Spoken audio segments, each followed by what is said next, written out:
have severe impact in terms of much more uncertainty in the realm of commodity prices, speculation related to the price of oil, in the component manufacturing sector, in the realm of chip manufacturing. But as things stand today, it is actually Xi Jinping trying to show that he is not a weak president, that he would try to do something. What he would do, what kind of demonstrable action, we still don't know. But whatever it is, it will not be good for the world as a whole. Now, Mr. Payne, what do you think was the US's motive in going ahead with this visit? Because we saw a lot of dithering till yesterday, and we weren't really sure whether she's going to touch down in Taiwan at all or not. It was very last moment. There was no itinerary that was released. So in that sense, do you think that the US is just trying to test waters? Well, United States have always maintained a strategic ambiguity so far as Taiwan is concerned. There has been in the last 2 years. Joe Biden comes and says something that he will protect, he will defend Taiwan, and the White House spokesperson will come and say something else, that United States still believe in the one China policy. Secondly, if you look at the House of Representatives Speaker, her itinerary is never decided by the government of United States. The executive have no control on the House of Representatives, at least so far as the Speaker is concerned.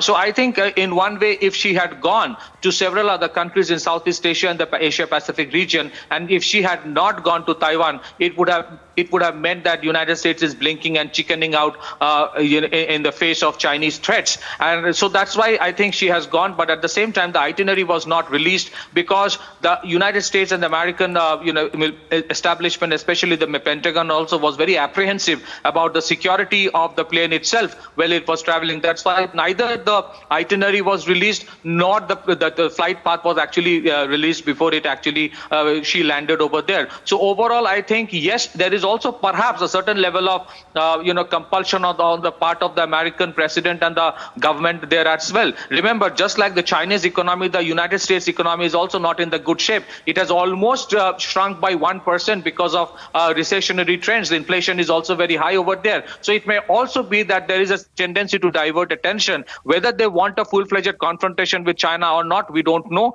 Perhaps not, but some kind of a scaling up of the things would actually help in terms of salvaging, the confidence of president so far as the domestic audience is concerned. So I think, if you look at the overall situation in the world today, the world was just recovering from the crisis. Then there was this Russia-Ukraine conflict.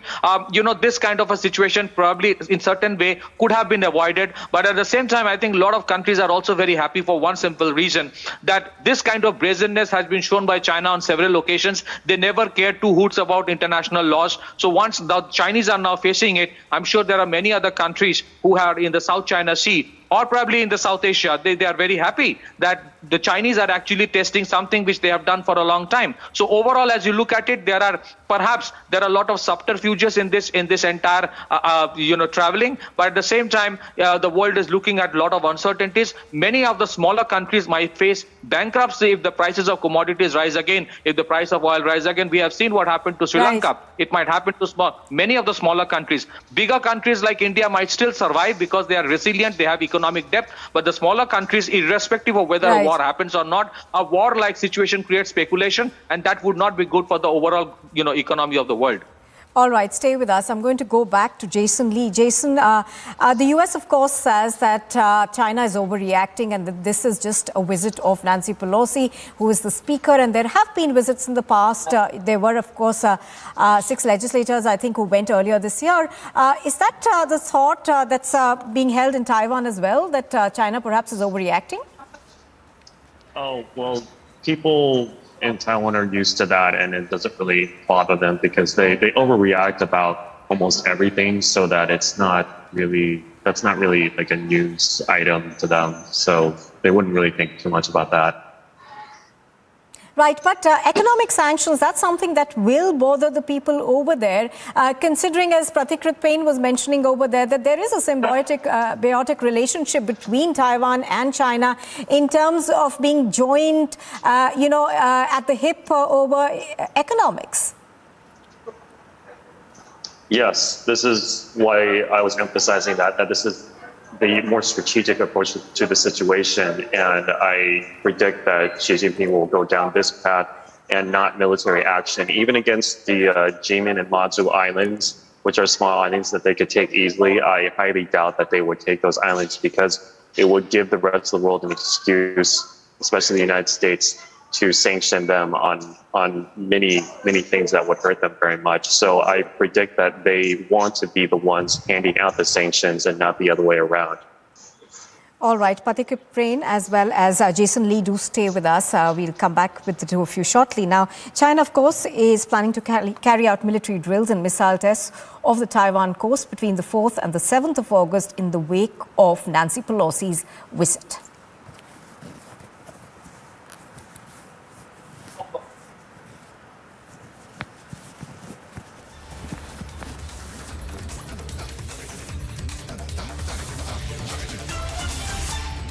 Now, in response to Pelosi's visit to Taiwan, Chinese military will launch targeted military operations near Taiwan.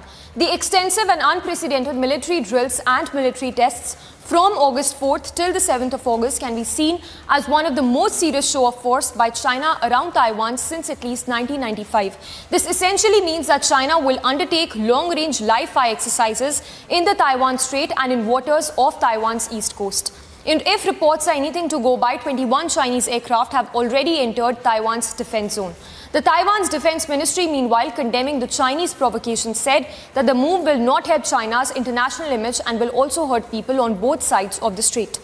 Now, let's understand what does the large-scale military drills as well as military tests around Taiwan would essentially mean. Take a look at this map released by Chinese media that shows how China plans to carry out live air and sea exercises in the Taiwan Strait from all directions. China also intends to lob conventional missiles off the eastern coast of Taiwan. So Taiwan will face military exercises and missile tests from its north, south, east as well as the west. The Chinese PLA, remember, has become much more active over the past year in the east coast of Taiwan. During the military drills, relevant ships and aircraft should not enter the above seas and airspaces during this period. To sum it all, with its military operations and lobbing of missiles, China wants to put military and economic pressure on Taiwan. It would also result in blocking trade routes to Europe and the Middle East. It would also exacerbate existing supply chain woes as it would lead to sanctions on goods supply by China and other countries to Taiwan. You are watching Republic TV, and still to come, a mega show of patriotism is on display in the national capital, but the face-off erupts as opposition boycotts the rally. And it is a Republic Super exclusive as Shavan Sen uncovers the joint Partha Chatterjee Arpita Mukherjee link. The undeniable proof of the link is now out.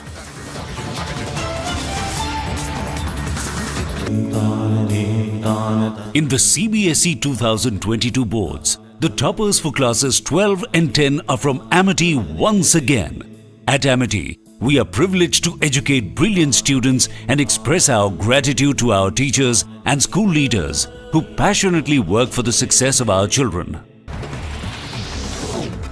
The Uttarakhand Health Department on Tuesday issued an advisory to all the district magistrates and chief medical officers of the state regarding monkeypox. The director of the National Health Mission issued orders instructing officials to strictly monitor the situation, strengthen the surveillance and also keep the health system on alert mode. Amid cases of monkeypox being reported in different parts of the country, Karnataka's health Minister Sudhakar said that there is no need to panic about monkeypox and also assured that the government is taking all precautionary measures, including thermal screening at airports and strict surveillance in district bordering Kerala. People need not panic, as it is this infection. This arises because of the same virus family as that of smallpox. So it is, first of all, it is not a very life-threatening disease, and this is not as contagious as what we have observed in COVID. As a monkeypox cases tally rises to 8, Union Health Minister Mansukh Mandavia addressed the Parliament over the disease, claiming that monkeypox is not a new disease and that it is being witnessed by the world, and also assured that a detailed probe is, in fact, the research is also being conducted on monkeypox. 8 case और ये disease deep contact से spread होता है।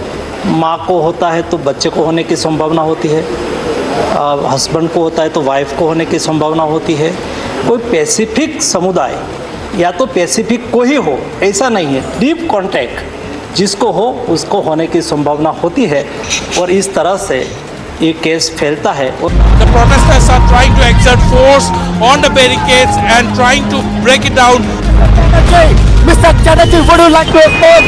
Sonia Gandhi coming out of the, and we can see Priyanka Gandhi is also here along with Sonia Gandhi.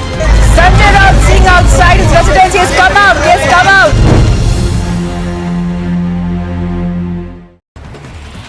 Case with another fresh positive reported from the national capital. CEO of Serum Institute of India, Adar Poonawalla, met Union Health Minister Mansukh Mandavia. After the meet, Poonawalla said that research and preparations are being conducted for a monkeypox vaccine.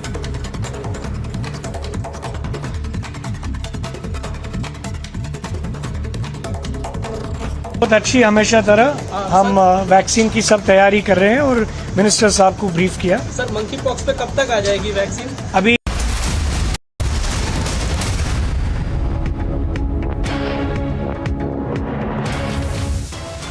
common friendship. We thank you for your leadership. We want the world to recognize that. Top headlines at this hour. Pelosi meets Taiwanese President Tsai Ing-wen, says want world to recognize Taiwan's leadership. China on war footing escalates mega military drills near Taiwan.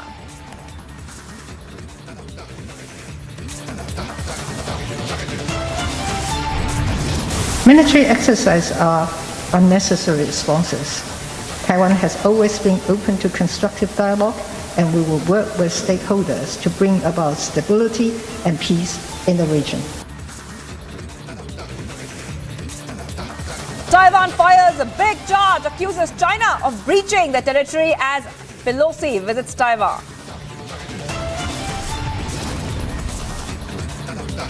As world watches the unfolding of mega face-off with bated breath, Russia backs China, calls Pelosi's visit a clear provocation.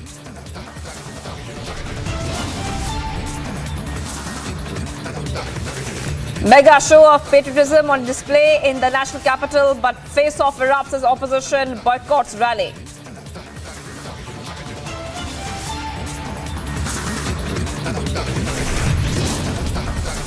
It's a Republic super exclusive as Shravan Sen uncovers a joint Partho Arpita link. The undeniable proof of the link is now out.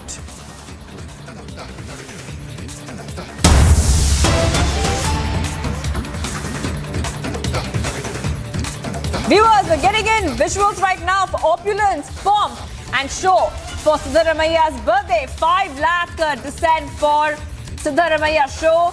5 lakh descent for his birthday. The visuals there on your screen of the veteran Congress leader Siddaramaiah. He is in fact throwing a big bash. As you can see that this is happening on his birthday.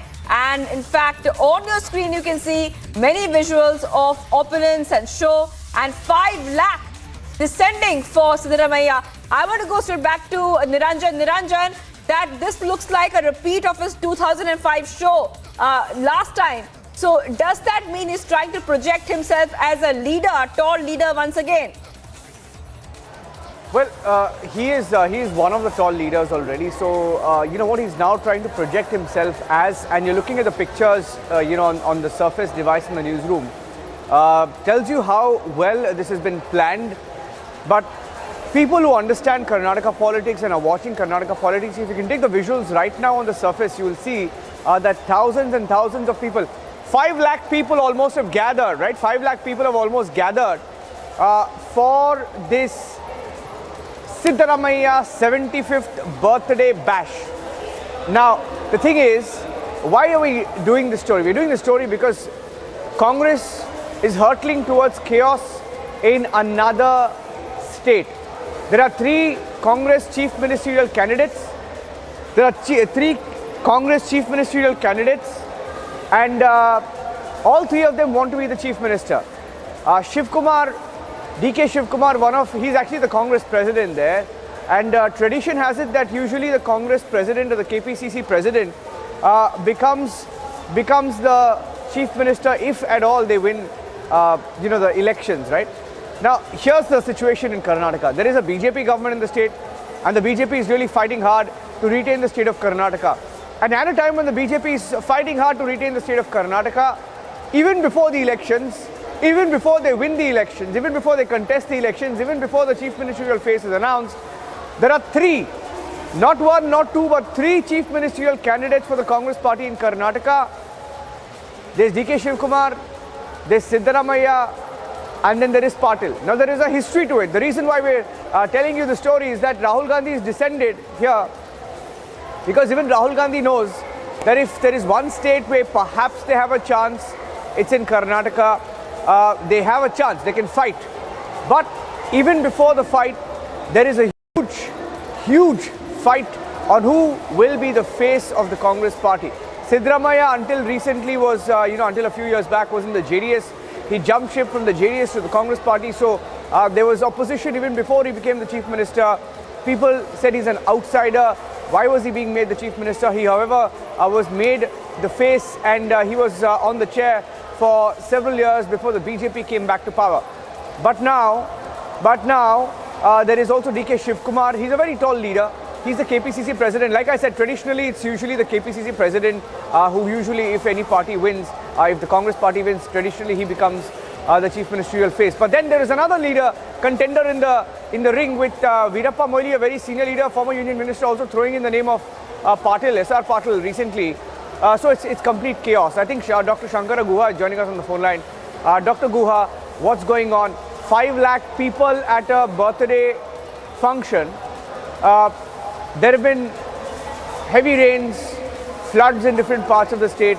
Could this money have been used elsewhere, and would it have served people better? No. Whatever commitment to the people from the Congress party to the upliftment of the people of our state, we have stick by that, and we have done in every single constituency. We have taken care of that, whether we are in power or we are not in power. Having said that, this huge crowd that you are seeing today is an absolute indication of the love and respect that the Honorable Siddaramaiah ji commands over the people of our state. They have all come on their own without any sort of, request or anything. It was just his team of Abhimanis, as we call, Siddaramaiah Abhimanigalu, as we fondly call. They have all come together and they have all put their energy, resources, everything together, and they have done this wonderful thing. It's a great milestone. We don't get to see very often that a tall leader, as big as Siddaramaiah ji, the number of years that he has spent in public life without a single black spot. It is commendable. I think it needs to be celebrated. And there is another sentiment to this. The obvious Congress wave in the state. As much as you try to sort of give it a spin, Dr. Guha, he's positioning himself as a chief ministerial candidate. There is also Mr. DK Shivkumar, right? He's traditionally the KPCC president. Is he going to be shafted again? No, I'll tell you, Ranjan, yesterday we had a political affairs committee meeting. In that meeting, it has been made very clear, time and again, the PAC has met and made it very clear that there is no option for a one-upmanship in our party. We're going to fight the elections together. We're going to win the elections together. And whatever is going to be the voice from Delhi, from the High Command, that will be followed here. That has been the tradition of Congress. So we will adhere very strictly to the party lines and to the party discipline. And whatever little small incidents that have happened, they have been taken care and they have been told very strictly to stick to the party lines. So what is your view on Siddaramaiah releasing a video today, positioning himself as the chief minister? Okay, wait, stay with me. No, Dr. Guha, wait. Dr. Guha, wait. S. Prakash of the BJP also joining us on the phone line. S. Prakash. Yes, sir.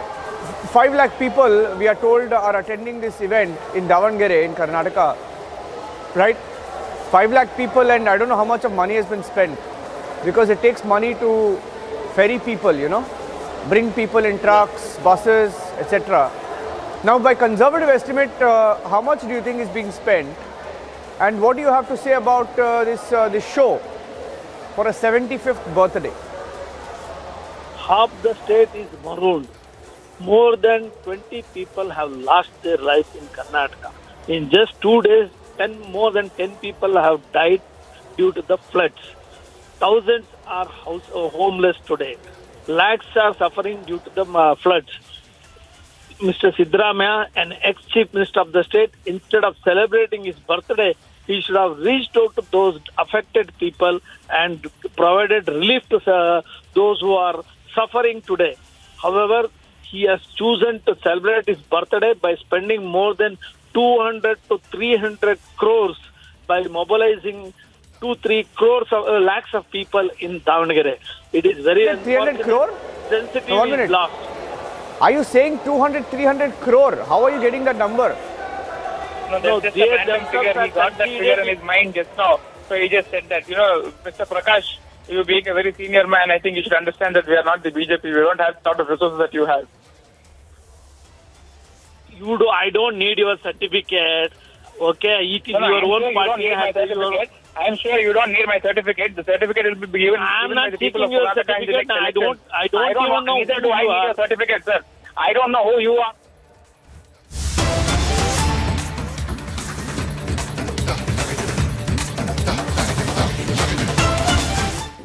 哗众取宠的是佩洛西个人，但是遭殃受害的是两国关系以及地区的和平稳定。佩洛西的民主不过是一件爬满了虱子的袍子，乍看华丽，近看不忍卒。我们从国会山冲击事件，从弗洛伊德之死，从罗布枪击，从死于新冠肺炎疫情的100多万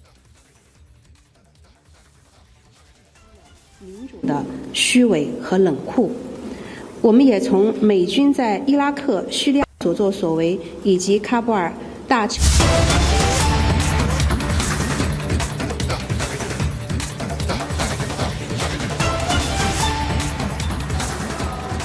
Okay, that was a briefing that we briefly cut into. That was the China Foreign Ministry briefing. We'll cut back to that. Okay, these are more pictures coming in. These are more pictures coming in of the situation in Karnataka, where Rahul Gandhi has descended. Realizing that there is chaos in the state, and there is chaos because there are several contenders, and it's a state where the Congress party is finding itself in a complete disarray. That's Rahul Gandhi meeting a few seers along with DK Shivkumar and senior leaders of the Congress party. I think that's KC Venugopal there. I can't see clearly. Looks like KC Venugopal and Rahul Gandhi and DK Shivkumar there meeting a few seers. And on the left is Siddaramaiah. Siddaramaiah is the chief ministerial face. Wants to be the chief minister. Has been the chief minister. Will want to be the chief minister again if at all his party wins. Now, there is complete chaos. Like I was saying earlier, 5 lakh people have been gathered, have been mobilized to be a part of. I don't know what they're trying to prove with this show, but one thing is clear: the messaging within the Congress party. There are leaders who want to sort of portray themselves as the chief ministerial face, and that's why they're coming in truckloads, they're coming in buses. And there are so many people right there, 5 lakh of them, to celebrate the 75th birthday of a leader. And the BJP says crores and crores of rupees is being spent for this. Now, it will be interesting to see what the amount is. But it's a story that's developing. We'll keep a close track on it. I'm handing it back to you for now. The moment we have some reaction on it, we'll come back to it. Well, thank you, Niranjan. Niranjan getting us all the updates of this mega party bash being thrown there by Siddaramaiah. We can see pomp and show. Over 5 lakh people have descended for Siddaramaiah's birthday bash, and this is happening as there are several contenders there for the CM post. Many aspirants, CM aspirants. Chaos breaking out over who will be the CM face from the Congress side. And what you can see, viewers, on your screen is that huge birthday bash, opulence and a big pomp on display. Well, much more coming up on the other side. This is one of the top stories we'll be tracking on Republic TV. Pomp and show for Siddaramaiah's birthday. Rahul Gandhi will also be in attendance soon there. Stay tuned.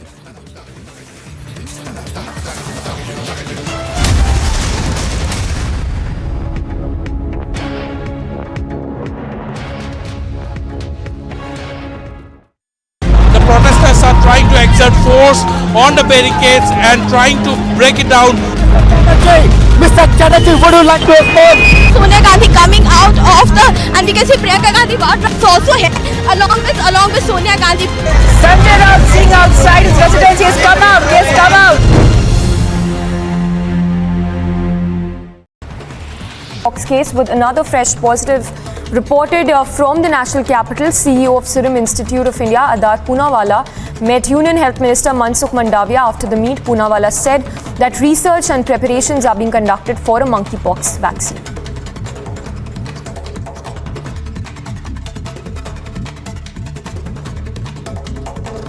बहुत अच्छी हमेशा तरह हम vaccine की सब तैयारी कर रहे हैं और मिनिस्टर साहब को ब्रीफ किया। सर मंकी पॉक्स पे कब तक आ जाएगी वैक्सीन? अभी देखिए हम बेबी स्टेप्स ले रहे, देखेंगे जो मंकी पॉक्स की वैक्सीन ज़रूरत है कि नहीं हमारे देश में, बट हम रिसर्च पूरी तरह से कर रहे हैं। बहुत सारे वैक्सीन कंपनीज भी रिसर्च कर रहे हैं। Look at the mountain of cash.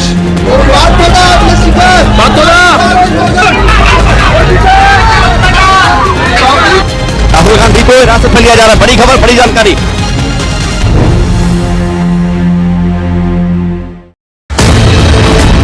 मैं भी ये चाहता हूँ, हमेशा दिल में सोता हूँ शाम को, मेरे को दर्द होता है कलेजे के अंदर कि चाइना आए तो आज भी मैं खाने के लिए तैयार हूँ।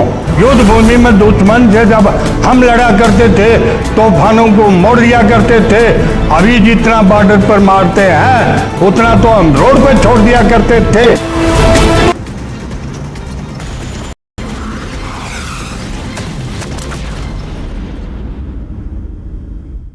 有关的情况，希望我们的记者朋友特别是美国记者朋友呢，能够比较完整的、全面的报道一下。世界上只有一个中国，台湾是中国的一部分，中华人民共和国政府是代表全中国的唯一合法政府，这是一个中国原则的核心内容，也是国际社会的普遍共识和国际关系的基本准则。1971年10月。第26届联大通过第2758号决议，决定恢复中华人民共和国一切权利，承认政府的代表为中国在联合国组织的唯一合法代表，并立即把蒋介石的代表从他在联合国组织及其所属一切机构中所非法占据的席位上驱逐出去。包括美国在内，世界上已经有181个国家基于这样一个中国原则，同中方建立了外交关系。历史上，台湾问题曾经是影响中美关系正常化的大的障碍，因为中方坚定地坚持一个中国原则，绝不在这个问题上做任何的妥协和让步。1971年，美方向中方声明，愿在台湾问题上奉行新的原则，也就是美方承认世界上只有一个中国，台湾是中国的一部分，美方今后不会有任何台湾地位未定的言论，美方过去没有，今后也不会支持任何台独运动。尼克松总统在1972年访华期间向周恩来总理确认了上述原则，这才诞生了《上海公报》。美方在1972年发表的《上海公报》中明确地表示，美国认识到在台湾海峡两边的所有中国人都认为只有一个中国，台湾是中国的一部分，美国政府对这一立场不提出异议。美方的上述承诺开启了中美关系正常化进程。美方在1978年建交公报中明确表示，美国承认中华人民共和国政府是中国的唯一合法政府，承认中国的立场即只有一个中国，台湾是中国的一部分。美方在1982年发表的817公报中明确表示，美利坚合众国承认中华人民共和国政府是中国的唯一合法政府，并承认中国的立场即只有一个中国，台湾是中国的一部分。美国政府无意侵犯中国的主权和领土完整，无意干涉中国的内政，也无意执行两个中国或者一中一台政策。正是基于上述3个联合公报，中美关系在过去40多年里总体实现了稳定的发展。然而近年来，美方说一套做一套，不断的歪曲、篡改、虚化、掏空一个中国原则，企图越红线、搞突破，不择手段打台湾牌，偷梁换柱，炮制与台湾关系法对台6项保证，并且将其作为美方一个中国政策的前提后缀，删除美国务院网站“台湾是中国的一部分”等关键表述，明目张胆地提升美台关系，变本加厉地推进对台军售，为台独分裂活动撑腰打气。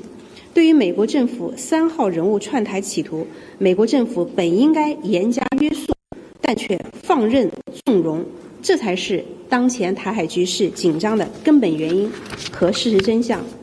台湾问题的历史经纬明明白白，两岸同属一个中国的事实和现状清清楚楚，国际社会对此也是看得非常的清楚。连日来，很多国家的领导人、各界人士都纷纷发声，反对佩洛西窜访台湾。联合国秘书长发言人刚刚表示，联合国将继续坚持2758号决议及一个中国政策，这说明公道自在人心。中国政府和中国人民在台湾问题上的立场一以贯之，坚决维护国家领土主权，是14亿多中国人民的坚定意志。实现祖国完全统一是全体中华儿女的共同心愿和神圣职责，民意不可违，大势不可逆，任何国家、任何势力、任何人都不要错过中国政府和人民捍卫国家主权和领土完整，实现国家统一和民族复兴的坚强决心、坚定意志和强大能力。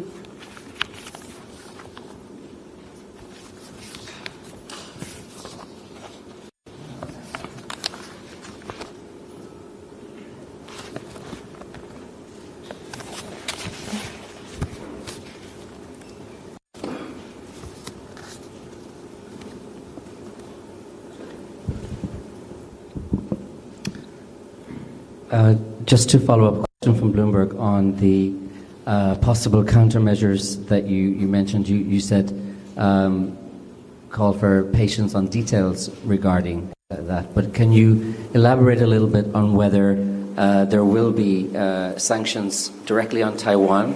Will there be sanctions on Nancy Pelosi as an individual? And all right, viewers, we just heard the Chinese Foreign Ministry there on Taiwan. 我发现咱们的媒体朋友其实很多人都非常关心如何反制的问题，我们能够充分的理解，因为我相信从大家的问题当中呢，也能感受得到，大家都认为他的这一行动是极其错误的，应该遭到惩罚。佩洛西众议长不顾中方的强烈反对和严正的交涉，执意窜访中国台湾地区，严重违反一个中国原则和中美3个联合公报规定，严重的冲击中美关系的政治基础，严重侵犯中国的主权和领土完整，严重破坏台海和平稳定，向台独分裂势力发出严重的错误信号。中国外交部、全国人大、全国政协、中央台办、国防部昨天晚上呢，第一时间发表了声明或者谈话予以谴责。外交部副部长谢峰第一时间召见了美国驻华大使伯恩斯，中国驻美大使秦刚第一时间向美国白宫国安会以及国务院都提出了严正的交涉。今天上午呢，王毅国委员呢也就此发表谈话。中方呢将采取一切必要措施，坚决地捍卫国家的主权和领土完整，由此产生的一切后果都由美方和台独分裂势力负责。我们说到做到。至于你关心的具体的反制措施，我可以告诉你的是，该有的都会有，有关措施将是坚决、有力和有效的。美方和台独势力他们会持续感受到的。我还想强调的是，回望每一次美方主动对中方挑起的挑衅，结果无一不是自取其辱、自食其果。最新的一个例子，就是佩洛西等煽动香港黑暴势力鼓吹所谓美丽风景线，但恰恰加速了香港由乱及治、由治及兴，使东方明珠重新焕发出光彩。这次也毫不例外，佩洛西之流企图同台独分裂势力勾连，以台制华，侵犯中国的主权和领土完整，使螳臂当道，不可能阻挡，只会加速中国统一的历史进程。正如王毅国委员指出。All right, viewers, we're hearing that press conference there by China. China is warning the US right now. The dragon continues to breathe fire. The Beijing has maintained that Pelosi's visit is a serious violation of the One China principle and the provisions of the China-US joint communique. And right now they're warning the US, especially after that statement made by Nancy Pelosi, where she said very categorically that US will continue standing behind Taiwan. That is a big news that we're getting at this point of time. China continues to warn the US.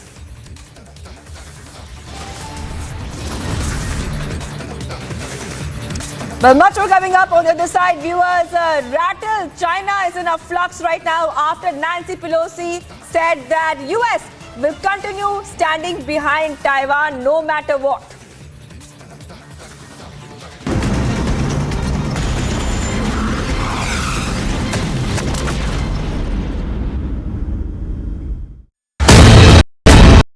ये चाहता हूँ, हमेशा दिल में सोता हूँ शाम को, मेरे को दर्द होता है कलेजे के अंदर कि चाइना आए तो आज भी मैं खाने के लिए तैयार हूँ। युद्ध भूमि में दुश्मन से जब हम लड़ा करते थे तूफानों को मोड़ दिया करते थे, अभी जितना बॉर्डर पर मारते हैं उतना तो हम रोड पे छोड़ दिया करते थे।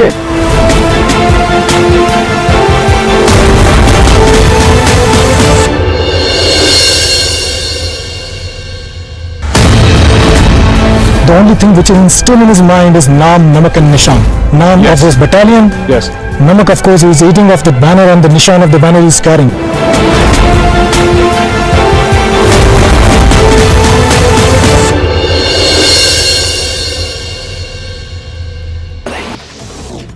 After Rajasthan reported 2 suspected cases of monkeypox, the state health minister said that 2 persons with symptoms have already been referred to Jaipur from Bharatpur and Kishangarh, and that their samples have also been sent to the National Institute of Virology in Pune. However, no monkeypox cases have been confirmed from Rajasthan as of now.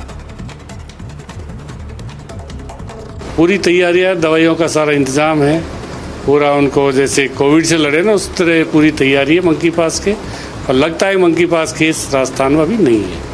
अगर ये जांच आने के बाद ही खुलासा होगा monkeypox है या नहीं। Even as the national capital reported its 3rd case of monkeypox, a total of 70 isolation rooms have been set up across 6 hospitals in the national capital to tackle the monkeypox situation. The Uttarakhand Health Department on Tuesday issued an advisory to all the district magistrates and chief medical officers of the state regarding monkeypox. The director of the National Health Mission issued orders instructing officials to strictly monitor the situation, strengthen the surveillance, and also keep the health system on alert mode.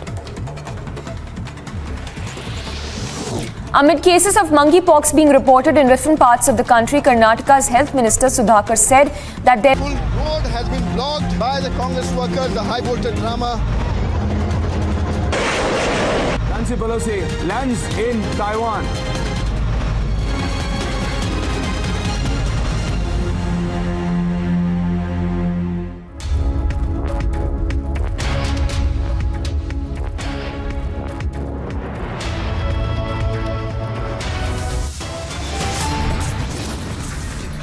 Top headlines at 1 p.m. Mega show of patriotism on display in the national capital, but face-off erupts as opposition boycotts rally.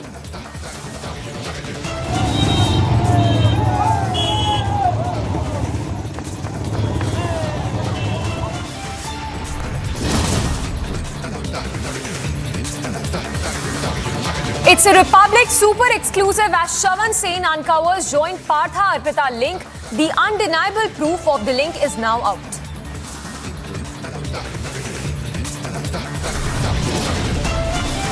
Opulence, pomp and show, and it's all for a birthday. 5 lakh descent for Siddaramaiah's birthday as chaos ensues over CM face. Friendship, we thank you for your leadership. We want the world to recognize that. Pelosi meets Taiwanese president, says want world to recognize Taiwan's leadership. China on war footing escalates mega military drills near Taiwan.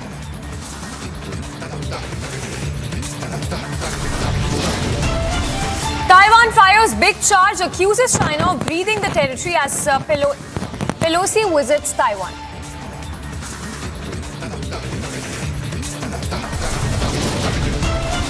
As world watches the unfolding of mega face-off with bated breath, Russia backs China, calls Pelosi's visit a clear provocation.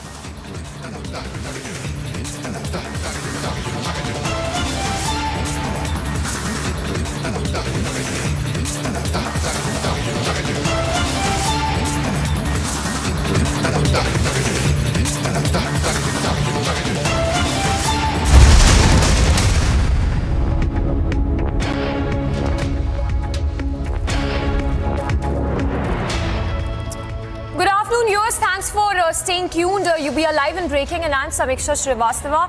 Starting with Republic, super exclusive in the Bengal cash scam probe. Republic has uncovered joint Partha Arpita link, undeniable proof of the link that is now out. For the first time, 18 properties, we are told, have been listed, detailed and located by Republic. In fact, Republic has accessed the exclusive documents which have now established the Partha Arpita link. Take a look at this report. It's the ultimate clincher accessed by Republic Media Network. Many were asking this question, what's the equation between Partha Chatterjee and Arpita Mukherjee? We finally have the documents that tells you what exactly is the equation between both. 18 properties, most of them in the name of Arpita Mukherjee, but one property that stands out, a property that was bought by Arpita Mukherjee and Partha Chatterjee back in 2012. It is a joint property. This is the time when Partha Chatterjee was a cabinet minister. And not just that, the enforcement directorate essentially suspects that this property was bought from the proceeds of crime. The proceeds of crime from the teachers' recruitment scam. As the SSC scam gets bigger, the ultimate clincher now unraveled the stunning Partha Arpita link. They have joint properties in their names. From uber expensive apartments to land plots, Republic has accessed all the details of the properties jointly owned by sacked TMC Minister Partha Chatterjee and his close aide Arpita Mukherjee. Republic has accessed the deed of conveyance as well. Signed and stamped documents have now spilled the beans. In the documents accessed, sacked TMC Minister has been named as a purchaser. Not only that, sign, stamp, fingerprint and pictures on the documents revealed that these properties were jointly owned by Partha Chatterjee and her aide Arpita Mukherjee. Arpita Mukherjee continues to deny her involvement in the SSC recruitment scam, but the joint property details prove otherwise. As per the documents, Partha and Arpita jointly own an uber expensive property in Veerbhoom. Not only that, Republic has listed, detailed and located 18 key properties which were purchased by Arpita from 2011 to 2022. There have been multiple recoveries that have also been made by the Enforcement Directorate after searches were carried out in some of these very properties. These properties, 18 of them, all details with Republic TV, only goes on to indicate that the focus of the investigation has now moved towards the properties that were created by Partha Chatterjee and Arpita Mukherjee.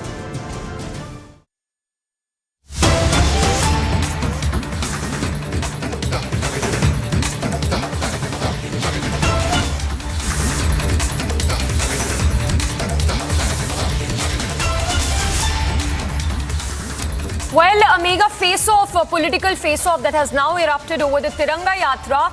The opposition has chosen to boycott the Tiranga Yatra. The question you're asking is why politicize the national flag? Because the opposition leaders have skipped the Tiranga Yatra, which was held earlier this morning. Piyush got us some exclusive reports as well. We'll play out those reports in just a bit, but a lot of political reactions coming in as well, as the opposition has decided to boycott the Tiranga Yatra. In fact, the reactions that are just coming in, Adhiranjan Chaudhary going on to say that the Tiranga campaign is a BJP program. That's the kind of remark that is coming in by the opposition. Adhiranjan Chaudhary, they're saying that Tiranga campaign is a BJP program. And we have a lot of political reactions as well. Let's listen into some of them.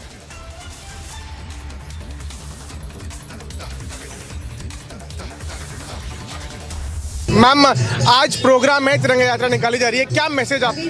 Message बहुत साधारण है। प्रधानमंत्री जी ने अमृत महोत्सव की घोषणा की थी 12 मार्च 2021 को, और साथ ही तिरंगा यात्रा, तिरंगा जो हम सबकी प्रेरणा है, और कल बेंगली वेंकैया जी के जन्मदिन से शुरू कर हमारे जितने अनसंग हीरोज़ हैं जिनके बारे में लोगों की जानकारी कम है, वो उन सबको जाने, और जिन्होंने अपना सर्वस्व इस देश की आज़ादी के लिए न्यौछावर किया, वही हमारी प्रेरणा बने, ताकि हम उस प्रेरणा को लेकर आगे आने वाले आज़ादी के अमृत महोत्सव में शामिल होते हुए 25 साल देश के कैसे हो उसके काम में जुट जाएं और पूरे अपने सामर्थ्य को पहचानते हुए आगे बढ़े।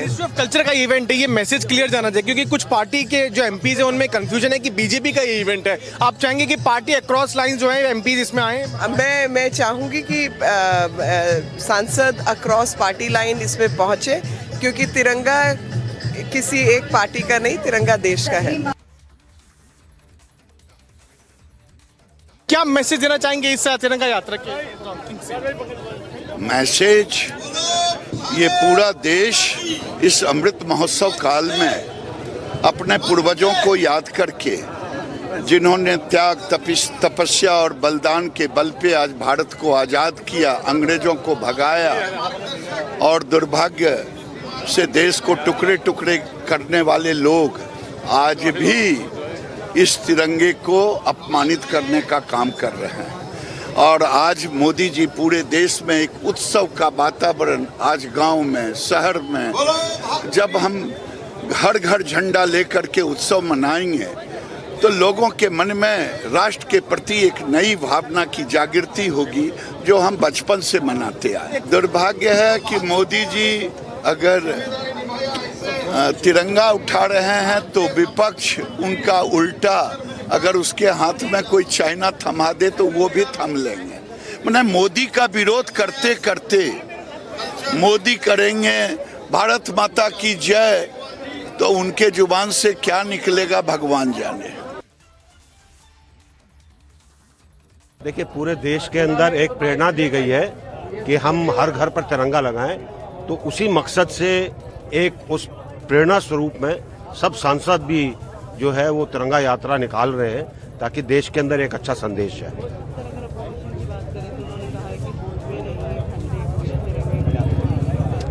देखिए, विपक्ष का काम होता है सकारात्मक तौर से सरकार को टोकना किसी काम के लिए, सकारात्मक तरीके, लेकिन अगर आप नकारात्मक चीज उसमें डालते हैं तो उसका कोई मतलब नहीं है।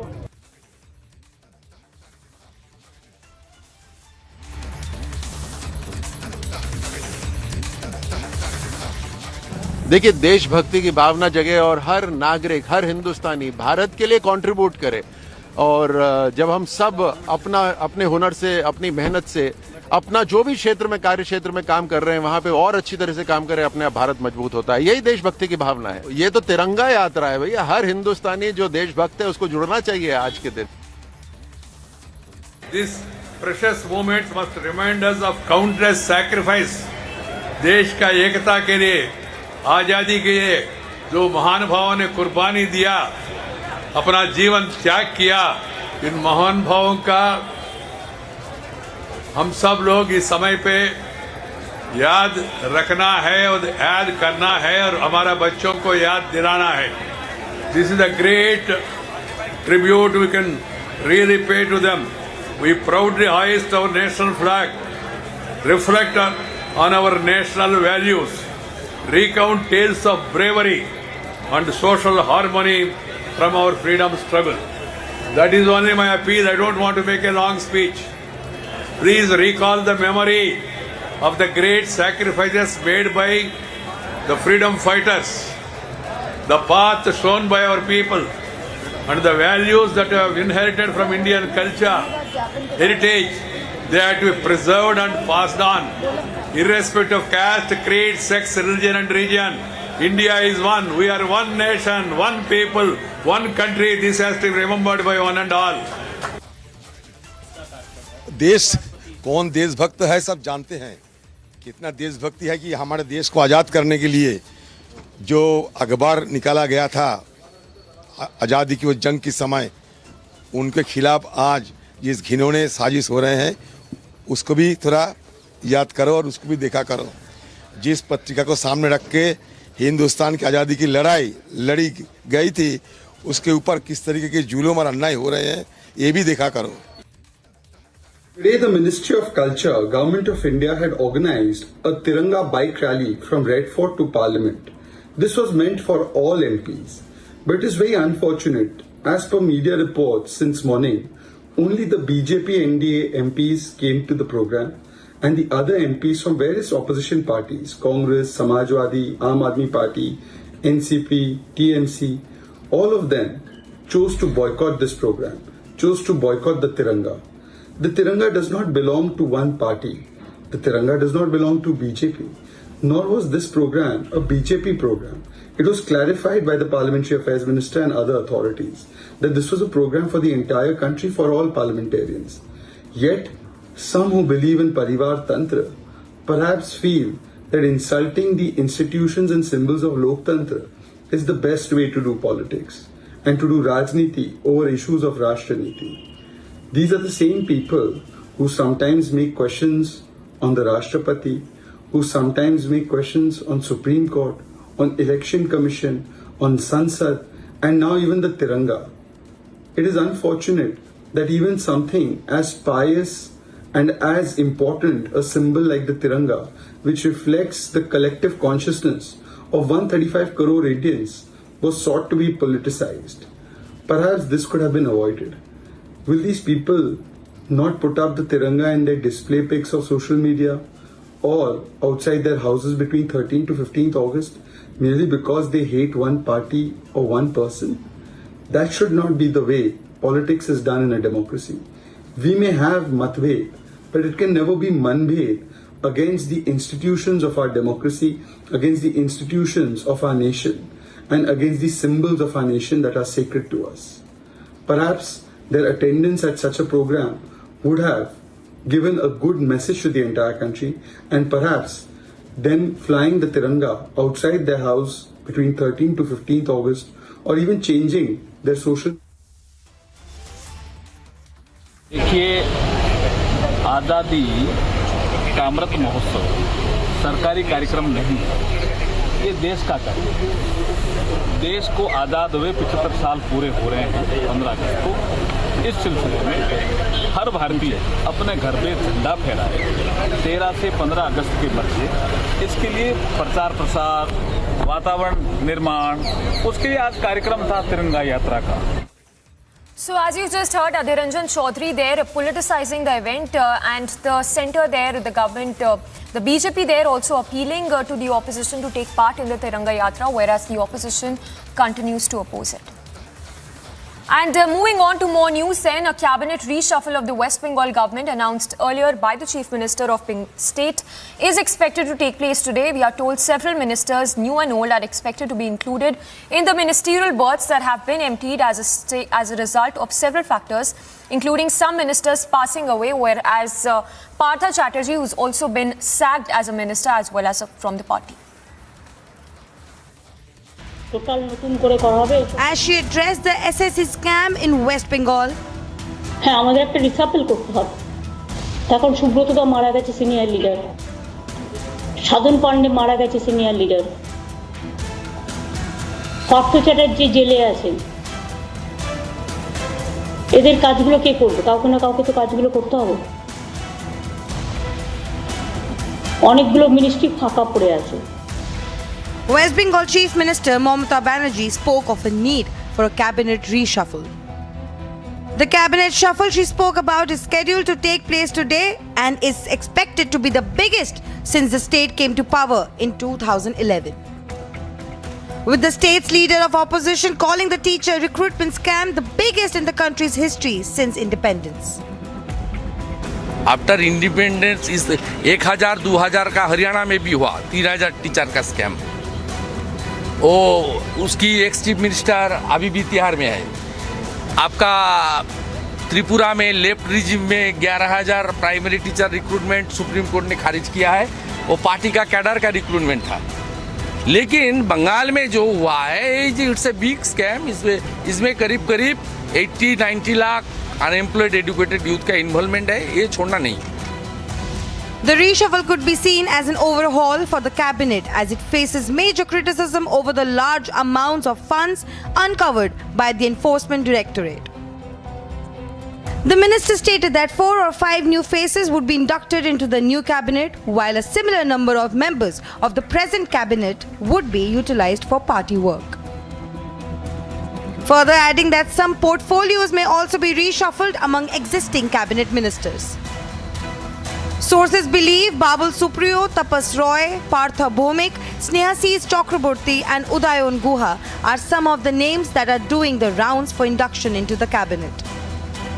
Partha Chatterjee, who has been relieved of ministerial duties, was in charge of 5 key departments including industry, commerce and enterprises and parliamentary affairs when in office. The TMC underwent a major organizational overhaul as the leadership of 16 out of the 35 organizational districts were changed. Even as the party faces backlash as a result of the scams, the government looks to reorganize itself in order to maintain a sense of stability in the state. Bureau Report, Republic TV.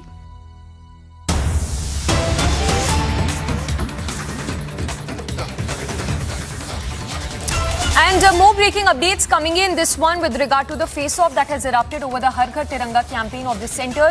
After the Congress, it's a Samajwadi party that has made shocking remarks saying that the Tricolor does not signify your patriotism.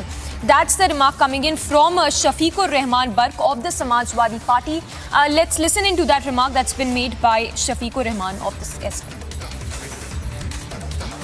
Compulsory नहीं होना चाहिए, आपको लग रहा है? ये तो ठीक है, ठीक है, अपनी मर्जी से आदमी लगाना चाहता है लगाए, तो उसको मना कर रहा है। ठीक।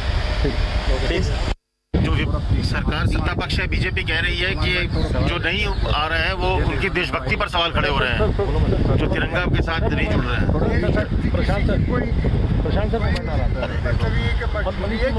अरे क्या कर रहे हैं कि बोले जा रहे हैं? रुको यार, तुम अब बोले इतना तुम कैसे आएगा?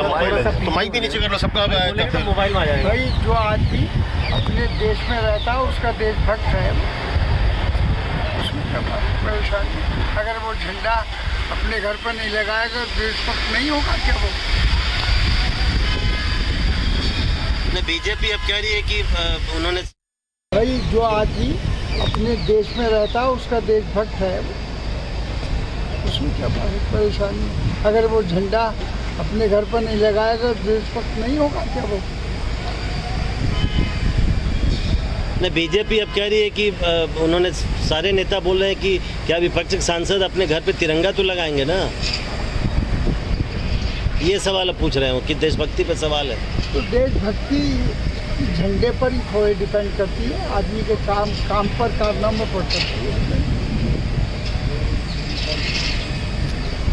बीजेपी के लोग अब ये कह रहे हैं कि आज तिरंगा यात्रा है, विपक्ष के लोग नहीं आए हैं।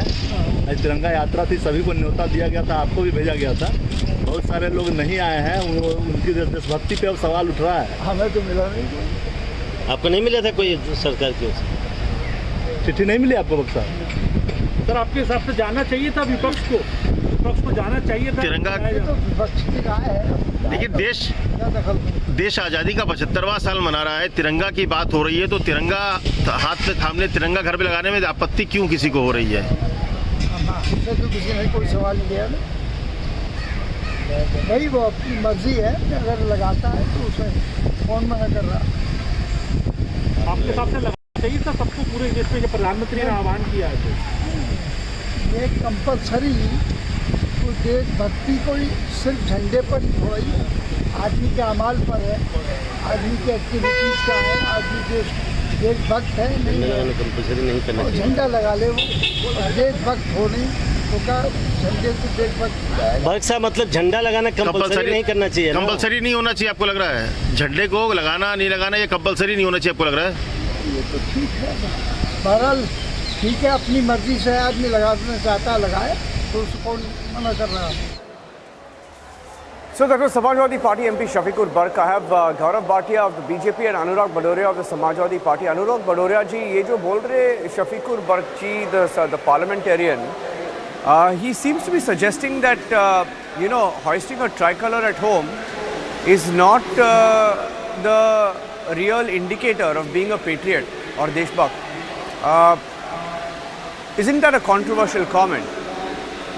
पहले आप सोच लीजिए उन्होंने क्या बोला। मैं बोल रहा हूँ ना आपसे, ये तिरंगा तो देश की शान है, सभी को लगाना है, सभी लगाते हैं, कोई आज नई बात नहीं है। समाजवादी ने तो भारतीय जनता पार्टी से पहले बोला था कि हम 9 तारीख से 15 तारीख के बीच में तिरंगा यात्रा निकालेंगे। हमारी तो तिरंगा यात्रा निकल भी रही है 9 तारीख से। आपने तो अभी अनाउंस किया है ना, 15-16 दिन पहले। समाजवादी ने 1.5 महीने पहले अनाउंस किया था, देख लीजिए आप, कि हम 9 तारीख से लेके 15 तारीख तक गाजीपुर से लेके तिरंगा यात्रा निकलेगी। कोई आज का प्रोग्राम नहीं है ये। इसलिए कहते हैं भारतीय जनता पार्टी को जब लगा कि समाजवादी पार्टी तिरंगा यात्रा निकालने जा रही है तो उन्होंने भी निकालने की बात कर दी।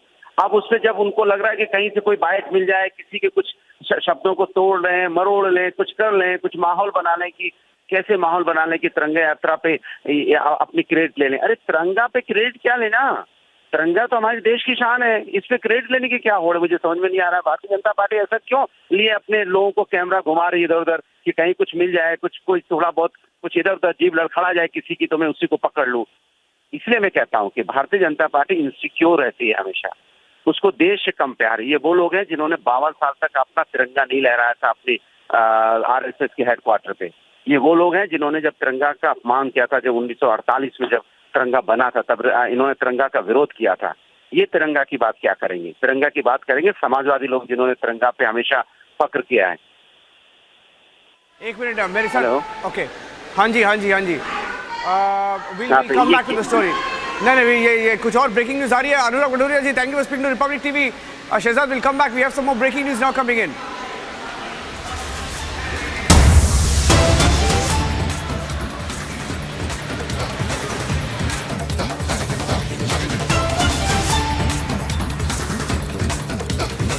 Well, moving on to more breaking news coming in. This one with respect to Shinde versus Uddhav hearing, which is taking place in the top court. So SC hearing, the Shinde versus Uddhav plea. We'll go across to our reporters to get us the latest court updates. But what we understand is that the crucial hearing is underway. This is with regard to the Eknath Shinde camp of the Shinde Shiv Sena, which is challenging the disqualification notices issued against 16 rebel lawmakers who switched sides, and hearing is currently underway as we speak. Niranjan continues to be with us. Niranjan, if you could take us through the latest court updates as the hearing is underway. Updates right now, in fact, from the court. As we speak, going through the full details, telling you what has happened in the court so far. There is an argument ongoing to take control of the party, and in court right now, the arguments so far were around the Eknath Shinde camp, challenging the disqualification notices issued against the 16 rebel MLAs who switched sides, and Sibal arguing for the Uddhav faction has said if you are 2/3 of the original political party, then either you can merge or you can form a new political party. Kapil Sibal is representing the Uddhav faction. The Chief Justice of India has said out of 100 MLAs, if 75 say that we are the main party and not from the 25, does this new group have to register afresh? And according to you, they have to merge with the BJP or they have to form a new party and register with the election commission. Sibal says they will have to register as a new party. Sibal also read the sections of the anti-defection law, arguing that after a meeting was held on the 21st of June, these members were called and they had gone to Guwahati and then to Surat. Sibal also arguing that, these MLAs sat in Guwahati and said that they were the party and they had nothing to do with the original ones, saying that they were using the 10th schedule to encourage defection. and governments are being toppled using this strategy. And right now, I mean, as we speak, the Chief Justice of India has just said we will hear this matter first thing tomorrow morning, that's Thursday morning. Harish Salve will argue on behalf of the Shinde faction. So that's the big breaking news update. Harish Salve will argue on behalf of the Shinde faction tomorrow. That's a big breaking news update that's coming in. Harish Salve, legal, very senior advocate, will be arguing for Eknath Shinde faction tomorrow, and that development is expected tomorrow. Not just that. In fact, this is going to be, even the Supreme Court is keen on hearing this case tomorrow. And the CJI said there are a lot of issues like calling of the governor by a group of people, and that cannot be ignored. And the CJI had also observed that if tomorrow a disqualification application is filed with the Speaker and someone files the application saying they lost confidence in Speaker, and then what? He's of course asking that counter-argument as well on what the Shinde faction had claimed while saying they didn't have any confidence in the Deputy Speaker. The Chief Justice of India has just said that Harish Salve will argue on behalf of the Shinde faction, and they will hear the matter first thing tomorrow. So that's a very, very big development coming in as the arguments continue. Let's tell you, Harish Salve, senior advocate, will be appearing for the Shinde camp tomorrow in the Supreme Court. Supreme Court is keen on hearing this case first thing on Thursday morning, so we'll keep a close track on the developments. Back to you for now. And just also telling you that some of the arguments also made in the court were SG Tushar Mehta also intervened, saying that the questions have a wide-ranging impact on politics, talking about the significance on what the court eventually decides. We'll take a short break here on Republic TV, and when we come back, we'll get you the latest on the Shinde and Uddhav faction in the Supreme Court. That hearing expected to continue on Thursday. So it's going to be a political Thursday coverage on Republic.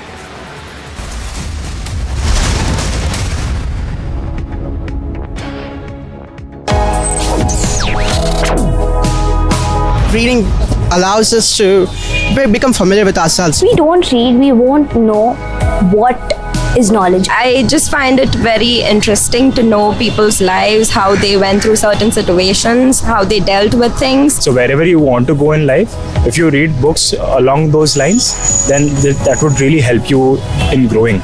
Reading could mean a million different things to every individual. What does it mean to you? Visit readindia.info to find out more. The protesters are trying to exert force on the barricades and trying to break it down. Mr. Chatterjee, would you like to explain? Sonia Gandhi coming out of and we can see Priyanka Gandhi also here, along with Sonia Gandhi. Sanjay Raut sitting outside his residence. He has come out. He has come out.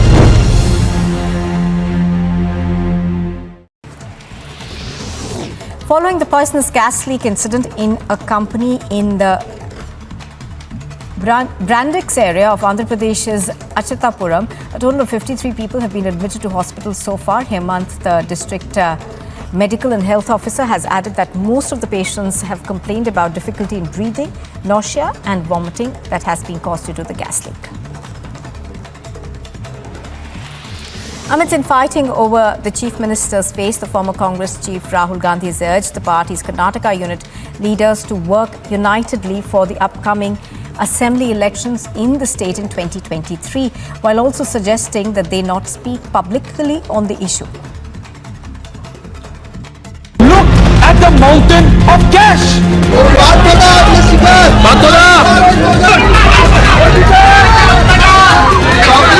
Rahul Gandhi को हिरासत में लिया जा रहा है। बड़ी खबर, बड़ी जानकारी।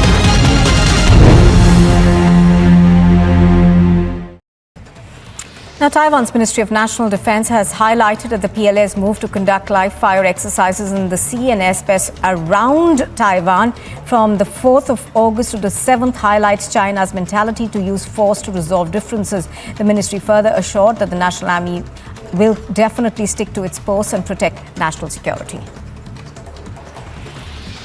Aam Aadmi Party MP कम टेम्परेचर कितना था? सबसे कम -70।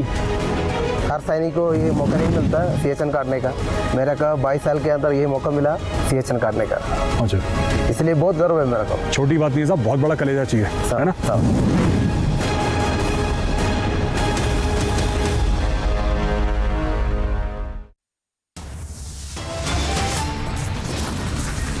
Top headlines at 1:30. Mega show of patriotism on display in the national capital, but face-off erupts as opposition boycotts rally.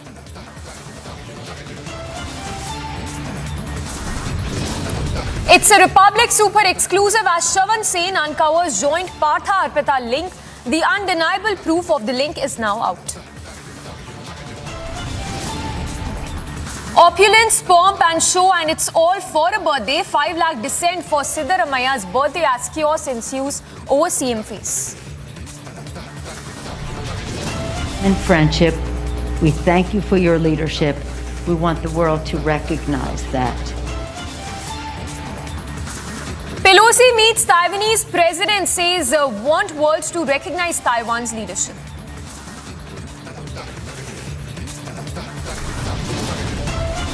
On war footing escalates mega military drills near Taiwan.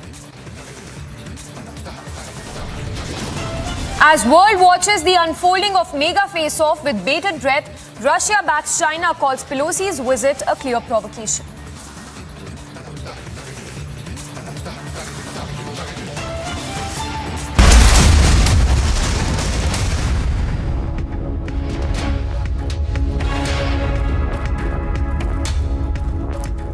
Viewers, thanks for tuning in. We are live and breaking. I'm Samiksha Srivastava. Straight away starting with breaking news coming in.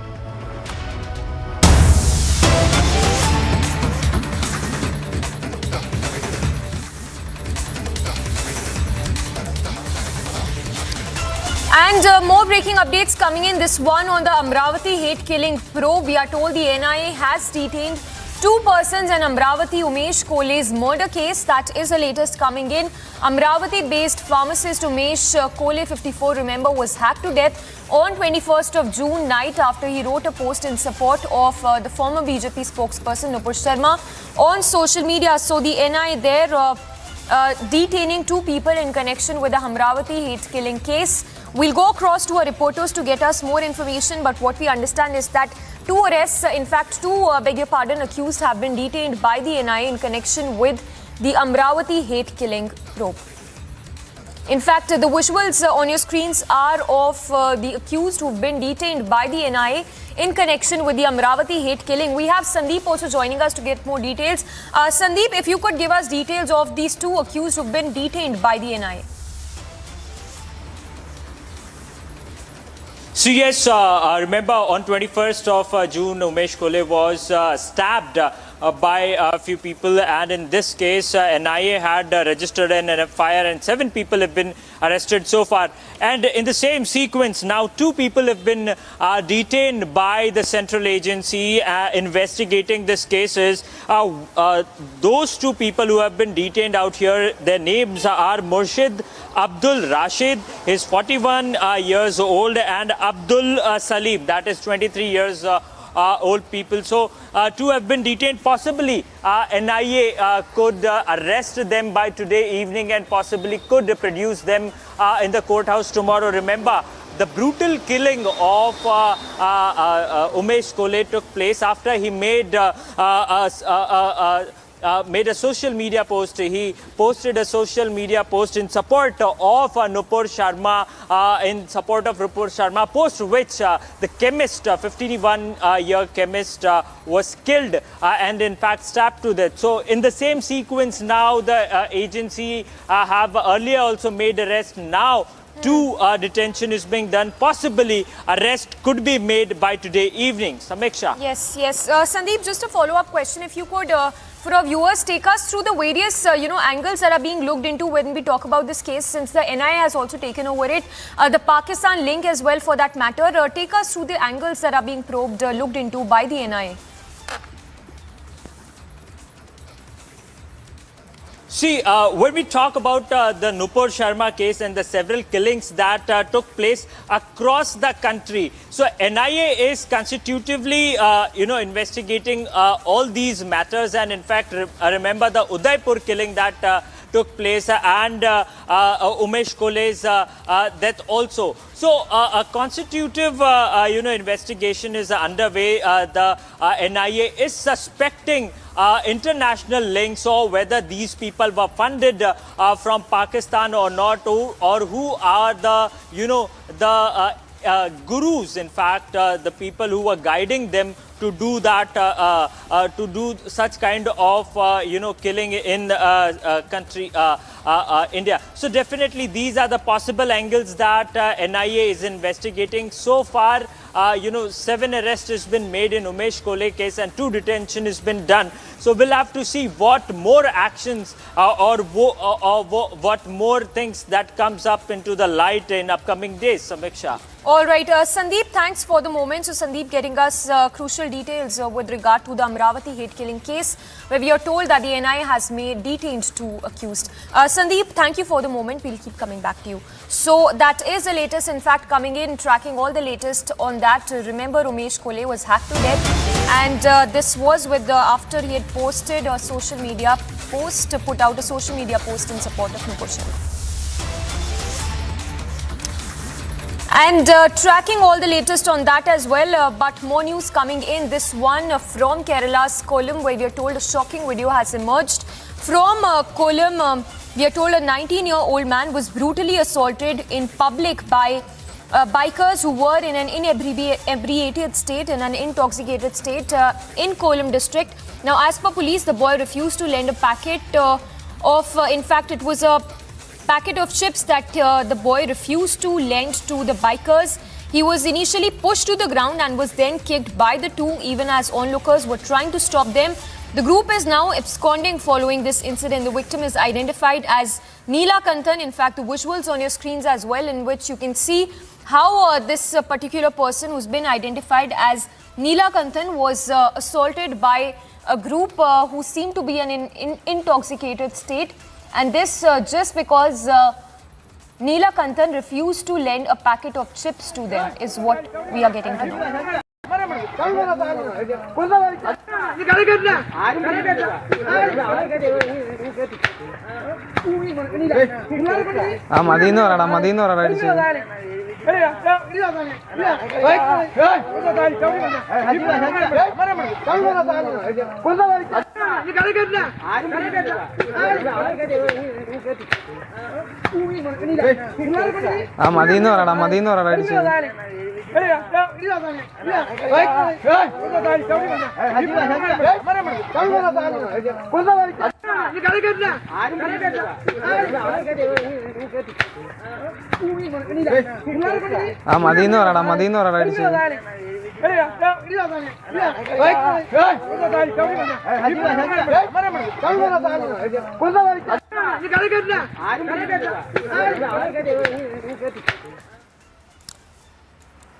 And Ashwin is tracking all the details on this case. Ashwin, if you could give us more details, we can see the man, how the people are in fact pounding onto this person. What is the reason behind such an assault, and what even justifies an assault like this?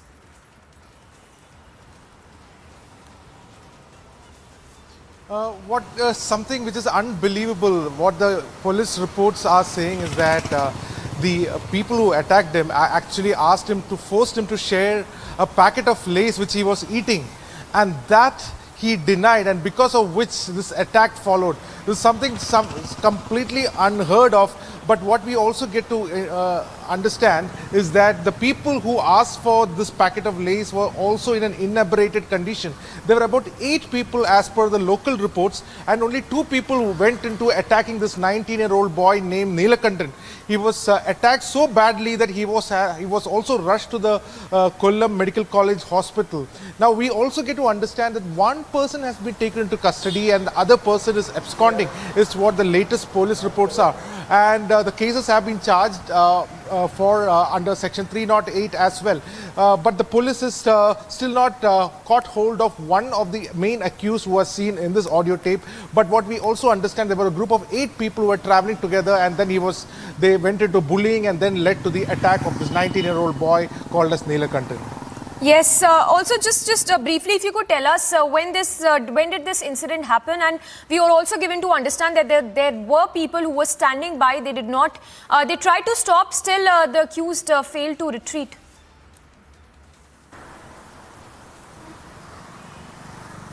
Absolutely. This incident happened at Irivipuram in Kollam district in Kerala on Tuesday. And there were a lot of onlookers who tried to tell these men to stop attacking this boy. Meanwhile, the complaint has also been registered saying that this boy is also accused of stealing a chicken as well. But police has not confirmed these allegations which has been come against the boy as well. However, the boy suffered heavy blows. You can clearly see in those videos which we have access, in which the boy is seen being thrashed left and right, black and blue, by two men. But what we also get to understand, along with these two men, there were other 6 friends also along with them, and they were all mute spectators, and one even went ahead to record the same and share it in social media as well.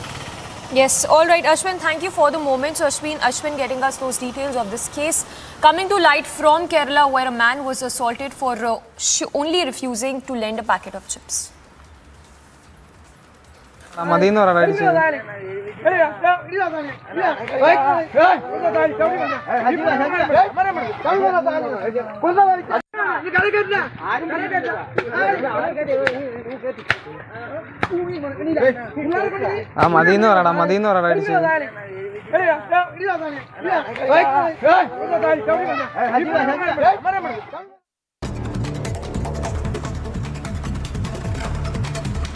A quick roundup of all that's making news. China has begun military drills off Taiwan coast in support.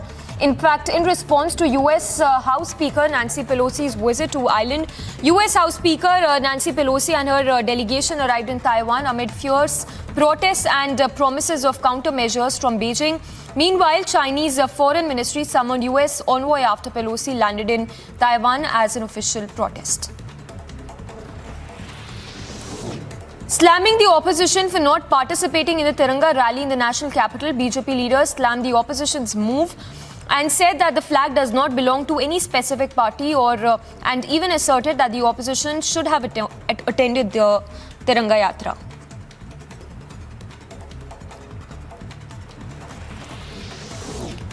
West Bengal Chief Minister Mamata Banerjee said that there is going to be a cabinet reshuffle today. Mamata Banerjee said that 5 to 6 new faces will be inducted in the cabinet, while some ministers will be moved out and given responsibility in the party.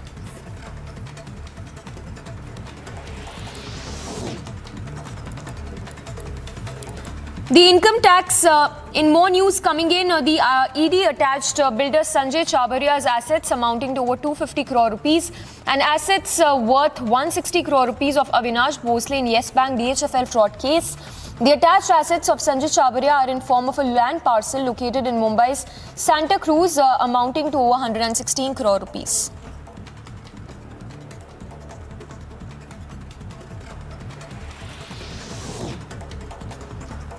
Meanwhile, the Income Tax Department raided the house of real estate businessman Rakesh Yadav's house in connection with talks on Ghana Ram infrastructure. The raids took place in residence of Rakesh Yadav at the Kalyanpur area of Kanpur.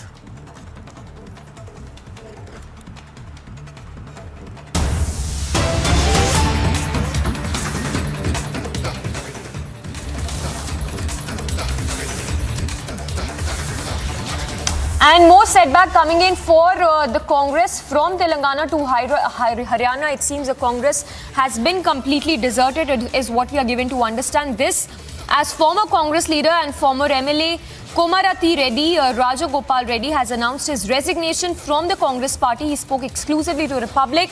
Reddy said that Congress has become weak in the centre and state. So Reddy making a big statement there that the Congress has become weak, not just in the centre but in states as well. Listen in to that exclusive conversation we had with the former Congress leader Komarati Reddy Rajagopal.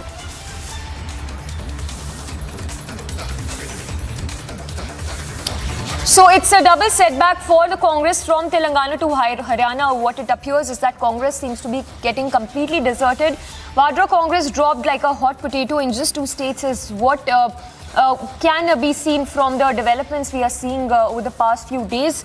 This after former Congress leader and former MLA Komathireddy Rajagopal, who announced his resignation from the Congress party yesterday, said that the Congress has become weak not just in the centre but in the states as well. So that's a big remark coming in by Komathireddy Rajagopal. In fact, Kuldeep Bishnoi as well, speaking to Republic on his resignation, said that there are many reasons for leaving the Congress party.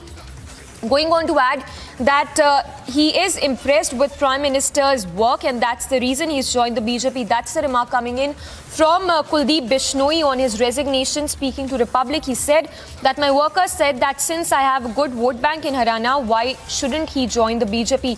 So also going on to add that the Haryana Congress fate seems to be hanging in balance. Let's also play out that reaction as well of Kuldeep Bishnoi.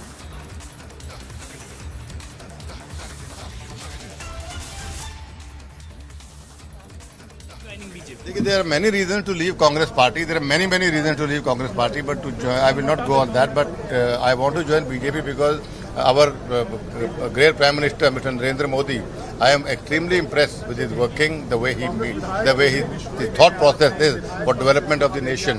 So I am completely, all my workers, all my well-wishers, they have been telling me, why don't you strengthen his hands? If you have a good vote bank in Haryana and Rajasthan, why don't you join the party and strengthen his hands? So because I spoke to my workers, my leaders, then I joined the party. And do you think that this would be the biggest jolt to the Congress party in Haryana heading to 2024 polls? Haryana Congress is finished. There is no Congress in Haryana, and I can say this with full challenge, and I challenge Bhupender Singh Hooda also, that if he feels that he did development when he was Chief Minister for 10 years in Adampur, so he should contest himself against my son. If my son loses, I will quit politics. If he loses, then he should give up politics. So my last question is, tomorrow you are going to join BJP in the presence of JP Nadda? Yeah, of course I am joining BJP tomorrow, and Mr. Manohar Chatterjee will come to bless me. Who are the other leaders? That I am not know. A 19-year-old boy has been attacked at Iripuram in Kollam district on Tuesday by two men who wanted him to share a packet of foodie. Now stay tuned to Republic TV as we bring you the latest updates on the story after the break.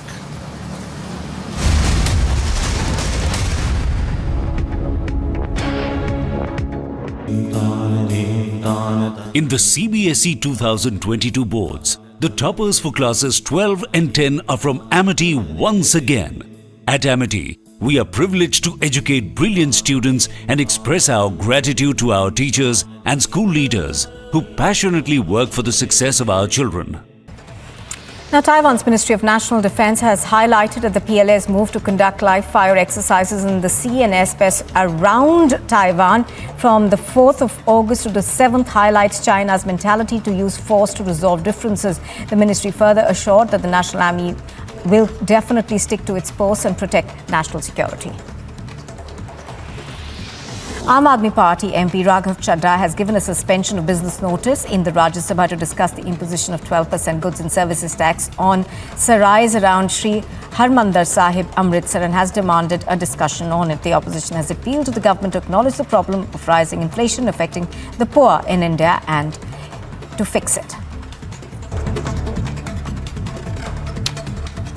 A quick roundup of all that's making news. The US House Speaker Nancy Pelosi addressed the Taiwanese parliament, stressing on three agendas of the meeting.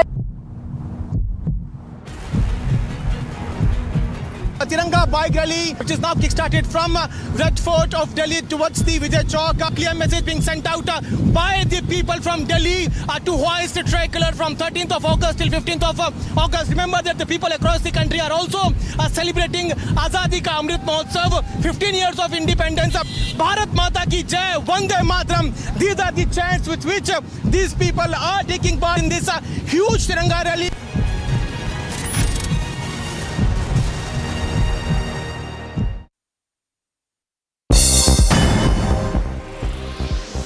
And a quick roundup of all the action in Taiwan. Talking about the Russian invasion on Ukraine, Taiwan's president spoke about the situation at the Taiwan Strait in wake of the invasion and the rising threats if faced as a result of the same.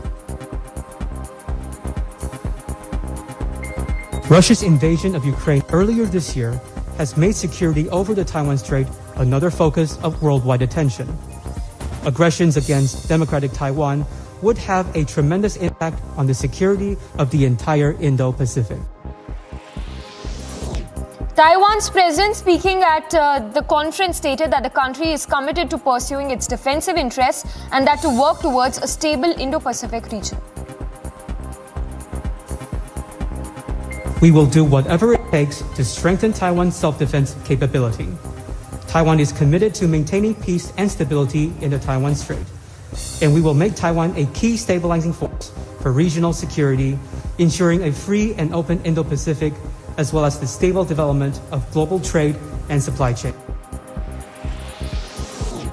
Speaking at a joint press conference, US House Speaker Nancy Pelosi spoke about how she viewed the relationship between the US and Taiwan as important one and how the solidarity of the people of the United States is with Taiwan at this point.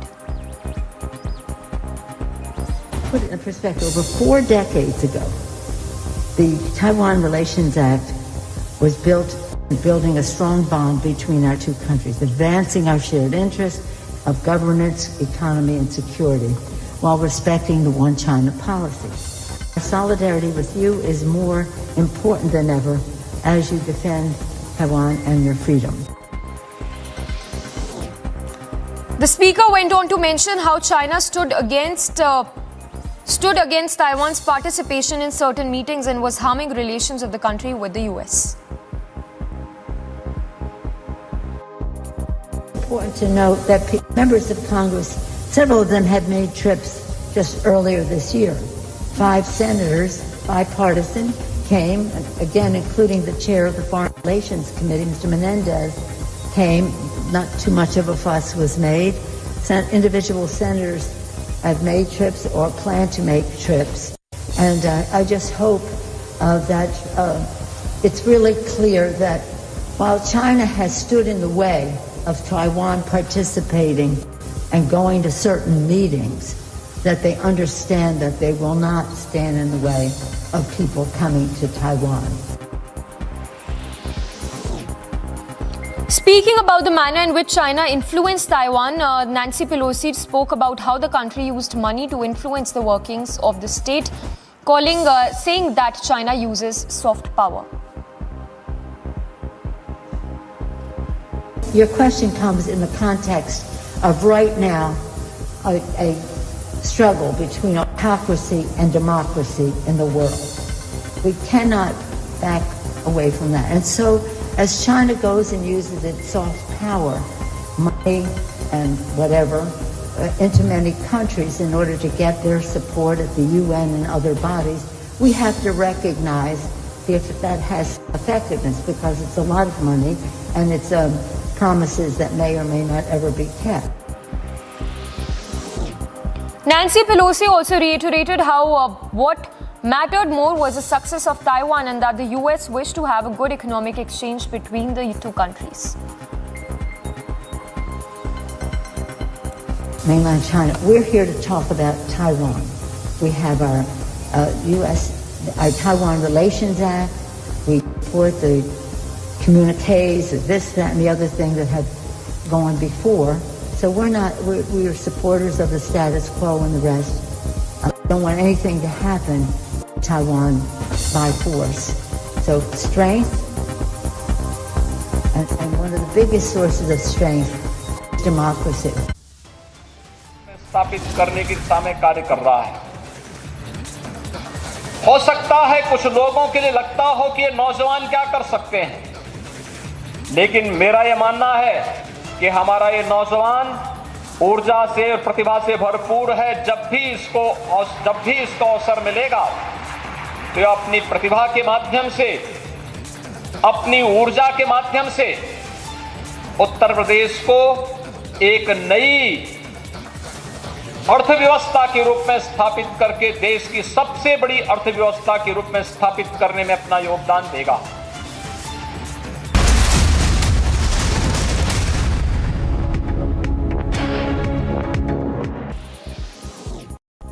After the Indian badminton mixed team suffered a defeat against Malaysia in the finals and had to settle for the silver medal, the double Olympics medalist PV Sindhu said that she's very important to come back stronger in the game. Indian badminton team claimed the silver medal in the mixed group match of the Commonwealth Games 2022.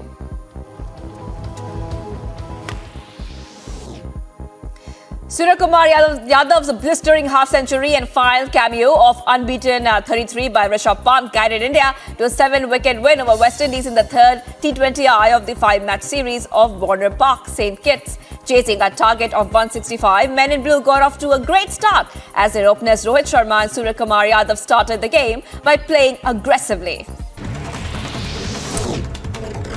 As a monkeypox cases tally rises to 8, Union Health Minister Mansukh Mandaviya addressed the Parliament over the disease, claiming that monkeypox is not a new disease and that it is being witnessed by the world, and also assured that a detailed probe is, in fact, the research is also being conducted on monkeypox. 8 case और ये disease deep contact से spread होता है। माँ को होता है तो बच्चे को होने की संभावना होती है, हस्बैंड को होता है तो वाइफ को होने की संभावना होती है। कोई स्पेसिफिक समुदाय या तो स्पेसिफिक को ही हो ऐसा नहीं है, डीप कॉन्टैक्ट जिसको हो उसको होने की संभावना। These protesters have blocked the main ITO road.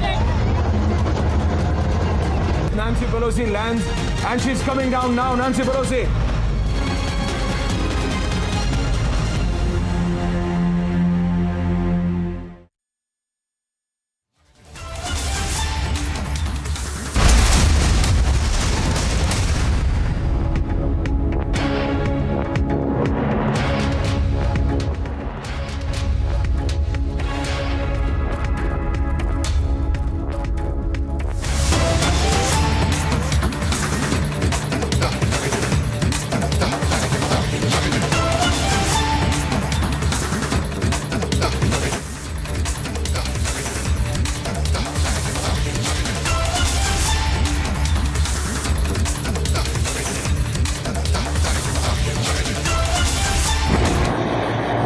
الأولي والقفز النهاري الذي جرى مؤخرا.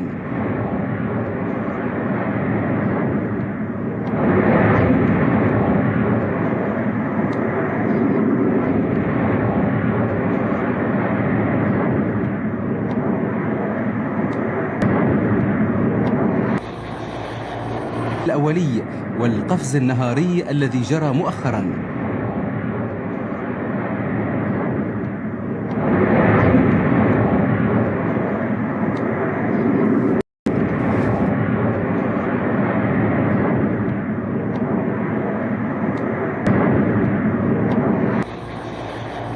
الأولي والقفز النهاري الذي جرى مؤخرا.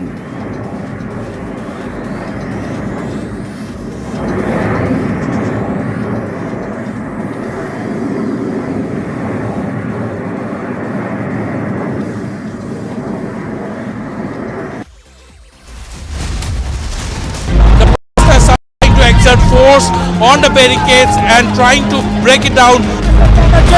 Mr. Chatterjee, would you like to respond? Sonia Gandhi coming out of the, and we can see Priyanka Gandhi also here, along with Sonia Gandhi. Sanjay Raut sitting outside his residence. He has come out. He has come out.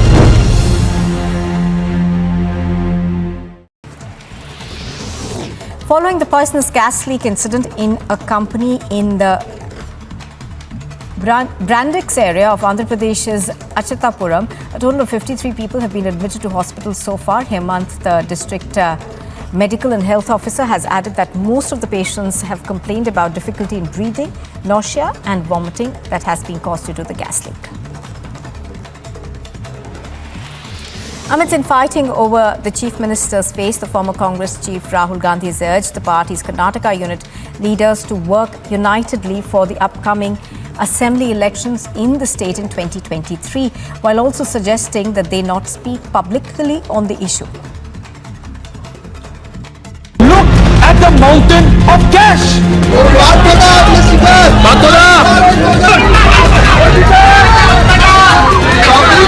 Rahul Gandhi को हिरासत में लिया जा रहा है। बड़ी खबर, बड़ी जानकारी।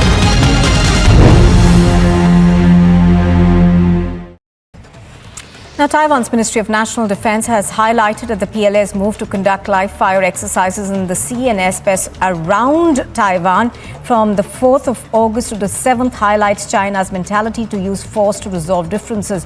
The ministry further assured that the National Army will definitely stick to its posts and protect national security. Aam Aadmi Party MP Raghav Chadha has given a suspension of business notice in the Rajya Sabha to discuss the imposition of 12% goods and services tax on sarais around Sri Harmandir Sahib, Amritsar, and has demanded a discussion on it. The opposition has appealed to the government to acknowledge the problem of rising inflation affecting the poor in India and to fix it.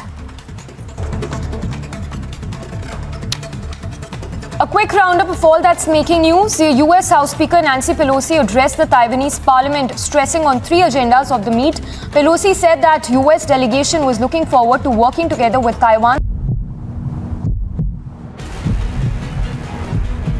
A Tiranga bike rally, which is now kick-started from Red Fort of Delhi towards the Vijay Chowk. A clear message being sent out by the people from Delhi to hoist the tricolor from 13th of August till 15th of August. Remember that the people across the country are also celebrating Azadi Ka Amrit Mahotsav, 15 years of independence.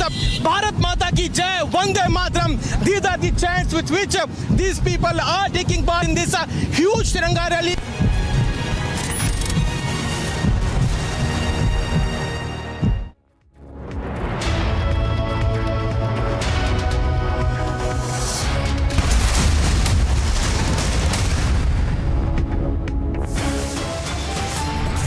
Headlines at 2 p.m. Viewers. Pelosi meets Taiwanese President Tsai Ing-wen, says want world to recognize Taiwan's leadership. Common friendship. We thank you for your leadership. We want the world to recognize that. China on war footing escalates mega military drills near Taiwan. Military exercises are unnecessary responses. Taiwan has always been open to constructive dialogue, and we will work with stakeholders to bring about stability and peace in the region. Taiwan fires big charge, accuses China of breaching the territory as Pelosi visits Taiwan. As world watches the unfolding of mega face-off with bated breath, Russia backs China, calls Pelosi's visit a clear provocation.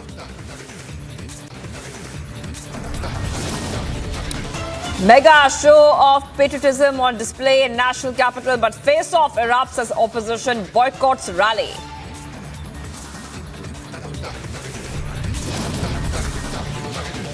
It's a Republic super exclusive as Shavan Sen uncovers the joint Partho Arpita link. The undeniable proof of the link is now out.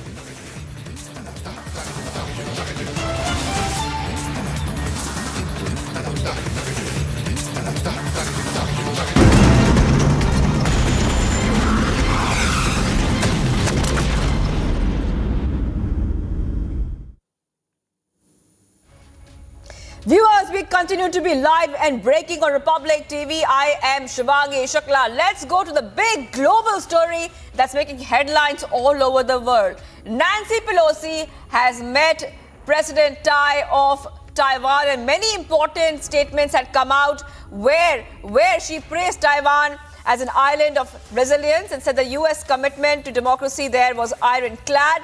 Basically saying that America stands behind Taiwan despite sharp warnings coming in from China. That's the top story that we've been tracking here. And China said that it would hold a series of live fire military drills in the air and sea around the island.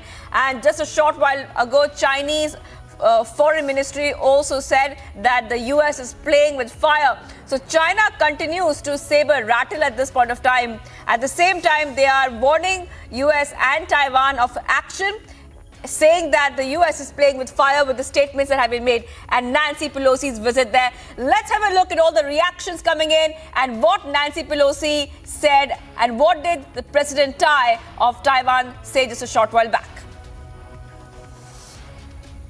I just hope that it's really clear that while China has stood in the way of Taiwan participating and going to certain meetings, that they understand that they will not stand in the way of people coming to Taiwan. It's a show of friendship, of support, but also a source of learning about how we can work together better in collaboration. So, I think that they made a big fuss because I'm speaker, I guess. I don't know if that was a reason or an excuse, because they didn't say anything when the men came. First, facing deliberately heightened military threats, Taiwan will not back down. We will firmly uphold our nation's sovereignty and continue to hold the line of defense for democracy. At the same time, we wish to cooperate and work in unity with all democracies around the world to jointly safeguard democratic values. I don't know. I'm not really in a position to talk about what their motivation was, but it does reflect the line that I've mentioned regarding Ukraine, and I have no doubt about it. This is, yet again, their desire to prove that they are immune and that they have free reign. They can do whatever they want. I don't see any other reason behind this, behind creating this flashpoint out of nowhere, while we're very well understanding what this means to China. I'm being joined by Jason Lee from Taipei. Jason has been getting us all the updates. Jason, we just saw that press conference by Chinese Foreign Ministry, where they said very, very categorically and very clearly that US is playing with fire. So one more strong statement there coming in from China, Jason. It's nothing new. So, I mean, they have to make that statement right afterwards. It's just obligatory. Yeah. Right. Also, Jason, you have been tracking all the developments in Taipei there. Just tell us a little bit more about how are the people in Taiwan really reacting to the visit. Nancy Pelosi already made the statement. She's there. Are they happy, or do they see her as somebody who's standing up to quote unquote bully China? I think that people are not happy or unhappy. They're just going about their day. You know, it's not a really big deal. All right. Also, Jason, we saw a lot of reactions come in from Russia as well. Russia is supporting China. That's something which was expected. In fact, many more reactions coming in as well from Hong Kong. Like we had told our viewers earlier, Hong Kong is saying that Nancy Pelosi's act is selfish because it's putting people there in danger. Is that what the Taiwanese government really feels? And what is the stance of the opposition parties there in Taiwan? The opposition KMT party has not condemned this visit. They're being very safe with their comments, I feel. They have not condemned the visit in any way, from what I've seen. Yeah. All right. Thank you, Jason Lee. Jason is getting us all the updates on Taipei. We are watching that visit of Nancy Pelosi very, very closely here. Let's have a look at all the reactions coming in and all the important statements which were made on the trip of Nancy Pelosi there in Taiwan. I told Speaker Pelosi that we are committed to maintaining the status quo across the strait. Taiwanese people are pragmatic. We have welcomed many congressional delegations to Taiwan over the years, and the normal practice of friends visiting each other is inherent in our culture of hospitality. Military exercises are unnecessary responses. Taiwan has always been open to constructive dialogue, and we will work with stakeholders to bring about stability and peace in the region. Thank you.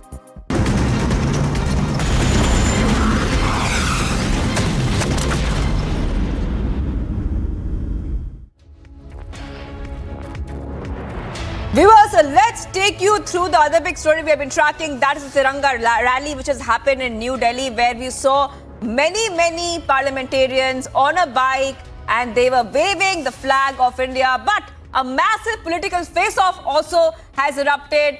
Opposition has chosen to boycott the Tiranga Yatra. That's also one of the developments which has come in. And this was, in fact, organized by the Culture Ministry. It organized a Tiranga bike rally where several MPs, including senior ministers and other parliamentarians, participated in the rally that had originated from the Red Fort.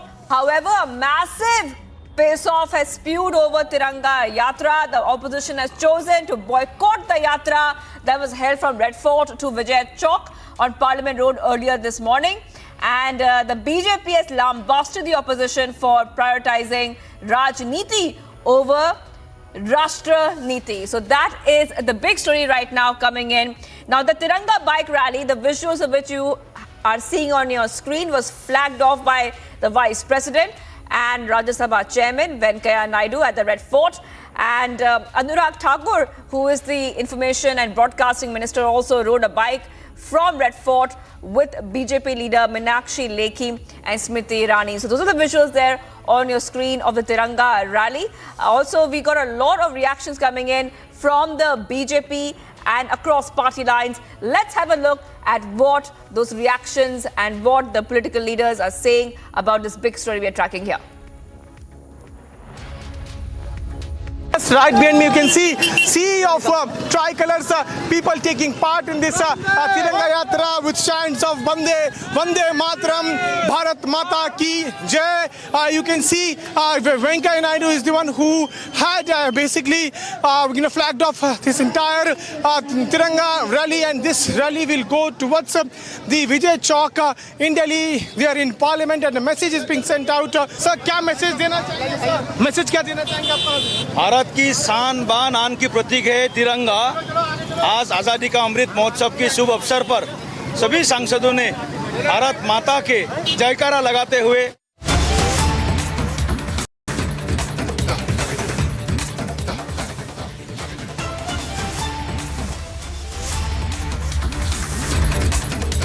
All right, we're getting visuals there from Taiwan. Visuals coming in, viewers, on the top story. We are live as China holds war drills around Taiwan after Nancy Pelosi's visit.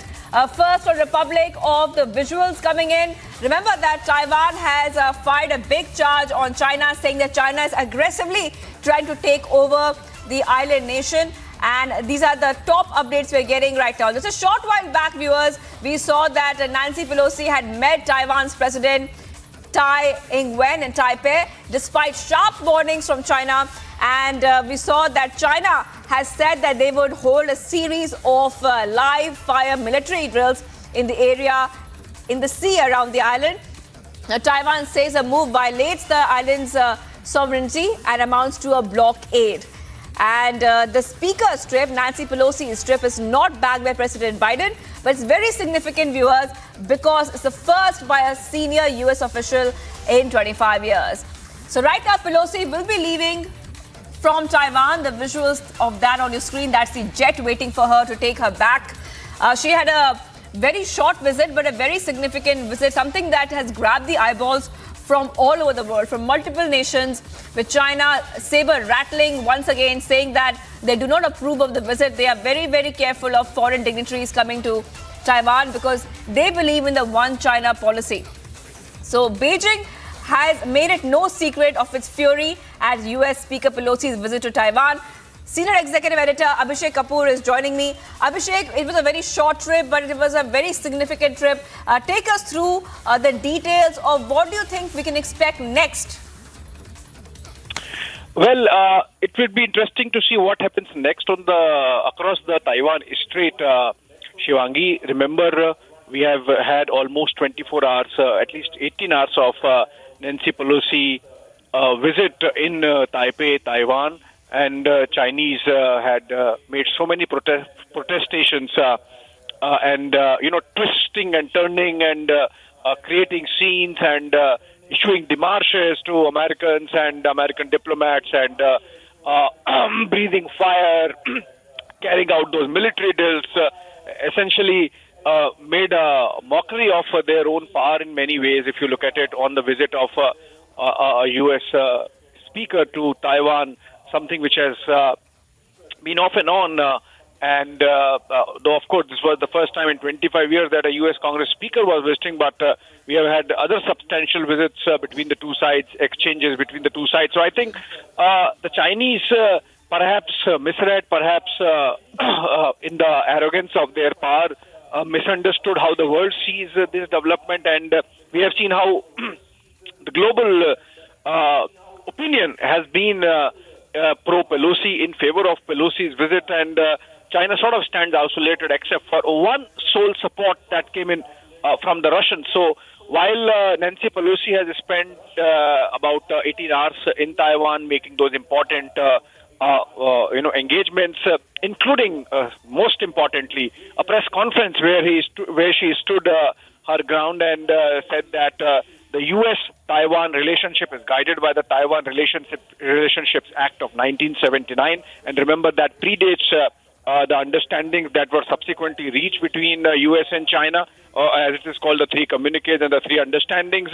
And she also said that Taiwan and the United States stands with Taiwan on the issues of economic cooperation and security cooperation. So I think typical of American plain speak coming in from Nancy Pelosi in that press conference, sending across a message to the world and, of course, to the Chinese that U.S. is there and it's going to be standing by the Taiwanese. So, and she was also accorded, I believe, the highest civilian honor of Taiwan by the President Taiwan, and now she's heading off to South Korea. So we have seen how despite all the threats of blockades, threats of missile fires, threats of fighter aircrafts, trying to encircle or corner the U.S. military aircraft that has carried the U.S. speaker to Taiwan, the trip has gone on effectively and in good measure successfully. And after completing the first half, which included Malaysia and Singapore, and the pit stop in Taiwan, Nancy Pelosi is now headed to South Korea and Japan, essentially underscoring U.S.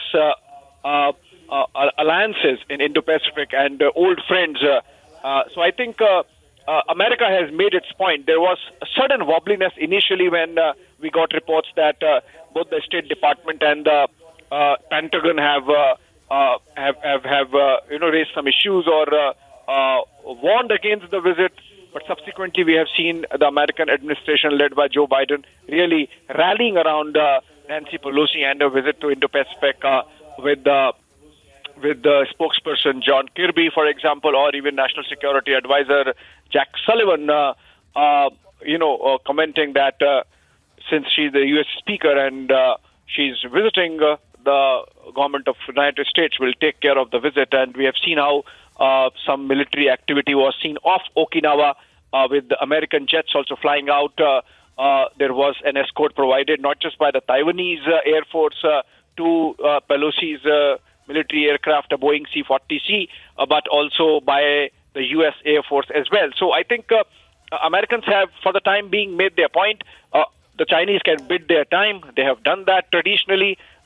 It's ingrained in their DNA, in their strategic thinking. So it's not necessary that apart from the live fire exercises that we have seen or the military drills we have seen, or yesterday we saw the breach of air defense identification zone of Taiwan by the Chinese military aircraft, 21 of them, a statement of which came out of the Ministry of Defense of China.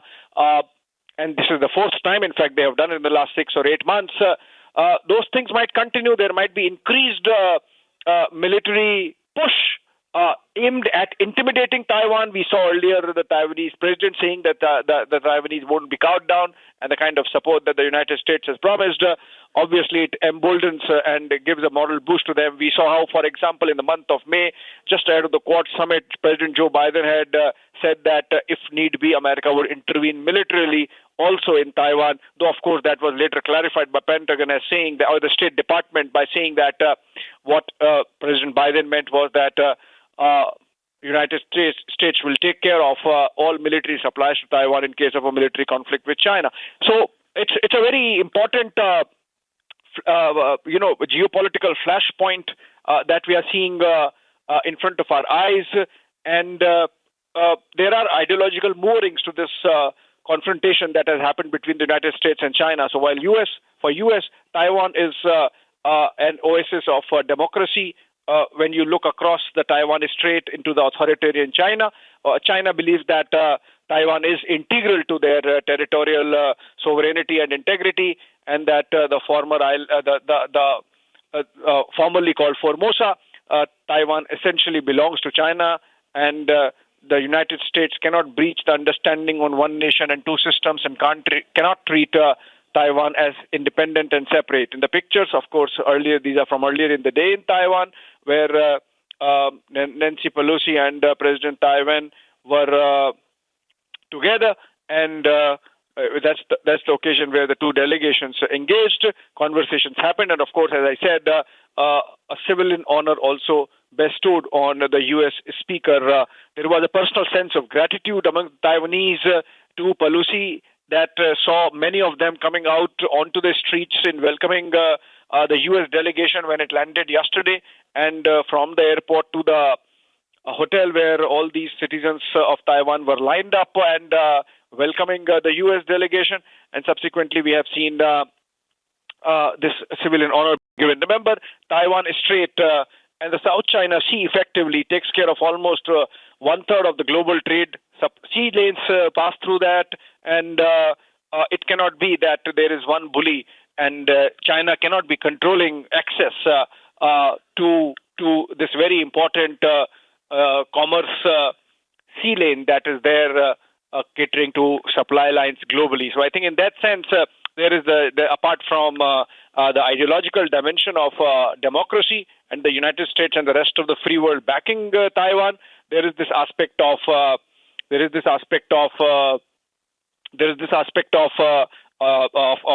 global commerce and the security of commerce, and that's why it's important that the Indo-Pacific through these supply lanes remains free and open, and it is not controlled by one nation, and is determined the freeness or the navigation there determined by the whims and fancies of one particular nation. So I think in that sense, it's a very important visit. Now, of course, Pelosi finishing it and departing from Taiwan on to South Korea. It would be interesting, Shivangi, before I finish, to mention that China has put across a blockade across the Taiwanese, the Taiwan Strait airspace. So it would be interesting to see whether the U.S. military aircraft is allowed through the normal route up north to Korea, or it has to take a detour down south first and then, take a detour and then move towards South Korea. That would be interesting to watch out from here on. Right. Just one more question, Abhishek. We are seeing our visuals on a screen where Pelosi will be departing from Taiwan very soon. Viewers, if you're watching Republic TV right on, this is the big story right now. Pelosi to depart from Taiwan. But, you had mentioned about the economic sanctions. Now, does that mean that Taiwan is on a back foot right now, Abhishek? Because after Pelosi's visit, we are seeing sanctions imposed on Taiwan, economic sanctions and military drills. Well, sanctions have been imposed by Chinese, Shivangi, and Chinese, obviously, as I said, they will bid their time. They will not react immediately militarily, but these kind of sanctions will start, coming in. Of course, the rest of the world would, do an encore and take care of Taiwan in so far as those whatever loss that Taiwan suffered because of these sanctions is concerned. Essentially, what we are seeing is another division, a geopolitical division happening. We have seen it over the last 6 months happening in the case of Ukraine, and now in the case of Taiwan as well. Those cleavages getting sharpened. While in the case of Ukraine, it was West versus Russia, and now it is becoming West versus China. And the economic sanctions against Taiwan are only a small component of it. At some stage, I'm afraid I have to tell this, that China would intervene or act on Taiwan militarily as well, and that would be the actual test of all the camaraderie and the support that the world has promised to Taiwan. Like in the case of Ukraine, it was said that Americans or the West would fight till the last Ukrainian. It cannot be done about the Taiwanese because a better example has to be set. So I think this is, for now, the Americans have made a point that nobody can stop a visit of a senior-most American official of the U.S. government to any territory where they have direct relationships and their direct stakes. But over the long term, obviously, we will have to wait and watch how the Chinese take it from here. As of now, of course, Xi Jinping looks a little poor because for an 82-year-old woman, a feisty one at that, for him to mobilize this kind of war machine, where we are seeing in the picture to the left, for example, the Dongfang missile, and we have seen their military aircraft in full mobilization. We have seen their tanks rolling and the military personnel vehicles rolling, the armored vehicles rolling, and then we have seen their aircraft carriers, both the aircraft carriers in the sea. So obviously, the Chinese have, perhaps overdone or overreacted for now, but you never know with the Chinese whether they want to use it as a stepping stone to really ultimately militarily take over Taiwan and merge it with the Chinese mainland. So having made that objective absolutely public and clear, it's only a matter of time. And as I said, they might use this Pelosi visit as a trigger to fast-track their mobilization in the direction of taking over Taiwan at some stage. Also, Abhishek, there is, in fact, one more point I want to discuss with you so our viewers get a clear perspective.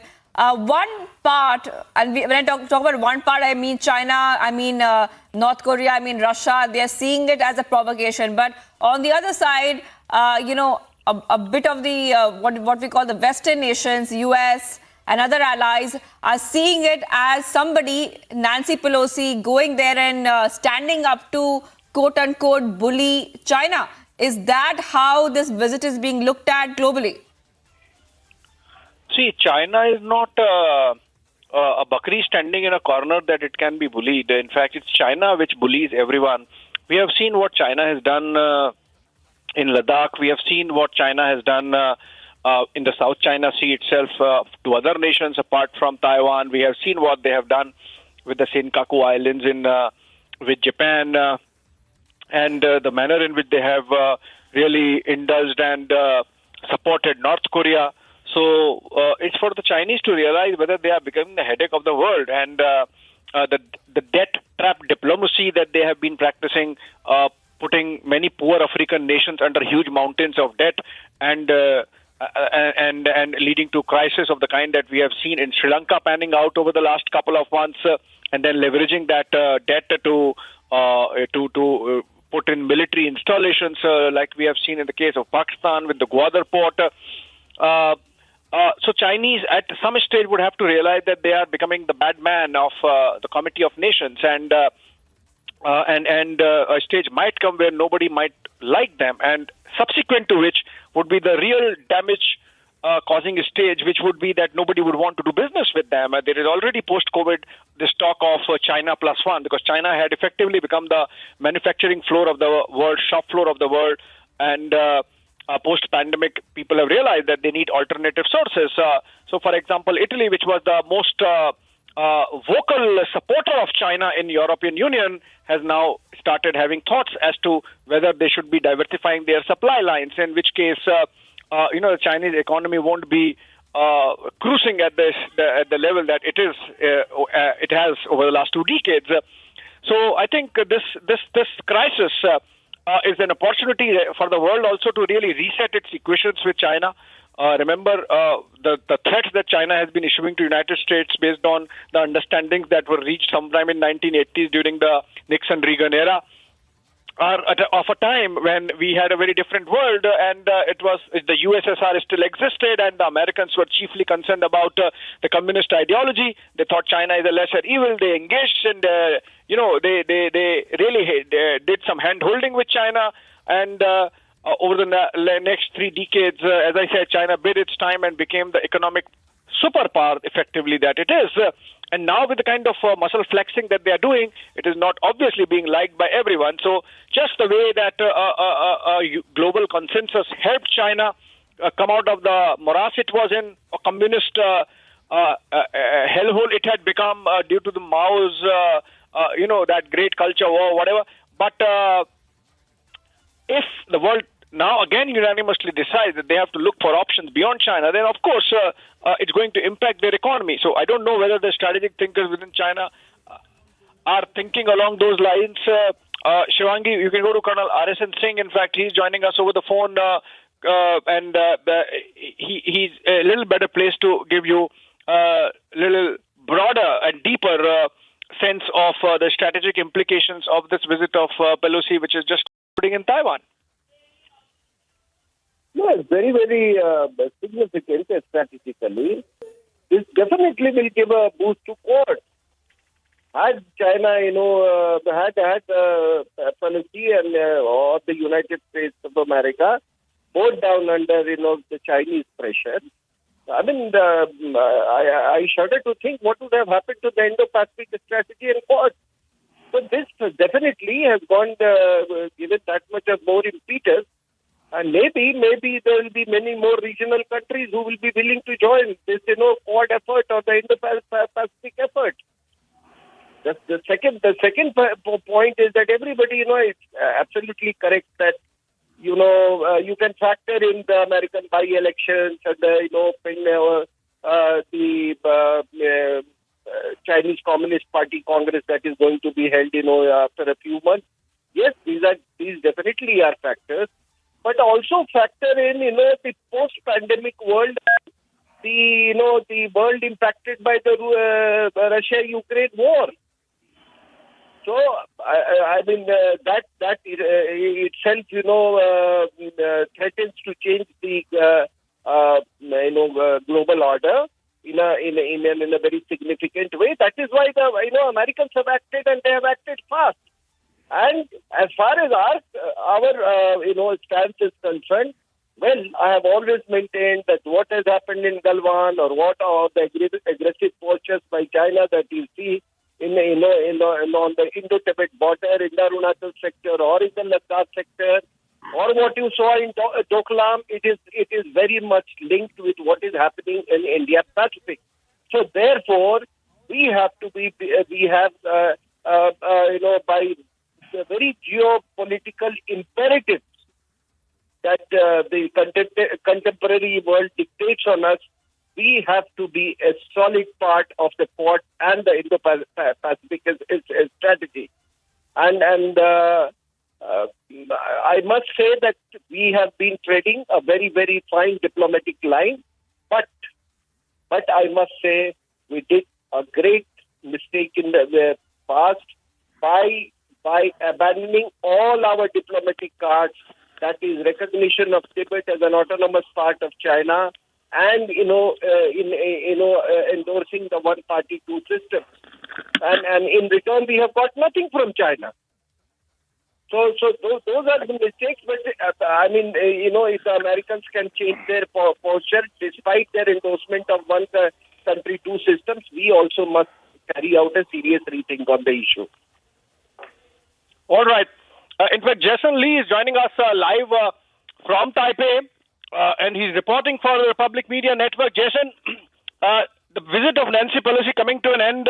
If you can give us a quick 3 takeaways, how the visit is important for Taiwan, for the neighborhood, and for the world in terms of the Chinese muscle flexing that we have seen over the last few months.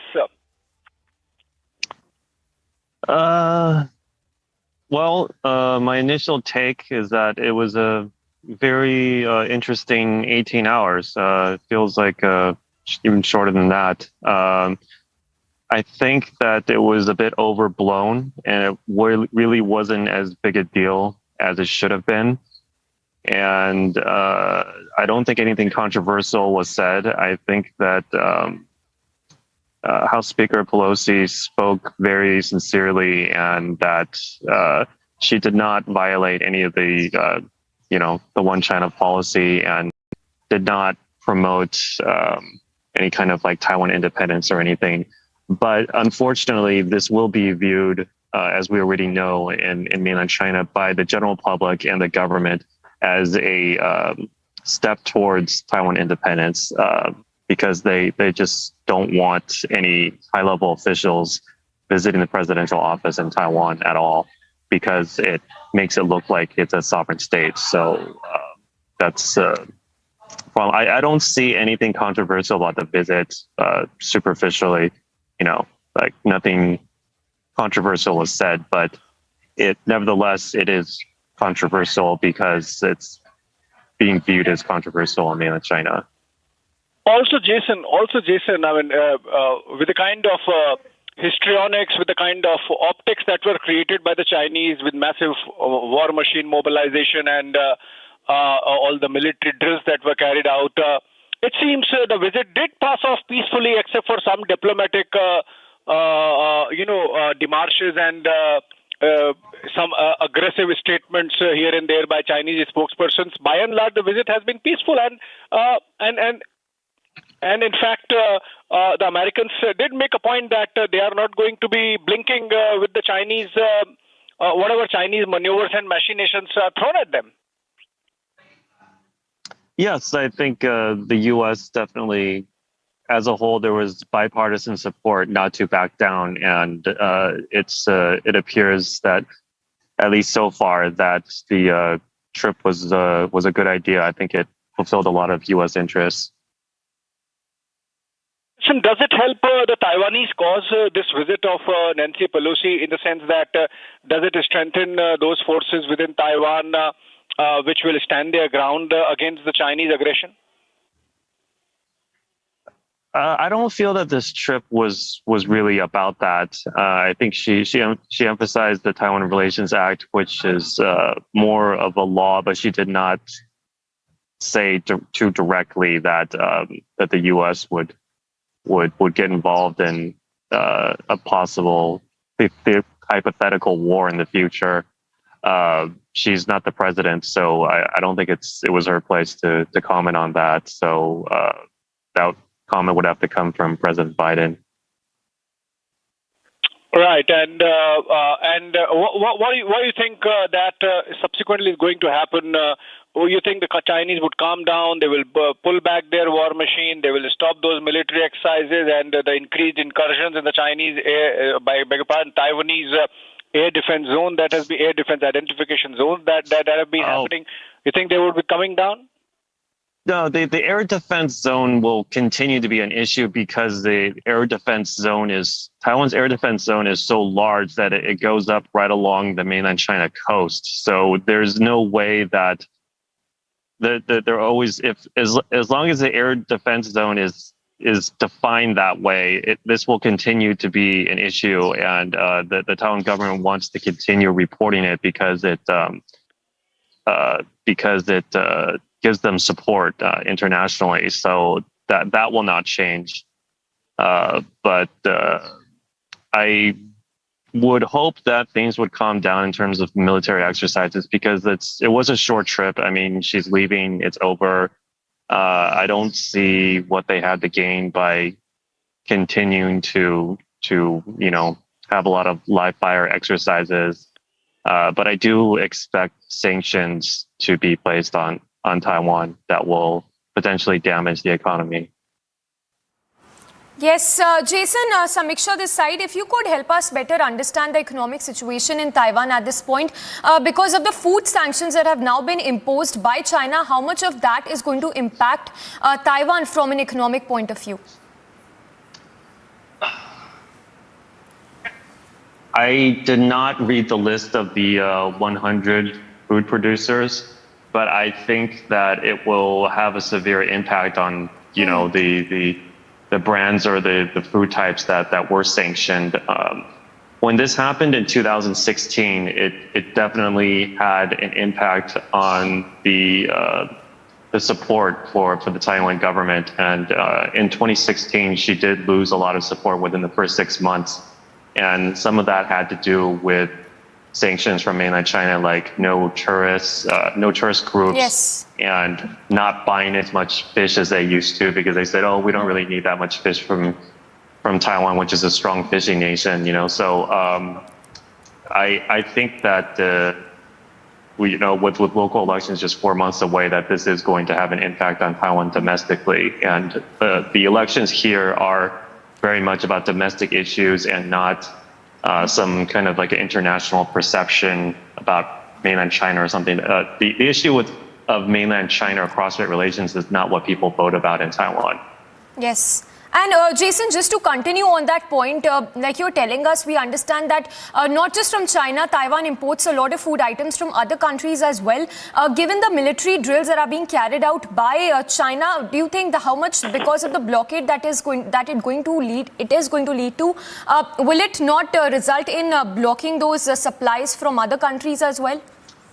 As far as I understand it, there's no blockade of our ports. Just Kaohsiung and Keelung are open as far as I know. I don't think there's a blockade.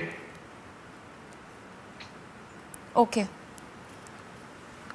All right, Jason, thank you so much for the moment. We'll keep coming back to you. So Jason Lee reporting live from Taiwan, getting us all those details. Our senior executive editor, Abhishek, continues to be with us. Abhishek, if we can continue on that very same point, I wanted to understand from you the economic situation in Taiwan as we speak because of the military drills that are taking place. We understand that there's going to be a blockade in the next few days from August 4th till 7th to be specific. How much of that do you think is going to impact Taiwan from an economic point of view?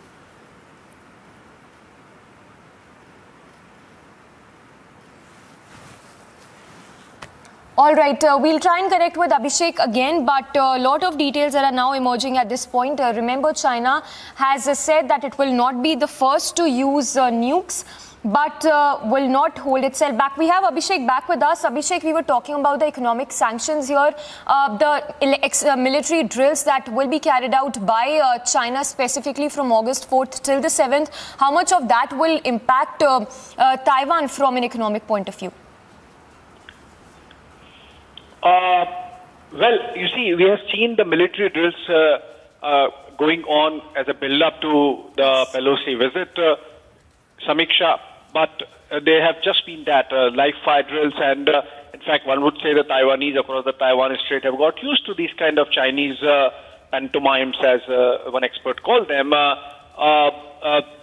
have been increased violations of the air defense identification zone of Taiwan, and we have seen increased military activity and muscle flexing by the Chinese, and of course during the announcement, during and after the announcement of Pelosi visit, and subsequently as a build-up to the landing of Pelosi in Taipei, and in the last 18 hours, the Chinese have been at their belligerent best.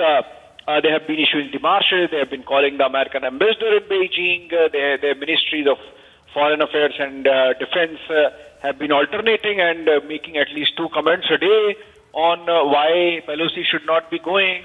And even Chinese embassies across the world have been taking to social media platforms and projecting this as an act of provocation by the Americans. But the fact of the matter is that the world community is united and sees Chinese bullying in its neighborhood from east to west, from north to south. And I think this might have been done, as experts have noticed, because the National Congress of the Chinese Communist Party is happening sometime later this year, and Xi Jinping wants to bolster his leadership, which he might have failed actually in that objective. Yes. Abhishek, stay with us. Let's take a look at this explainer on how the extensive military drills that China intends to carry out from August 4th till the 7th is going to impact Taiwan for that matter. Now, in response to Pelosi's visit to Taiwan, Chinese military will launch targeted military operations near Taiwan.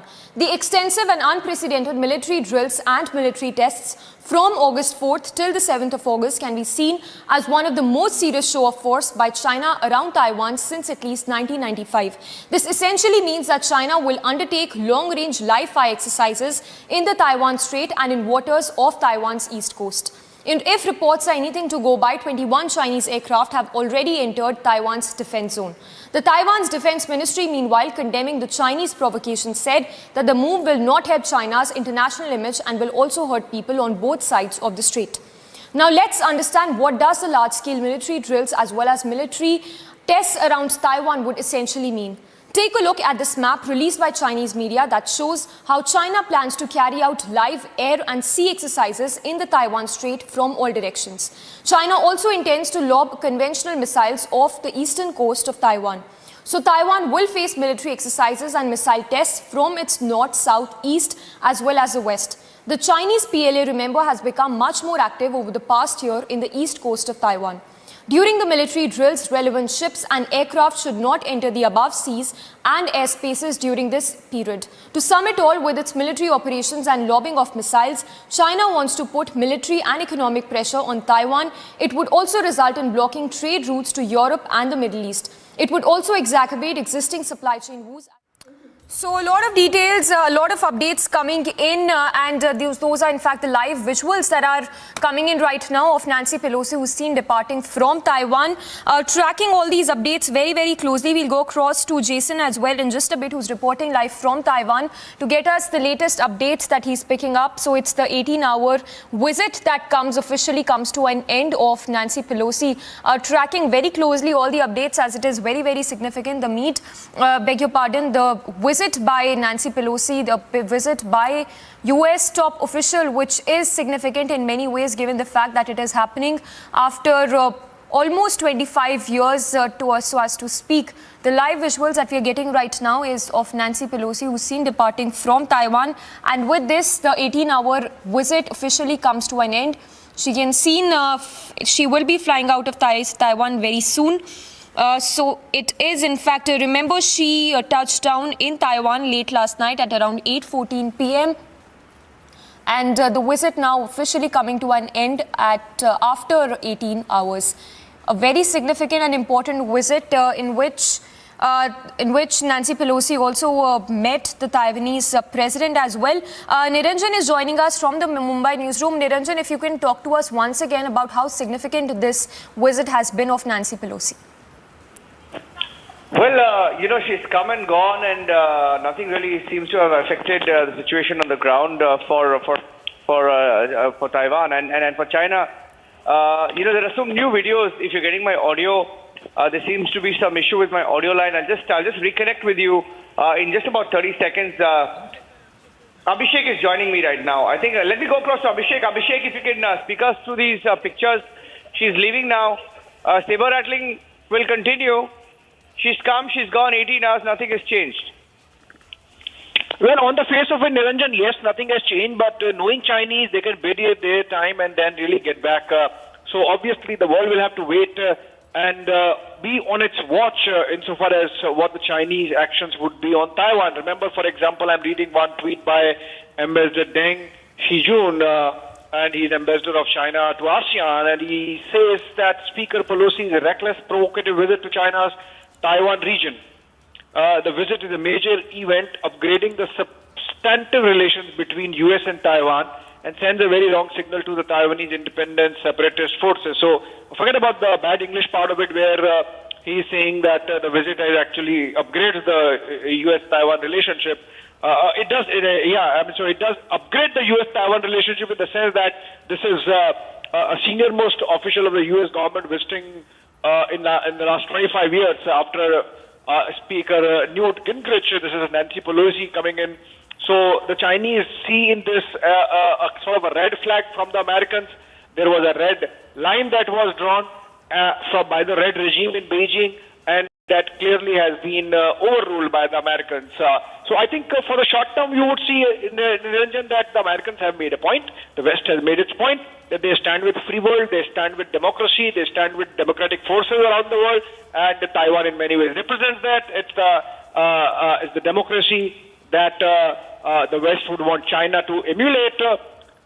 But despite that, the fact remains, Niranjan, that when it comes to resources to wage a war, when it comes to the war-fighting machine, when it comes to the financial resources to carry that, I think the Chinese have an edge. So it's just about when they decide to really up the ante and turn whatever anger they have shown by way of words, by way of this military muscle flexing, by military exercises, translates into real transgressions and real pushing the envelope on Taiwan. Remember, it's a publicly stated position of China that they would militarily take over Taiwan. It's only a matter of time. I think they're just waiting for the time when military resistance from rest of the world would be minimal, if at all.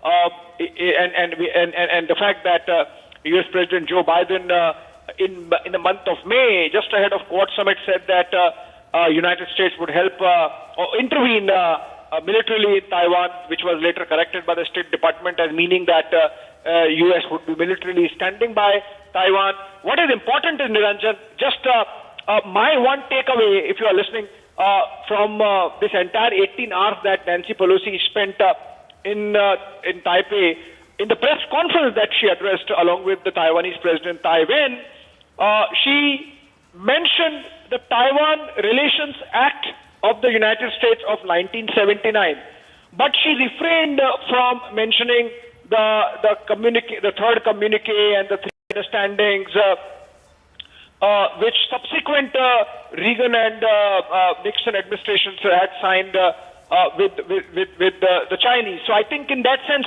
some recalibrating is happening in the United States as well. I think they are preparing for a time when the confrontation would be more than symbolic. We have seen over the last 18 hours of Pelosi being in Taiwan, things have been peaceful. As a build-up, there was some saber rattling, but more in the verbal domain than military domain. But as a stage might emerge. Today, for example, the U.S. economy is $20 trillion and the Chinese economy is $15 trillion. Forget about the fact that in purchasing power parity, the Chinese are actually $5 trillion ahead of the United States. But still, it's almost equal size, little less. But another 5 years down the line, it's likely, the way things are, that the Chinese would be perhaps even in real terms ahead of the Americans in the size of economy and even more in purchasing power parity terms. And then they would really have the resources and the swagger to really push the envelope. And then when a confrontation of this kind happens, we would have a very different picture, or the world would have a different picture. So I think this is more like a preparation for that stage next 5 years. As I said, China can bid its time and wait when the resistance to their action would be minimal. What is important is that for now, at least, America, which is actually the great power, and China, the aspiring power, a confrontation between them has really set the contours where Americans can really still get away by saying that, okay, fine, we looked them in the eye, we made our point, we did not blink, we behaved like a great power, we told them, come on, don't get up and down about this is a normal visit. And the Chinese, by all the saber rattling, showed that they are restless, they don't have time, they are going to come back.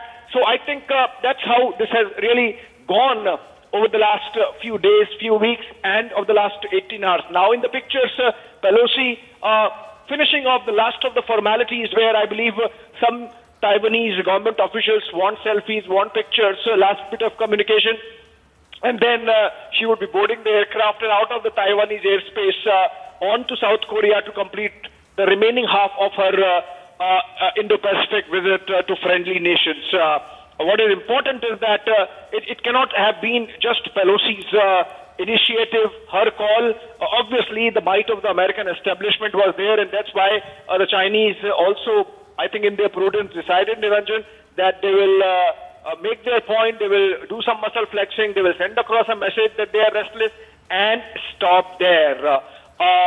Anything more than this, any escalation further than a couple of incursions would have meant that, questions would have been asked of Xi Jinping in the National Congress that's coming up. So, and had he not done all this, then also the questions would have been asked. So, I think it was a bit of a quandary for Xi Jinping.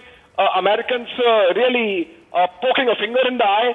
When Jinping decides to respond, I think we might have to wait till the time that he clears the clouds insofar as his leadership issue is concerned, that has gotten into a bit of a trouble post the COVID pandemic. Otherwise, it was cruising. He was almost sort of certain that he would be president for life. Now, I think he has to get one more lease of life, and then we would see some more response from the Chinese. But for now, I think it has been advantage America with the point it has made of standing by Taiwan. How long this can last, that's something, some more time has to lapse before we understand the implications of this. If you look at it from the Chinese side, waving of red flag that has been done by the Americans to them. Yes, Abhishek, stay with us. Also, with the visit of Pelosi coming to an end, do you see the exercise, the military exercise, as well as the missile test that Taiwan, China intends to carry out, will also come to an end? Samiksha, they can do 10 missile tests. They can shoot 20 missiles in the waters of Taiwan Strait or Indian Ocean beyond. But they can risk, really, the Chinese can risk coming out as a large-size nutcase Korea. Would they want to do that? That's something which obviously the Chinese leadership has to take a call on. Remember, it's just an 82-year-old woman, a PhD woman who decided that, okay, fine, she has to go and make a foreign trip for an assignment, like it happens in most of the democracies, and for the Chinese to react the manner in which they have. Had it not been for the economic stakes that they have generated in the rest of the world would have laughed at the kind of gymnastics that the Chinese have indulged in over the last 7-10 days. Verbal gymnastics by way of their spokespersons, really haranguing the world community with sermons on how China is being provoked, and otherwise by way of these military demonstrations about which you are talking about. So the interesting bit, Samiksha, for me would be that when this plane flies out, would it be given a path through the air blockade sort of that has been put across by the Chinese in the Taiwan Strait toward their side, at least for the next 3-4 days that you were talking about between August 4 and no, in fact, even that does not come into play because that's going to happen tomorrow, and Pelosi is just heading out now. So I think she would make her way safely to South Korea, subsequent to which obviously the muscle flexing that the Chinese would do would be aimed at intimidating the Taiwanese only. All right, Abhishek, thank you so much for getting us all those insights. So that is, in fact, the latest coming in. Abhishek, in fact, if you can stay with us and talk to us more from your takeaways from that media briefing also that happened, in which Pelosi sent out a very strong message asking the world to come together when it comes to the situation we've been seeing in Taiwan for so many years now. Well, to begin with, the press conference was between her and the Taiwanese president, first woman president of Taiwan, Tai Wan, and she made a couple of points. One was that the United States stands with Taiwan and is going to continue its cooperation, both economic and security, irrespective of the pressure that are being created, irrespective of the intimidation that is happening, irrespective of the posturing from across the Taiwan Strait that's happening. She did not answer any question directly on China, but she said that the United States relationship with Taiwan would be guided by the Taiwan Relations Act, and that was, I think, an important takeaway for me because she did not mention Taiwan Relations Act was signed by the U.S. Congress and the Senate in 1979 and became a U.S. law under which is an umbrella law under which the U.S.-Taiwan relationship is conducted. But subsequently there were 3 understandings reached and a communique signed between the two sides in the Reagan-Nixon era, and Pelosi was interestingly silent on that. So whether there is a strategic shift within the United States and an evolution of thinking that, okay, fine, we have to really go back to the Taiwan Relations Act, though, of course, even that was a dilution because till that time, United States had fully committed to militarily defend Taiwan, and the Taiwan Relations Act removes that bit. But the fact that the subsequent understandings and the communique, in fact, had diluted this further, had sort of tied down the U.S. hands, and whether with this statement and this visit of Pelosi, the United States really wants to shrug off those agreements with China and free its hands to more liberally engage with Taiwan, to more publicly engage with Taiwan, it remains to be seen. But this is, by all accounts, a visit that has in some ways brought the sheen back on the United States, the jading, declining power, so to say, as China is the rising power, and like a great power, it has stood its ground and not shown any kind of nervousness at the belligerence that was coming its way from the Chinese side, except for one statement which was attributed to the State Department, saying that the State Department has security concerns, or the Pentagon, in fact, had security concerns about Pelosi. Now, of course, in the pictures, you can speak to the visuals. I think almost the last lap, and Pelosi finally boarding that aircraft, Boeing C-40C of the United States military, and giving final bye to the people of Taiwan as she boards the plane and flies out of Taipei. I think she just wanted to say bye to someone else, someone she knew there, and she came out 2 steps back and now waving. This is the U.S. congressional delegation, by the way. It consists of 4 congressmen, and it's a bipartisan delegation. There was bipartisan support to Pelosi visiting Taiwan, cutting across a political divide in the United States between Republicans and Democrats, more by Republicans as much as by Democrats. So in that sense, one would say the Americans really have made a diplomatic point or two with this visit, as the doors shut on the aircraft and it makes its way onto the runway and out of Taipei onwards to South Korea. And so there you have it, viewers, and Abhishek Kapoor staying with us live. Nancy Pelosi has now entered her plane and the doors are about to be shut very, very soon. She is going to take off after an 18-plus hour visit that has really proved historic in many ways already, simply by dint of her even attempting it.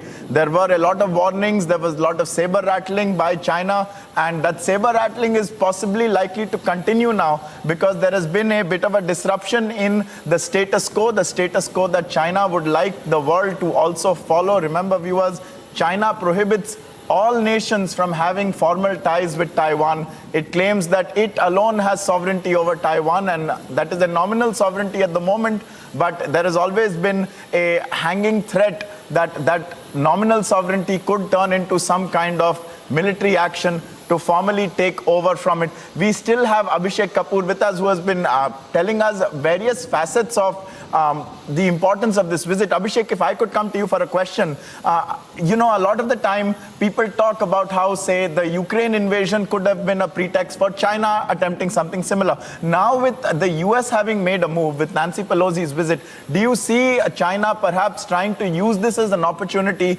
to further misadventure in the area? Well, make no mistake, Ankit, they would sure do that. It's even without Pelosi visit, it was a matter of timing when Chinese decide to take Taiwan. It's a publicly stated position. The Chinese have made it amply clear that Taiwan is an integral part of the mainland. It has to be integrated with the mainland. If not now, maybe next year, maybe next to next year. I think they'll just wait for a time when the resistance to their taking Taiwan militarily, if need be, is the least in the world community. I think their project to take over Taiwan might have got delayed because of the pandemic. Had it not been for the pandemic, we might have been discussing, as of today, the taking over of Taiwan. Having said that, that is not a very diplomatic thing to say, but that's real politics. That's what hard facts are about. China has military muscle to really take Taiwan if they want to, with whatever resistance limited Taiwanese defense forces can offer. In that context, the statement that came from President Joe Biden ahead of Quad Summit that if need be, the United States would intervene militarily, which was qualified later by the State Department, saying that what the president meant was that U.S. would be supplying military equipment to Taiwan to carry on its defense.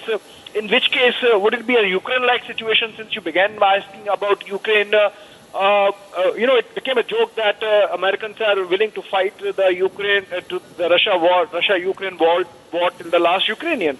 So whether by supplying equipment they would also create a situation where Taiwanese essentially would be facing the brunt of the mighty Chinese war machine with whatever military supplies that Americans can provide. And also remember, unlike in Ukraine where from the West it's absolutely open access to Ukraine for supplying of the war machine, unlike in the case of Taiwan where China can effectively blockade the entire island from all sides and seal it before taking over. So I think unless you are thinking in terms of a World War III, it would be very difficult to stop China from taking over Taiwan. What Nancy Pelosi visit has done is it has generated a debate, it has generated interest, it has generated curiosity, it has generated some understanding of the issue of Taiwan. And in that sense, I think, remember, for example, post-COVID, a very staunch ally of Chinese in Europe, Italy, started thinking in terms of China plus one through diversified supply lines. I think China would be poorer for friends. China would be poorer for its economic engagement if it tries to take over, which at some stage it would, Taiwan, and it would be starting off a new stage in the progress of geopolitics in the world, where after having tasted success, having been so successful, having become the second most powerful nation after the United States, almost equal to them in economic power, the decline of China and the acceptability of China would come down. And that's where perhaps it gives you some sense that all this muscle flexing that we saw by the Chinese was aimed at domestic consumption, was an effort by Xi Jinping to bolster his credentials as a strongman, as a strong authoritarian leader. Also remember that he's facing a national congress. Not that there is going to be any rebellion in the Chinese Communist Party against his leadership, but any strong action from now till the National Congress on Taiwan essentially bolsters the hands of Xi. And in that sense, I think this is how the situation really panned out. So obviously, neither the Chinese nor the Americans wanted a war. For the Americans, it was just sort of poking a finger in the eye to the Chinese, and for the Chinese, it was a matter of using this opportunity to escalate things to a level where next time they do it, there would be normalization of this kind of escalation in the eyes of the world. So, for example, over the last 6 months, we have seen the Chinese, including yesterday, 4 times intruding into the air defense identification zone of Taiwan. You would see more of that happening perhaps every month. And the Taiwan Strait between the Chinese mainland and its southern border and the Taiwan island. The Taiwan Strait has a median which was fixed by a median line which was fixed by the Americans way back in 1954, and the Chinese obviously don't agree to it. Like they don't agree to most of their international borders. They have been fighting like a bully with the tiny Bhutan in the Himalayas. So obviously they might want to do away with that line completely. They might want to do away with the Taiwanese ADIZ completely, and subsequently make a push for Taiwan sometime in 2024-25 or even earlier. You don't know, because they have the money. As I said, Ankit, as things stand today, as I was explaining to Samiksha earlier and to the viewers, that American economy is $20 trillion. The Chinese are not far behind at $15-16 trillion. In fact, in purchasing power terms, the Chinese are $30 trillion to Americans, $25 trillion. They are actually ahead of the Americans. In PPP, they are the #1 economy already. They would have the money, they would have the spare financial resources to take Taiwan on the fly. And I think that's the reason why the Americans also thought of setting the stage and sending across a message to the West that it is high time you unite. Had it not been for the Pelosi visit, Germany would not have made a statement in support of Taiwan as publicly as it did. Germany is not a player in Indian Ocean. Germany is not a player in Pacific. Obviously, it is not a player in Indo-Pacific. And in that sense, I think this crisis has helped the United States galvanize its leadership of the West, like in the case of Ukraine crisis as well, but more so in the case of Taiwan, because it's a little distant. Ukraine crisis is directly affecting the food and energy security of Europe. In the case of Taiwan, it might not. and that's why I think you would see even more support coming by way of the United States. So if it was done to bolster its sagging global credentials as the most dependable and most bankable ally whenever nations are bullied, I think the United States wanted to do that. Of course, just like in the case of Xi Jinping, so in the case of Joe Biden, there is a domestic element as well. Biden administration is facing its midterm polls later this year, and these kind of optics really help shore up the image taken together with the elimination or killing of Ayman al-Zawahiri that happened Sunday. I think Joe Biden might be looking at these two foreign policy successes as having boosting his or Democratic Party's chances in the midterm polls, which many opinion polls suggest that the Democrats might be losing to a resurgent Republican Party. Yeah, Abhishek, fantastic analysis there. Do stay with us as we await the takeoff of this plane. Nancy Pelosi is aboard it at the U.S. Plane that is going to take her to South Korea, is what we are told, after her about 18-hour visit to Taiwan and Taipei. Now, Abhishek, two things you mentioned was, of course, the two leaders, the presidents of both the countries, that is China and America. In Xi Jinping's case, like you've been telling us, he's up for re-election, and this really would be the election that would go a long way to furthering this whole president for life narrative that has been unfolding, because since the time of Deng Xiaoping, no Chinese president has served over 10 years of a term, and so that would be harkening back to the Mao kind of days. And on the other side, in Joe Biden's case, like you're telling us, within 24 hours, two displays of U.S. foreign policy, and a muscular foreign policy at that, with the elimination of al-Zawahiri in Afghanistan, and then courting essentially some kind of conflict with China, or rather not bowing down to China's warnings, and sending this delegation to Taiwan. So do you feel in this way, both the leaders, in Xi's case, he needs to say something, or he needs to do something before this Congress takes place? And on Joe Biden's side, do you think a point has been made to the rest of the world regarding America still very much being the superpower, the monitor of the seas, the enforcer of democracy? Would you say that there are definite developments that have taken place in both these regards? Ankit, so far as Xi Jinping is concerned, he has little more space to maneuver, I would say, because he's a stronger leader. He does not have elections to face. His third term is a foregone conclusion. In fact, as you rightly mentioned, there is talk of him being president for life, and the National Congress. But for the pandemic, in fact, these events like National Congress would not even have been an issue. But what the Americans have done is that with this Pelosi visit, really shaken things up, stirred the pot, as one would say, at not much cost. And I think even Americans would watch how the Chinese react. And exactly for that reason, so that the world does not think that the Chinese are only about optics, the Chinese are only about verbal duels, and the Chinese are only about saber rattling, they might want to hit Taiwan in some ways. So these economic sanctions that we are seeing, where imports have been stopped and exports have been banned, is only a beginning. Taiwan happens to be the biggest investor, also in one of the biggest investors in China, so it's not going to be easy. But insofar as their military objectives are concerned, the larger strategic objectives are concerned, you could see some move by the Chinese. Remember, they can wait for their time. They have waited for 3 decades to flex this military muscle post the beginning of liberalization. 4 decades, in fact, and as they say that this is coming off full circle of 200 years of slavery that the Chinese had, or subjugation that the Chinese had seen. 100 years, sorry, of the subjugation that the Chinese had seen, and now it's a resurgence and rebuilding of China we are seeing, because of which translates into the kind of aggression that we see.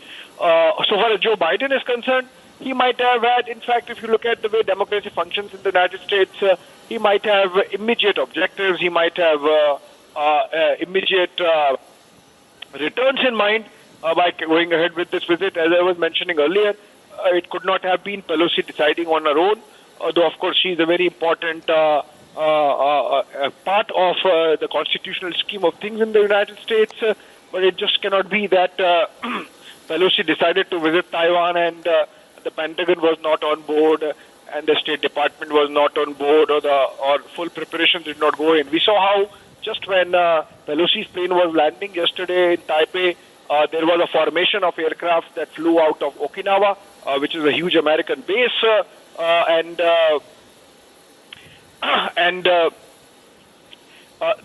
even the Pelosi aircraft, which is a military aircraft, was escorted, apart from the Taiwanese airplanes, by American Air Force as well. So I think the visit was fully taken care of. There was no possibility of the Chinese getting into any misadventure zone.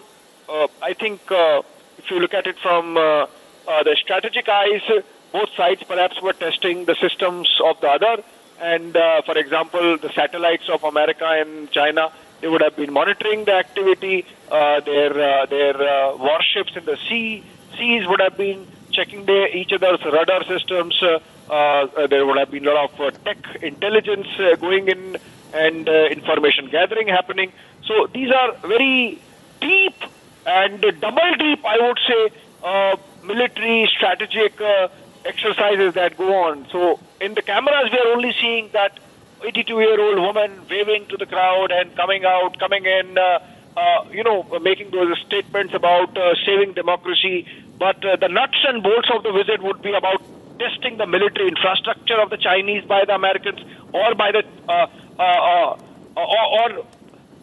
by the Chinese of the Americans, and there would be, the military leaders and the spy masters. They would be checking how far they can push the envelope, what all they could sneak in and the other side could not see, what all they tried to sneak in and the other side stopped. So it would have been a very interesting, deep military exercise on the side, which would be of greater consequence, in fact, than just this optic of Boeing C-40C standing on the tarmac, waiting to take off, and Nancy Pelosi there inside. I don't think the Chinese would have ever wanted to target Pelosi, or Pelosi is doing this because she wants to dethrone Xi Jinping. I think it's about a very long-term battle of nerves happening between a rising power and the one that is great power already, and basically this battle of nerves over a period of time would determine who would rule. Obviously, nothing is permanent in this world. Just when China becomes the great power, perhaps India would be knocking at its doors and aiming to replace it. So that's a cycle that goes on. Ankit, we saw how 19th century belonged to the United Kingdom, the Great Britain, and there was a time when sun would not set on the empire from morning to evening and for 24 hours. And then the 20th century belonged effectively to the Americans. And in these pictures, what we are seeing is basically a tussle happening before a baton. The baton is passed on to the Chinese, not for a century, perhaps 2 decades, before perhaps India breathes down its neck.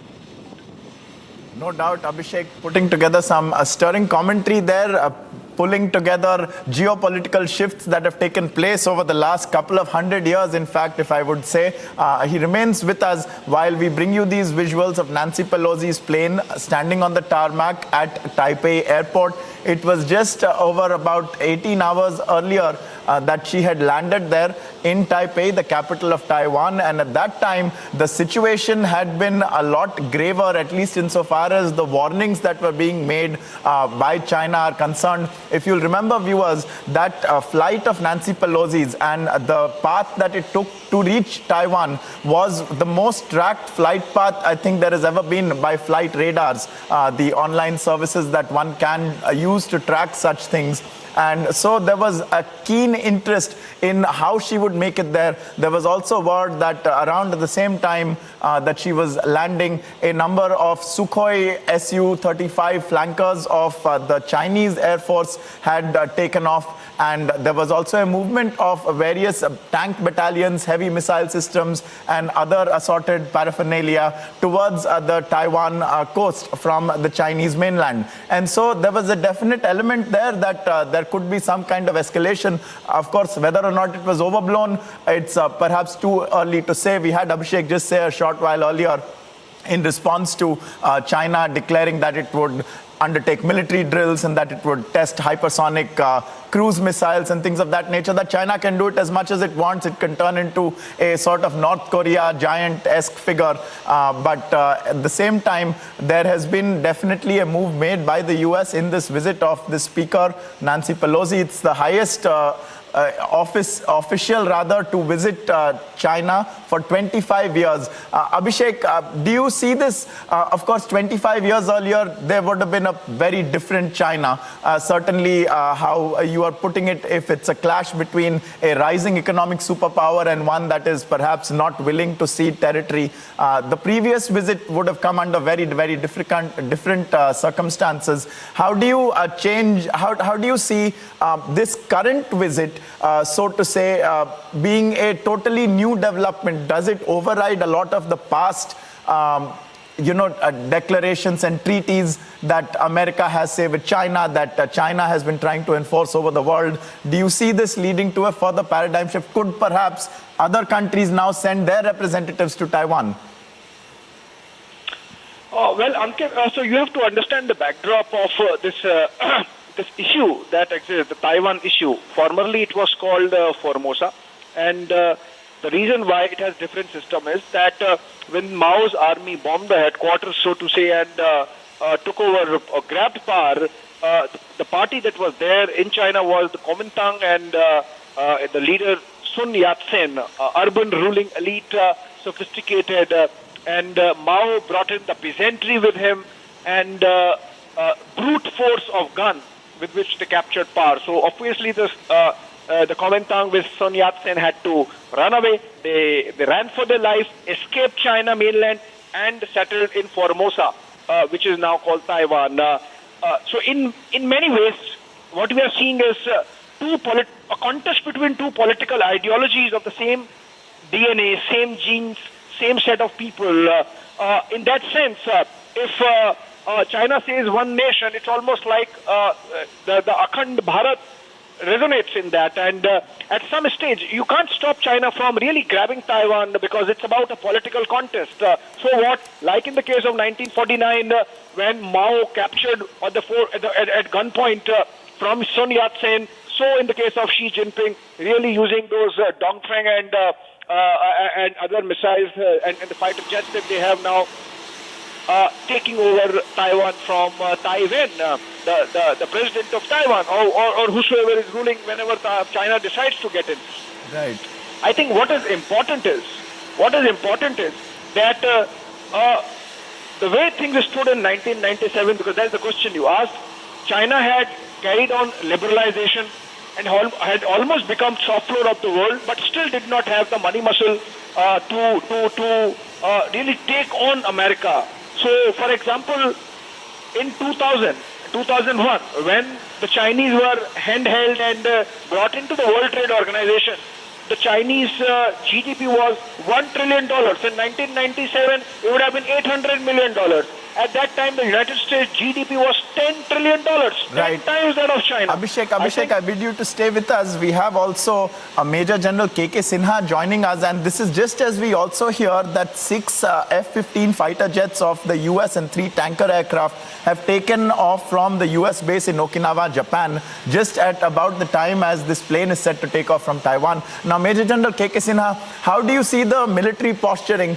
We know that the US has had control of the Pacific Sea ever since the Second World War, but now you have China, which is trying to enforce some kind of a blockade around Taiwan. How do you see this blockade coming up against the US dominance and the US supercarriers that are in that region?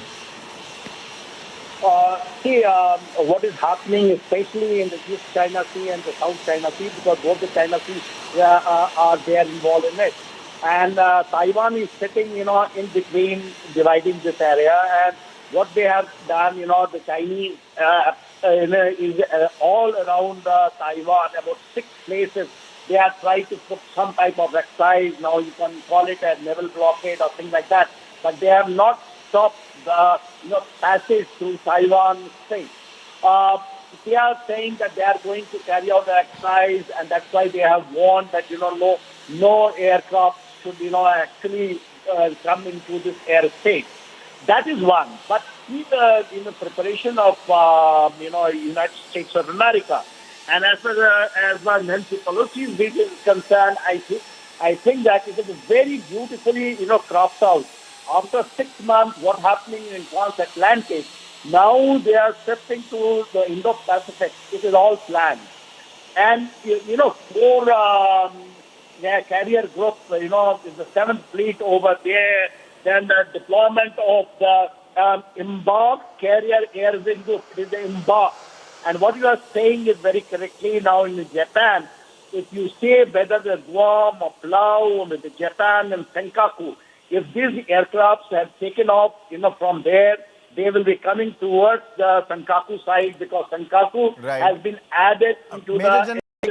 Even as you say this, I would like to tell you that the plane is now moving on the tarmac. Taxiing appears to be in progress. So we're just, I think, a couple of minutes off from the takeoff procedure as well. Do continue, Major General K.K. Sinha. You were talking to us about perhaps a little bit of brinkmanship by both sides. The U.S. also having its aircraft taking off from its naval base in Okinawa, Japan, while China has been known to be violating the air defense identification zone of Taiwan with increasing frequency, and especially over the last 24 hours. How do you see this dovetailing, even as we bring these visuals of the plane on the tarmac in Taiwan airport?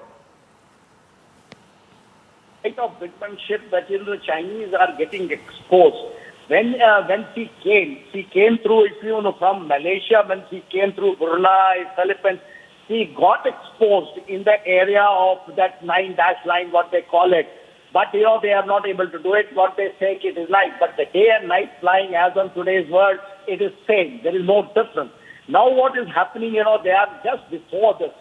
She is doing in a daylight, time. Absolutely right. This thing she is going to carry on. Only half an hour delay in her schedule is there. Probably they will fly down south. I believe, she will come down, gain the height, and then fly toward the Senkaku. And then get into the Japanese airspace in that area and then go to the destination of South Korea. This is brinkmanship in the say that, military brinkmanship when we see these areas. And he is in a military aircraft which is as good and as tough like, Air Force One of, on which the president travels. The aircraft is same. Everything is same. She was escorted when she came through this area with 22 fighters of American Air Force. So all preparations are there, and it is a good thing. The China, America is challenging China in the hegemonic behavior in the East and South China Sea this way. And she has given a message that it is not only the democracy but versus the autocracy. First time she has spoken is a national security, economics and governance. So when you say it is all encompassing in this area, and the things what is happening, whether it is the Quad, AUKUS, Five Eyes, Pacific economic framework, it is all what we see, because you have to take it out and understand this what is happening in this area. I think it is China is getting exposed economically, militarily they are not matched. Economically they are going down. You see the way the Chinese economy has been hit, especially Evergrande, their bubble is getting busted. The way the things are, 5G is being taken care of. Right. The way that, China has been fueled economically, especially Pacific economic framework, the supply chain. So I think it is the right time after the 6 months of transatlantic, once the things getting stabilized over there. And you have to say that both America and China have to understand in the multipolarity world, they just can't have the bipolar or a single polar on which they, both of them are trying to do it as on today. Major General KK Sinha, stay with us. We continue to beam these visuals live from Taipei in Taiwan of Nancy Pelosi's plane, a government aircraft that is taxiing its way towards the runway and is going to take off. It's probably going to have a complement of US Navy or Air Force fighter jets that will accompany it into, like Major General KK Sinha was saying, Japanese airspace and then further to South Korea, even as China continues to essentially try and make a strong showing of its own dominance and its own presence in the area. Major General Sinha, if I can come back to you, does China still dare to test American resolve in the open seas militarily? Because before Nancy Pelosi was to land, there were even some global reports claiming and citing the words they would shoot her out of the skies and things of that nature. And Xi Jinping had warned Joe Biden to not play with fire over Taiwan. But with this visit, does America prove that even now, even with China's economic rise, there is no questioning America's dominance, say in the seas, for example, where it has more aircraft carriers than all of the rest of the countries in the world combined? You are absolutely right. You see, there is no match, militarily match when you say, a professional, military, which has got a lot of experience. They may be messing up the things, here and there. But militarily, they are very strong. They have, emerged a lot of sacrifice, lot of thinking, lot of maneuvering. The China in last 20 years, when they were saying that the slow rise of dragon, you don't tell your intention. But when you start telling your intention from 2012 when the Xi Jinping has come up, and when you want to do it, so many things like for war, you want to bring it, you want to put the people on a death trap, you want to have extremism, you want to show the military. Can you do all those things in a time, a telescopic time frame of 3, 4, 5 years? So when you bound to mess it. Today, number-wise, yes, they have got the money, so they have to spend. They have got the technology, basically, they're speaking from what they got it. When the USSR got broken, all those technology came to them. They have got from America itself. And anyone to be blamed, American itself. Number game is one thing. The manpower, number, comprehension, national power requires lot of, and lots of time. Even the Blue Water Navy, even the China can't take on Taiwan militarily as of today when you stand. Amphibious landing, if you do it, their militia will not ready. See, number game is fine. You can keep firing, doing drills. Drills are in the drill square. And now you're doing in the high sea.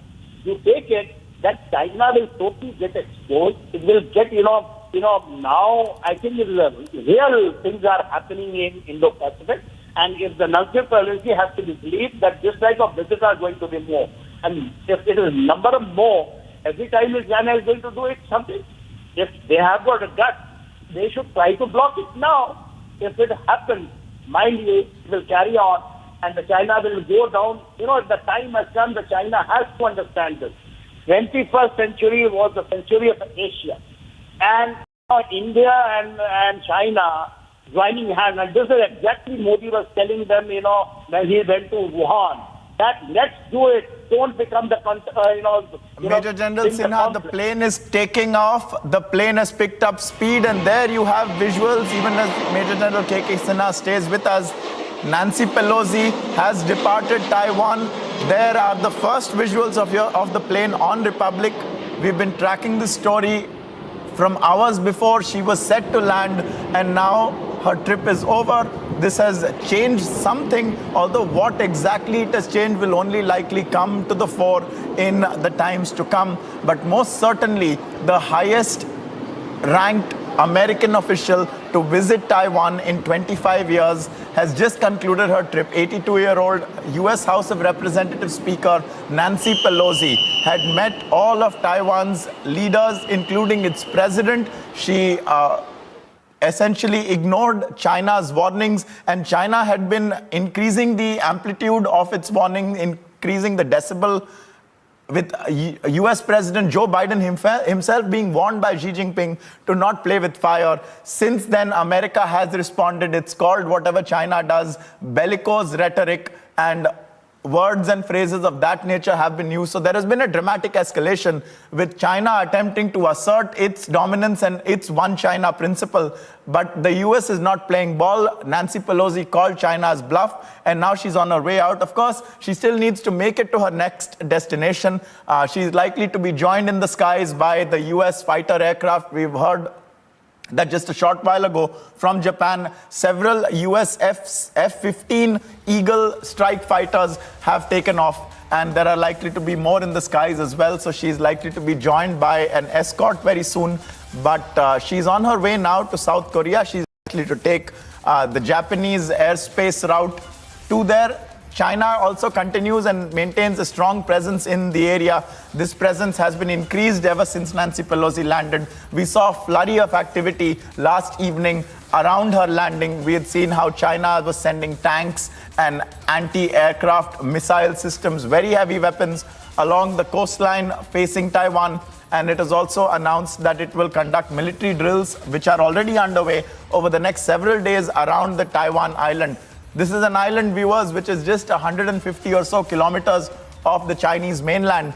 But while the two countries have a very similar origin story, they in fact originate from the two groups, the two political parties that fought first with the Japanese invaders and then amongst themselves for control of the mainland. It was Mao Zedong's Communist Party that won control of the mainland, but the Kuomintang of Sun Yat-sen and then Chiang Kai-shek was defeated. It fled to Taiwan, where it established a democracy, and that democracy has flourished substantially. Taiwan is no featherweight. Taiwan is a highly developed nation.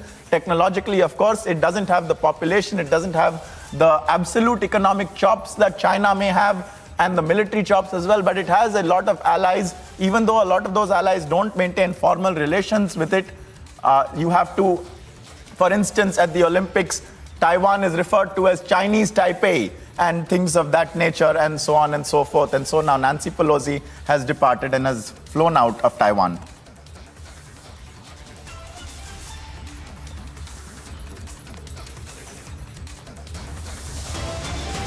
And a look at the top headlines at this hour, viewers. A mega show of patriotism on display in the national capital, but the face-off erupts as the opposition boycotts this Tiranga bike rally.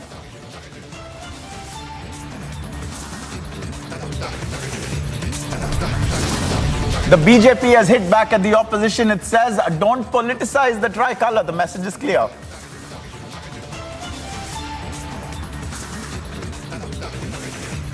लगता है कि वो अपने घर पे ऊपर, अपने अधीर रंजन चौधरी जी अपने घर के ऊपर, उनके कॉन्स्टिट्यूएंसी में क्या वो एक अपील कर देंगे तो कोई छोटे हो जाएंगे क्या? बिल्कुल नहीं, ये बीजेपी का झंडा नहीं है. 17 opposition parties question the Supreme Court's order on the PMLA Act and the Enforcement Directorate. They say express deep apprehensions over its implications. That's the word from the opposition. It's a Republic super exclusive as Shavan Sen uncovers the joint Partha Chatterjee Arpita Mukherjee link. The undeniable proof of the link is now out. China's posturing with drills, tanks and missiles fails. China is pushed to a corner with just Pakistan and Russia for support. 18-hour visit rattles China. Nancy Pelosi now takes off from Taiwan.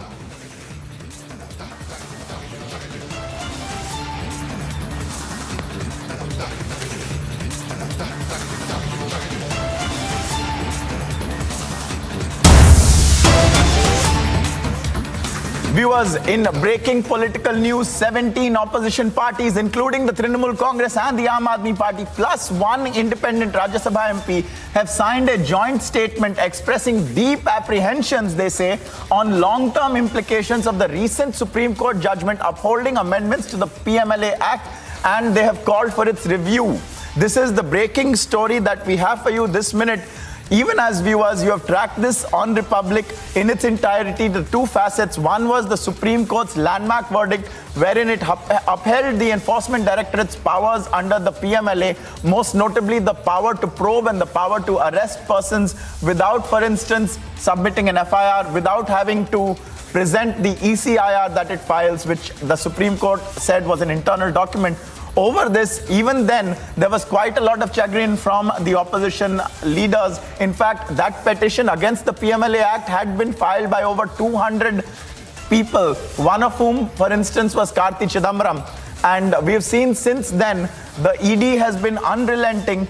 We've seen how, with a lot of evidence and a lot of seizures, there are political leaders across the country who have been arrested in various cases. We have the examples of Partha Chatterjee, of Satyendra Jain in Delhi, and now we've seen over the last few days Sanjay Raut in Mumbai. In all of these cases, the ED has put together substantial amounts of evidence, and in all of them, in fact, we have seen how cash has also been recovered. Most notably, the frankly bizarre and scandalous amounts of cash and gold that were recovered from the aid of Partha Chatterjee, her residence, and the raids that were held therein. But now you have these 17 opposition parties sending a joint statement questioning the Supreme Court's decision in allowing the ED to have these powers under the PMLA. We have Aishwarya Kapoor joining us, our political editor. Aishwarya, tell us more. What are these opposition parties saying and how do you read it?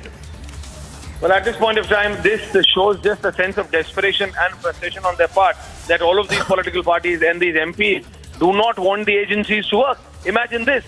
Our lawmakers are raising this issue first in the parliament, and now they are ready to raise it in the court that the agency should not be allowed to act.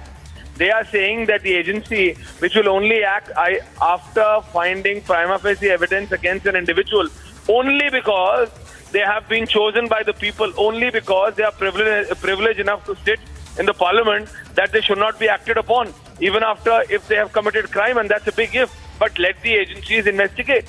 What they are trying to do, they are trying to raise concerns on the PMLA ruling of the court. But why? Why are they wary of the agency questioning these individuals who feel that they are more privileged than any other individual? That means than any other Indian citizen. Why? Why does a Sonia Gandhi, why does a Rahul Gandhi feel that they are more privileged than any other Indian citizen? Why? If the agency can investigate any Indian citizen, then why not a member of parliament? And why these 17 opposition parties are now giving a notice in the parliament? Why? Only because now you have even these lawmakers being questioned. Only because after plethora of evidence which is very clearly available with the agencies, that they have decided not to bow down into pressure and question these self-privileged individuals. So what is the reason? Absolutely. If they have some facts to back it, then they need to come out. But the only reason that if they are member of parliament, that if they represent a particular political party, they cannot forget, Ankit, that they are in the parliament because the people of this country have decided to support and send them there. It is only and only because of the power of vote of a common Indian that they are today privileged enough to sit either in Lok Sabha or Rajya Sabha. But that cannot be the reason that they will not be investigated by the agency. Right. We are also at this moment, Aishwarya, being joined by Niranjan from the newsroom. Niranjan, the opposition parties are up in arms as they have been over the last few days. But what are they really seeking? Do tell us more. Well, you know, there is this letter and they're calling it a joint statement by opposition parties. And it's pretty, you know, they're going on to question the order given by the Supreme Court recently while allowing ED to make arrests under certain sections of the PMLA. Their entire problem was with the arrests that were being made under PMLA. They want a review even now. Let me read out some of these aspects. In fact, the third paragraph of this letter is very scathing. And I'm reading purely from the letter that has been signed by 17 MPs as claimed by the Congress party. And these 17 parties say, "We are very disappointed that the highest judicial authority invited to give an independent verdict on the lack of checks and balances in the Act has virtually reproduced arguments given by the executive in support of draconian amendments. We hope that the dangerous verdict," they're calling it a dangerous verdict, "will be short-lived and constitutional provisions will prevail soon." I want to get Ridhamanand Bharadwaj also live on the story, Ankit, because what they have also done openly through this letter is to question the order of the court while the court allowed the ED to continue with its investigations and make arrests where necessary. So I'd like to go across and get Ridhamanand Bhardwaj as well, because you hear this once again. They have said, we are very disappointed that the highest judicial authority, namely the Supreme Court, which was invited to give an independent verdict on the lack of checks and balances in the Act. They are saying the SC has virtually reproduced arguments given by the executive in support of draconian amendments. They have basically accused the court, the highest judicial authority, of virtually reproducing arguments given by the executive. And they're calling it a dangerous verdict, which will be short-lived. They hope that it will be short-lived. And they're saying, we hope constitutional provisions will prevail soon. So this is a very, very scathing letter, one where they are openly sort of questioning the court, and they go on to say that they have deep apprehensions. Let's try and get some legal perspectives as well. Let's get some lawyers on the phone line as well and see what they think about this letter. They are saying we have deep apprehensions on the long-term implications of the recent Supreme Court judgment upholding in entirety the amendments to the Prevention of Money Laundering Act without examining whether some of these amendments could have been enacted by way of a Finance Act. If tomorrow Supreme Court holds that the challenged amendments through Finance Act is bad in law, then the entire exercise would become futile and loss of judicial time. They qualified by adding a line that we hold and will always hold our Supreme Court in the highest respect. And yet, we are compelled to point out that the judgment should have awaited the verdict of a larger bench for examining the constitutionality of the Finance Act route to carry out amendments. They're also openly questioning the court, the wisdom of the court in giving out the order. And the Congress party feels a larger bench should have looked at the matter. Swapnil Kothari, advocate, joining us on the phone line. Senior advocate Swapnil, the Congress party along with 16 other parties reportedly writing a letter, and I'm reading out some quotes of this letter. All of us are a little shocked with the kind of language that is used. I'm reading out one paragraph and I'll let you speak. This is on the court allowing the ED to make arrests. And you were a part of that, when we broke that story. But they have said, we are very disappointed that the highest judicial authority invited to give an independent verdict on the lack of checks and balances in the Act has virtually reproduced arguments given by the executive in support of draconian amendments. We hope that the dangerous verdict will be short-lived and constitutional provisions will prevail soon. Can I get your response to that, Swapnil? There are two more paragraphs, but I'll start with this. Niranjan, what the Congress party is trying to do is it's, first of all, deriding the judgment which has been given by the Supreme Court simply because it finds itself under the scanner more often than not because of the Enforcement Directorate. So it's basically vilifying the judgment, and at the same time it's trying to hint that, okay, fair enough, you've passed this judgment. We may or may not file a review petition, but we will try to urge the government to pass a constitutional amendment trying to override the Supreme Court judgment, which happens at times and which has happened in the past. So this is not news to me at all. I had expected something out of the Congress party, something on these lines, simply because if they do not find a judgment which is palatable to them, then they try to attack the Supreme Court, which they have done in the past. And this is not something new. This is again an attempt to do so, but the judiciary is not going to be cowed down and to say that it is a reproduction of the arguments of the executive whilst they were trying to ensure that the Enforcement Directorate has the powers under the PMLA. It's just a mere hogwash, because to say that it is a reproduction of the argument is in itself a fallacy, because I'm sure the 545-page judgment of the PMLA passed by the Supreme Court must have reproduced arguments by both the sides. And then they must have come to a conclusion that these arguments are in favor and these are appropriate, and that there are ample checks and balances, because there are appropriate authorities under the Enforcement Directorate who have got the powers, under the PMLA, who have got the powers to go ahead and arrest someone. So it's basically that the arrest that they are fearing, and not only that, but even the search and seizure aspects, which are there always under the Income Tax Act, PMLA, these are all draconian legislation. But the fact is that they are there on the statute books and they are there for a particular reason. They are not there to appease any political party. They are there to ensure that the people who are trying to ward off and some huge sums of money and siphon off those kind of money, are absolutely caught within the net, and that's why the Enforcement Directorate has been given the powers. And should the Enforcement Directorate transgress those powers or go beyond the lines, then the Supreme Court is always there, or for that matter, even the High Courts are there to ensure to bring them back to where they were and try to quash those erroneous Enforcement Directorate orders, or for that matter arrests, which is there in under the CRPC, under the IPC, or even the police powers are there. Even when the police is errant, then the courts are there to protect your personal liberties and ensure that you are not assaulted by the state authorities arbitrarily. So for the Congress party to give this kind of to write this letter is something which is mere hogwash in my opinion, and I don't think the Supreme Court is going to entertain this at all. Just as you will remember that some earlier letter was also written by somebody, some 30-40 people, and those were also relegated to the dustbin, I'm sure. So this will meet a similar fate. I don't think this even dignifies a response from the Supreme Court. Yeah, they have a right to write. Yeah, no. We're picking up the story again, Swapnil. I'll get you back. I need to take a short break right now. We'll take a short break. Thank you, Swapnil. Taking a short break. Back with the breaking news update. Stay tuned.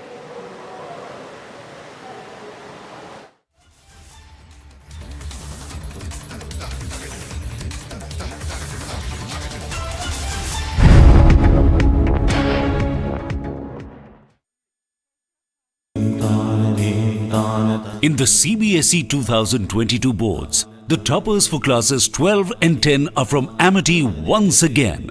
At Amity, we are privileged to educate brilliant students and express our gratitude to our teachers and school leaders who passionately work for the success of our children. We will do whatever it takes to strengthen Taiwan's self-defense capability. Taiwan is committed to maintaining peace and stability in the Taiwan Strait, and we will make Taiwan a key stabilizing force for regional security, ensuring a free and open Indo-Pacific, as well as the stable development of global trade and supply chain. Speaking at a joint press conference, US House Speaker Nancy Pelosi spoke about how she viewed the relationship between the US and Taiwan as important one, and how the solidarity of the people of the United States is with Taiwan at this point. Put it in perspective, over 4 decades ago, the Taiwan Relations Act was building a strong bond between our two countries, advancing our shared interests of governance, economy, and security, while respecting the One China policy. Our solidarity with you is more important than ever as you defend Taiwan and your freedom. The speaker went on to mention how China stood against Taiwan's participation in certain meetings and was harming relations of the country with the US. Meanwhile, protests erupted in Pakistan-occupied Kashmir, where people protested against rising prices and high inflation. And people even thought that they were made to pay hefty electricity bills. Protesters also raised concerns that they were made to pay more amount of service charges and taxes than was due. इससे पहले भी बिलात आते रहे हैं, लेकिन इस दफ़ा जो बिल जारी किए महकमा बरक़ियात की जानिब से, उसके अंदर फ्यूल एडजस्टमेंट चार्जेस के नाम पे एक बहुत बड़ी जो अमाउंट है वो हर बिल के अंदर ऐड की गई है। और जुल्म की इंतहा देखें कि एक तो पहले आप फ्यूल एडजस्टमेंट चार्जेस डाल रहे हैं, उसके बाद आप उन चार्जेस के ऊपर टैक्स दोबारा डाल रहे हैं। वो इतने बड़े आपके अमाउंट बन गए कि अगर किसी का 10,000 बिल है तो उसके अंदर 4,500 से 5,000 रुपया जो है वो फ्यूल एडजस्टमेंट चार्जेस की मद में एक नया जो है वो गुंडा टैक्स शामिल कर दिया गया है, जो एक आम आदमी की दस्तरस से बाहर है। और उस वजह से इस वक्त आपको पूरे आज़ाद कश्मीर के अंदर जो है लोग ऐसे। Union Home Minister Amit Shah will arrive in Bengaluru today to take part in Sankalp Se Siddhi conference of the Confederation of the Indian Industries. During his visit, Shah will also hold a meet with state BJP leaders. Shah's trip to the city comes amid unrest among a section of the BJP cadres who are upset with the spate of murders of Hindutva activists. As the Amarnath Yatra began 2 years post the pandemic, an important announcement was made by the J&K Lieutenant Governor Manoj Sinha. He noted that due to several accidents in the Yatra due to inclement weather conditions, the Amarnath Yatra will have to be halted. The J&K Lieutenant Governor also asked all devotees to perform and complete all their rituals before 5th of August. Jammu and Kashmir's Lieutenant Governor Sinha urged the devotees visiting the Amarnath shrine to complete their trips before the 5th of August. While stating that the yatras to the shrine were planned till the 11th of August, he warned of the bad weather conditions in the state in the coming days. देश भर के श्रद्धालुओं से मेरा निवेदन होगा कि जिस तरह से मौसम है, जिस तरह का अनुमान लगाया जा रहा है, मैं सबसे आग्रह करूंगा कि 5 अगस्त तक जो भी श्रद्धालु दर्शन करना चाहें।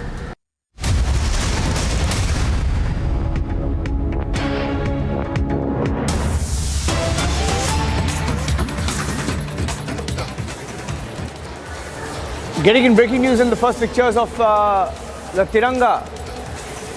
The Tiranga on the Hurriyat conference gate.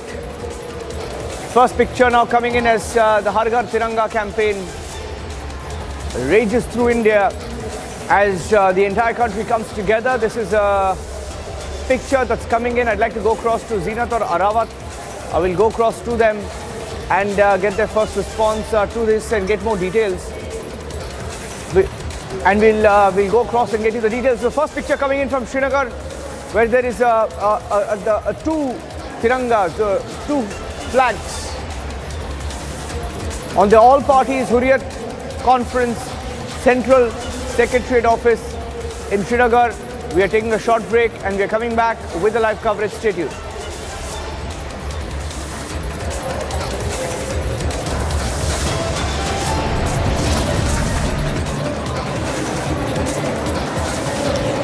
Taking a short break now, it's a Republic Super exclusive as Shravan Sen uncovers the joint Partha Arpita property link.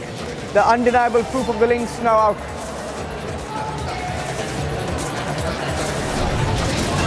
China's posturing with drills, tanks and missiles, and all of that fails. They're now pushed to a corner with just Pakistan and Russia supporting. Pelosi's come and gone. They're losing the PR battle.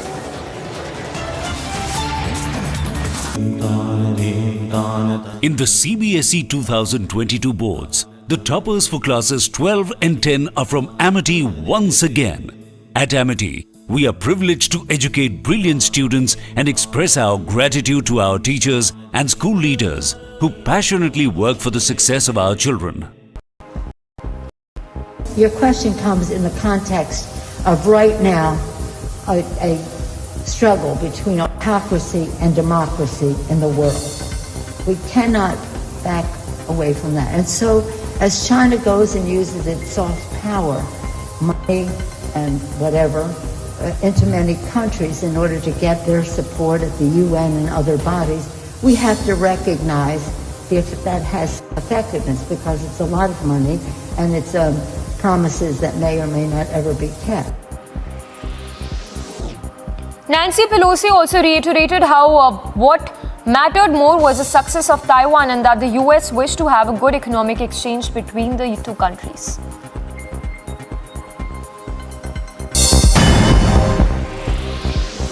And a quick roundup of all the action in Taiwan. Talking about the Russian invasion on Ukraine, Taiwan's president spoke about the situation at the Taiwan Strait in wake of the invasion and the rising threats if faced as a result of the same.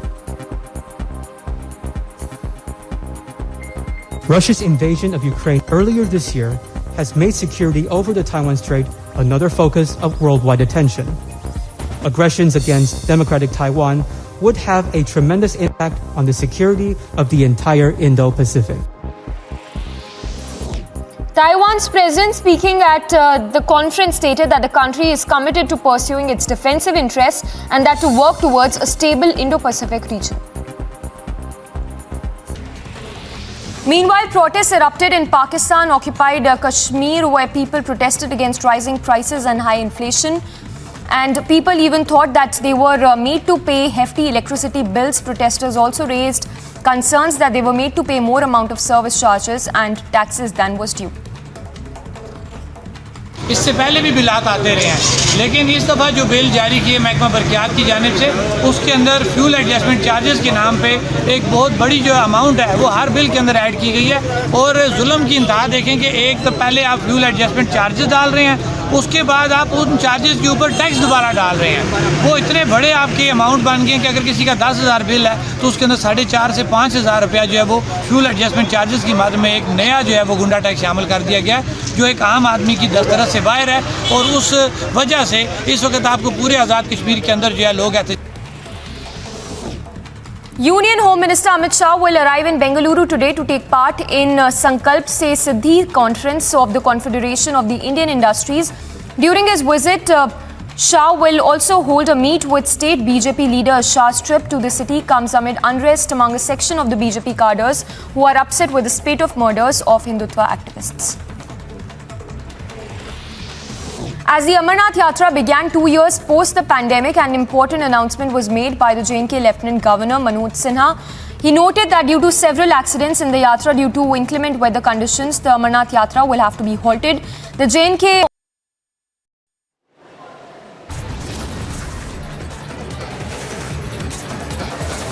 Big show of patriotism on display in national capital, but face-off erupts as opposition boycotts the Tiranga rally.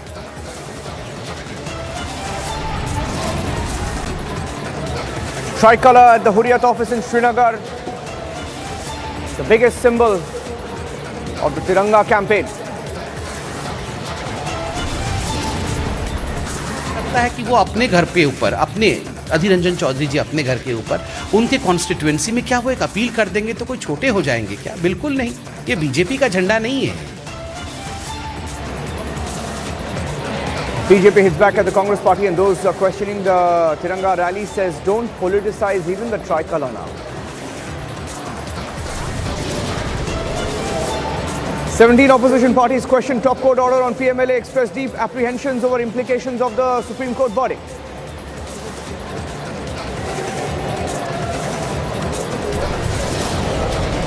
The Republic Super Exclusive as Shravantan uncovers the joint Partha Arpita property link. The undeniable proof of the Bengal cash scam is out.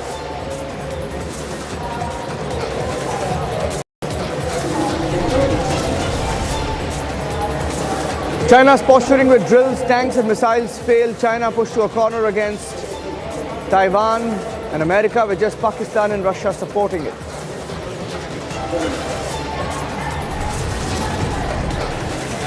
"18-hour visit rattles China up. Nancy Pelosi, the US Speaker, has now taken off from Taiwan.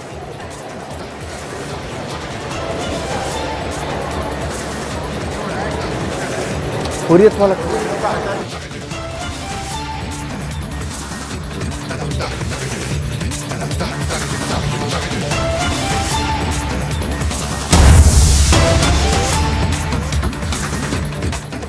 Thank you for saving us. The Tiranga rally that was held in the national capital earlier today was attended by BJP leaders, and most parties that are with the government were present when the event was flagged off by the Vice President of India, Venkaiah Naidu. Opposition gave it a skip, and now we're getting a related development on the story that the tricolor has been hoisted at the Hurriyat office in Jammu and Kashmir. In Jammu and Kashmir. In J&K. Let me go across to Zina joining us live.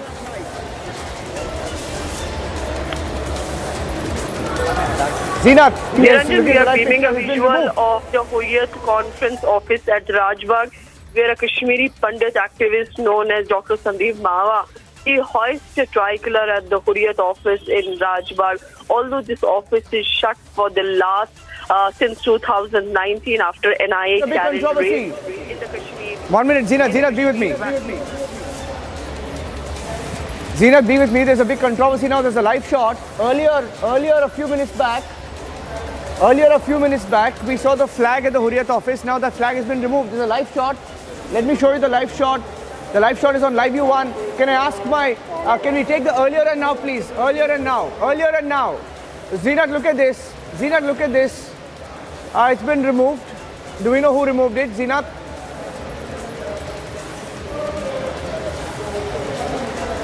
flag, and then this flag was immediately removed after he hoisted. This is Hurriyat Conference Office of Rajbagh, but this office is not functional for the last 3 years now. We are beaming the live visuals from the Hurriyat office where the flag has been removed. But who removed this flag, we don't know. But earlier, Sandeep Mawa, along with his one more colleague, went there and they hoisted the flag, and within no time, in less than 2 minutes, the flag was removed. And now you can see the visuals that we are beaming on the screen. They're the live visuals of the all-party Hurriyat Conference Office. This is the Rajbagh area of Srinagar where the flag has been removed. Although Dr. Sandeep Mawa hoist flag, as we are seeing everywhere that the Azadi Ka Amrit Mahotsav is being celebrated, the 75 years of the independence. But now you see on the screen that those flags have been removed immediately once they were hoisted at the Hurriyat Conference Office in Rajbagh. I'm going to stay with these pictures non-stop. Shravan also joining us. Shravan, big controversy now breaking out. There was a tricolor hoisted by Pandits, now removed by someone else. I'm going across to Shravan as well. Tricolor was hoisted a few minutes back and now it's gone missing. In fact, Niranjan, Sajid Yusuf is joining us. Absolutely, these are very significant images, if I may say so, because what's really happening right now in Jammu and Kashmir are the winds of change.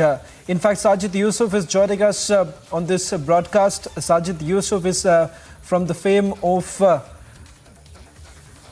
person behind hoisting the tricolor at Lal Chowk. And not just that, I'm also given to understand Sajid Yusuf's father has also recently hoisted the tricolor at his restaurant, is what I was given to understand. Sajid, these images that you see right now on our screens, these are undoubtedly heartwarming to see.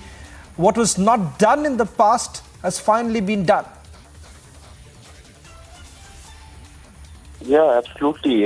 Let me, first of all, I need to share the Sandeep Mawa, a Kashmiri Pandit, who hoisted the tricolor flag on the gate of the so-called all parties Hurriyat conference. And I must appreciate the guts of this Kashmiri Pandit leader, who have a kind of guts, who, well, I can say that he have a guts to call out this bluff of Pakistani ecosystem who were in the Kashmir Valley before the abrogation of Article 370. If you have seen the visuals that the Hurriyat office were closed after the abrogation of Article 370, and what Sandeep Mawa did by pasting this Indian flag on the gate of Hurriyat conference must be appreciated by every Indian across this country, because people like Sandeep Mawa are the rare and they are the gem of this country who have balls that they are doing what everybody should have done before. Even I remember exactly before a year, one of my friends, he decided that I will do one thing. I will just try to run the crane over this Hurriyat office. There is no need of Hurriyat office in the Kashmir Valley who play with the blood of the Kashmiris. And right now there is a kind of wave going on. Like you have mentioned, there are a lot of Kashmiris who are right now hoisting the tricolor on their houses, on their business institutions, even everywhere. There is nobody is forcing them. It's all their conviction, and it's all they are doing from their own heart. So I must appreciate every Kashmiri, and I appreciate them, and I request everybody, I urge all the citizens across the Kashmir Valley to come and hoist tricolor on their houses as well as their this businesses across the Kashmir Valley. So it will give a message not only to across the people who are sitting across the border, but also the people who are in the diaspora who are claiming that Kashmiris are not. Yes, sir. Sajid, I'll just request you to stay on. Sajid, I'm really sorry to cut you short, but it's a privilege to have Dr. Sandeep Mawa, who's actually hoisted the tricolor at the Hurriyat Conference office at Rajbagh. Sajid, I'll request you to stay on. Perhaps we can take this question to Dr. Mawa, who's joining us on this broadcast. Dr. Mawa, thank you very much for speaking to Republic TV. These are heartwarming images perhaps the entire country was actually waiting for. And finally, you've been able to do it. I want your thoughts on it.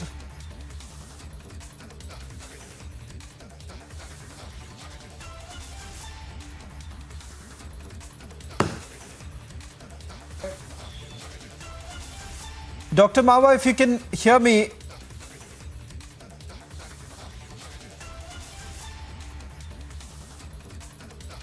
Dr. Sandeep Mawa, can you hear me? We'll try and go back to Dr. Sandeep Mawa as well as Sajid Yusuf in a short while from now. Let me just go back to Zeenath, who's joining us on this broadcast. Zeenath, you've seen these the images that we are basically playing out right now. You've been covering Kashmir for a very long time. What's really changed right now? And as many would essentially say, that what was wrong in hoisting the flag today, finally it's been done. What are the voices that you're hearing right now in Kashmir? See, Shravan, I'll take you to the Hurriyat Conference office. This is the Rajbagh area of Srinagar, where all party Hurriyat Conference they are having the office here. But this place is locked. You see a big lock here, and this place is locked since 2019. This office is not functional. In fact, this all happened after NIA carried the raids in the Kashmir Valley, and many Hurriyat leaders were arrested by the NIA then. And since then, we are seeing this place is locked. Now, some time back, Dr. Sandeep Mawa, who's the Kashmiri Pandit activist and also a businessman, he hoisted a flag here, and within no time that flag was removed. But who removed the flag? We really don't know about it, because this is the Rajbagh area of Srinagar where Hurriyat had carried many activities in the past. But now we are seeing for the last couple of years that most of the Hurriyat shops are shut. As far as the Azadi Ka Amrit Mahotsav is concerned, the 75th year of independence is being celebrated. There had been number of orders coming from the central government as well as the state government to hoist flags at the government buildings, offices, as well as the people who are really patriotic. They following the order coming from the administration, many of them have hoisted, and many Tiranga rallies were witnessed in the Kashmir, in North Kashmir particularly. But as far as the Srinagar is concerned, we recently witnessed a Tiranga rally at the time of Kargil Vijay Divas. So those were the plans not only of the central government to show that every citizen of the country is patriotic. But here, this development came while back when Dr. Sandeep Mawa hoisted a flag at the Hurriyat office, and within no time that this flag was immediately removed. You can see you can see the screen where that जिस तरह से ये flags को जो है अभी यहाँ पर लगा दिया था, लेकिन कुछ ही मिनट्स में जो है इस फ्लैग को यहाँ से रिमूव कर दिया। हालांकि हुर्रियत का काफ़ी दबदबा रहा है इस एरिया में, हुर्रियत कॉन्फ्रेंस का ऑफिस रहा है, लेकिन पिछले 2019 से हम देख रहे हैं कि ये जगह जो है बंद है, ये लॉक्ड है, यहाँ पर कोई हुर्रियत की एक्टिविटी नहीं हुई। हालांकि सेपरेटिस्ट जितने भी मेन सेपरेटिस्ट है वो यहाँ से NIA वालों ने 2019 में यहाँ से शिफ्ट करके कुछ लोगों को तिहाड़ ले गए और कुछ लोगों के ऊपर टेरर फंडिंग के चार्जेस जो है आज भी इन्वेस्टिगेट हो रहे हैं। लेकिन ये अभी थोड़ी देर पहले ही डेवलपमेंट हुई, जहां तिरंगा रैली की बात करेंगे या आज़ादी का अमृत महोत्सव, जिसपे पूरे इंडिया में देख रहे हैं कि तिरंगा रैलीज हो रही है, फ्लैग्स हॉइस्ट हो रहे हैं, ट्राइकलर होस्ट हो रहा है। वहीं कश्मीर में भी कई जगहों पर जो है तिरंगा हॉइस्ट हुआ है। लेकिन पिछले कई सालों से देखा जा रहा है जो हुर्रियत की जो एक्टिविटीज रही है वो बिल्कुल ना के बराबर है, ना तो हड़ताल की कॉल्स है, ना स्टोन पेल्टिंग है। और जो हुर्रियत लीडर्स इन चीज़ों में इन्वॉल्व थे उनको NIA ने अरेस्ट करके चाहे तिहाड़ या जम्मू या बाकी सेंट्रल जेल में भी यहाँ श्रीनगर में कई हुर्रियत के एक्टिविस्ट है जो अभी भी बंद है। लेकिन ये डेवलपमेंट थोड़ी देर पहले ही हुई, जहाँ हुर्रियत कॉन्फ्रेंस के ऑफिस पर डॉक्टर संदीप मावा जो कि बिजनेसमैन और कश्मीरी पंडित है, उन्होंने यहाँ झंडा लगाया और उसके बाद थोड़ी देर में ही वो झंडा यहाँ से रिमूव कर दिया। अब किसने किया, क्या किया, ये तो एडमिनिस्ट्रेशन और पुलिस ही बताएंगे। लेकिन अभी हम हुर्रियत कॉन्फ्रेंस के ऑफिस के बाहर खड़े हैं, जहाँ आप देख सकते हैं कि विद इन नो टाइम जो है ट्राई कलर को यहाँ से रिमूव कर लिया गया।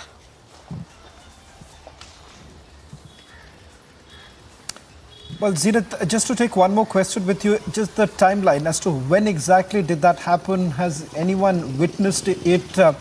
And have you been able to speak to the Jammu and Kashmir police? Are they going to take some action? Because this is clearly a disrespect to the tricolor. See, as far as the J&K police is concerned, they are looking into the matter. It was only when the media flashed the news that the tricolor has been hoisted. So police as well as the administration came to know about it, because there was no media invitation. Nobody was called in by Dr. Mawa to carry this kind of that they should cover this flag hoisting ceremony here. But when he came, he hoisted a flag for 1 or 2 minutes, and within no time the flag was removed. Although administration is investigating the entire incident, and also the police has also swung into action, because this was done in less than 2 minutes time when the tricolor was hoisted, and in the same time the same tricolor was removed from Hurriyat Conference office. We'll try and also go across to Gursimran in a short while from now, but just let's put out those images. These images, one side what you see earlier, these are images that every Indian would have essentially been proud of. But what's really happening on the other side is that a tricolor has been removed.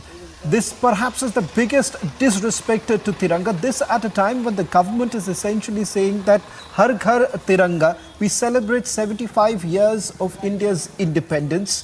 Everyone has been extremely proud of. But what's happening is that again, there is a section in Kashmir which seems to be against this entire idea. Not just that, there are also political leaders in Jammu and Kashmir who are trying to politicize this entire matter. Let's not forget the comments that have been made by leaders like Mehbooba Mufti, Farooq Abdullah in the past. Let me bring in once again Zeenat. Zeenat, you've been tracking the story very closely, and it does seem that there is an attempt that is being made by the political class also in Kashmir to try and politicize this entire matter. I'll come to you, Zeenat, first, and then I'll go across to Gursimran. See, Shravan, as far as the Tiranga debate, the tricolor debate is, we are seeing it is becoming more controversial. If you go through the Facebook post of Miss Mehbooba Mufti, the president of the People's Democratic Party, in the morning she posted on Facebook that as the tricolor is very important, the flag is very important to every citizen, but Jammu and Kashmir and the people of Jammu and Kashmir have lost their own Tiranga, their own flag, and that flag was robbed by Government of India when they abrogated Article 370 on 5th of August 2019. So Mehbooba also made a controversial post in the morning, but yes, Omar Abdullah said there is nothing wrong when you talk about the hoisting Tiranga, holding Tiranga in your hand. But yes, recently a controversy was generated when a CEO in South Kashmir's Anantnag issued an order to the school students that they collect 20 rupees per each student have to give 20 rupees to the school administration to buy these flags. So that there also the controversy was generated. Although we are seeing the administration is gearing up as far as the Azadi Ka Amrit Mahotsav is concerned, but again we are seeing a disrespect to the tricolor when the tricolor was hoisted by one of the Kashmiri Pandit activists a while back in Rajbagh at the Hurriyat Conference office, and within no time that Tiranga was removed. But who removed the Tiranga? That police will investigate, and the administration is looking into it, because as of now we are reporting outside the Hurriyat Conference office where the place is locked and there is no Tiranga.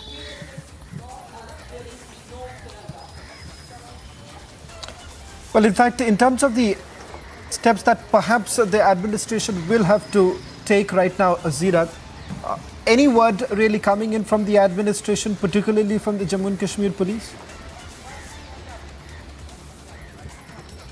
As of now, J&K police has not reached a development that is coming in from the Rajbagh area of Srinagar.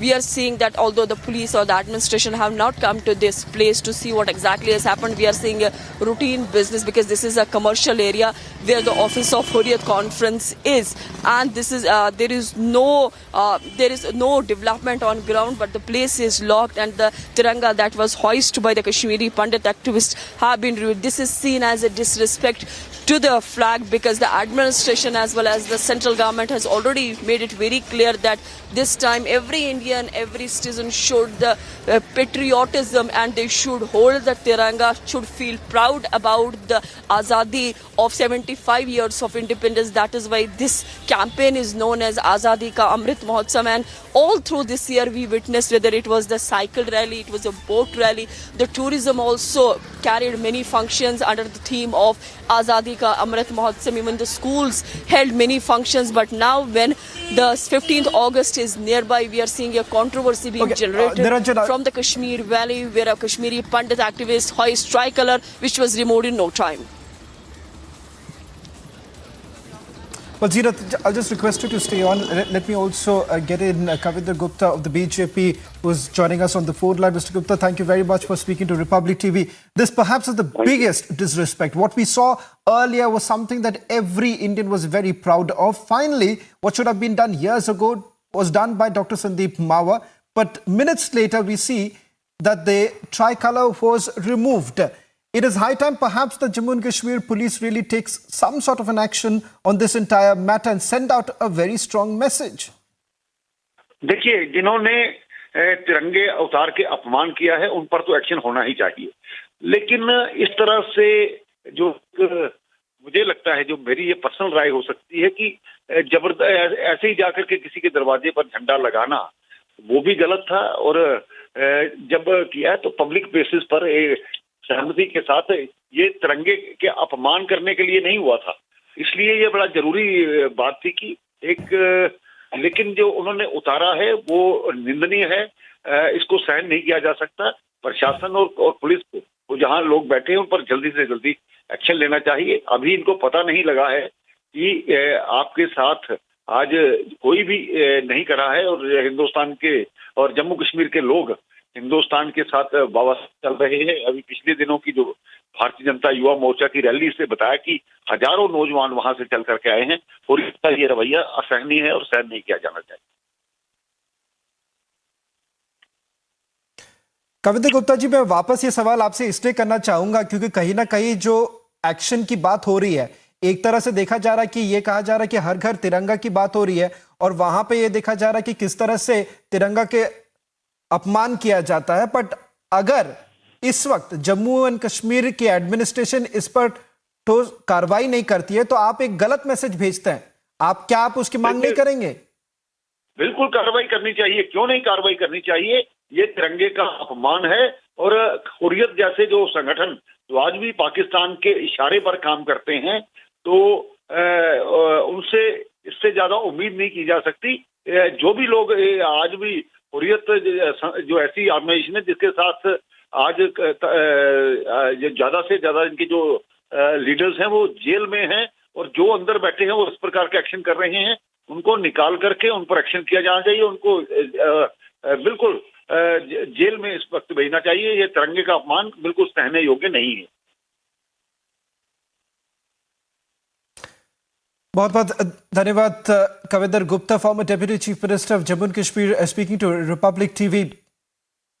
Waiting for some sort of an action to be taken by the Jammu and Kashmir police. As of now, we are given to understand no such action that has been taken so far. But joining us on this broadcast is Dr. Sandeep Mawa, the man who hoisted the tricolor outside the Hurriyat office. Dr. Mawa, thank you very much for speaking to Republic TV. What should have been done long back is finally being done, Dr. Mawa. I think so everyone is going to hail your act, but what we are seeing is also very disappointing. Moments after you hoisted the tricolor, we see that it's now being removed. Your thoughts? See, nobody has removed. What has happened is there's a wrong perception given. The police has removed it, because I know it when I left, because nobody should respect the national flag. So what I've been informed, and the police has removed it. The SHO concerned of Rajbagh police station, Rabindra, has removed it. There is nobody could dare accept the authorities to remove the flag. So there is no controversy of this. But Dr. Mawa, why really remove it is the bigger question right now. Yeah, they should have not removed. That is the second question. But nobody from Hurriyat could dare See, you should understand the security setup of Kashmir is absolutely foolproof. Nobody can dare from Hurriyat to remove the national flag.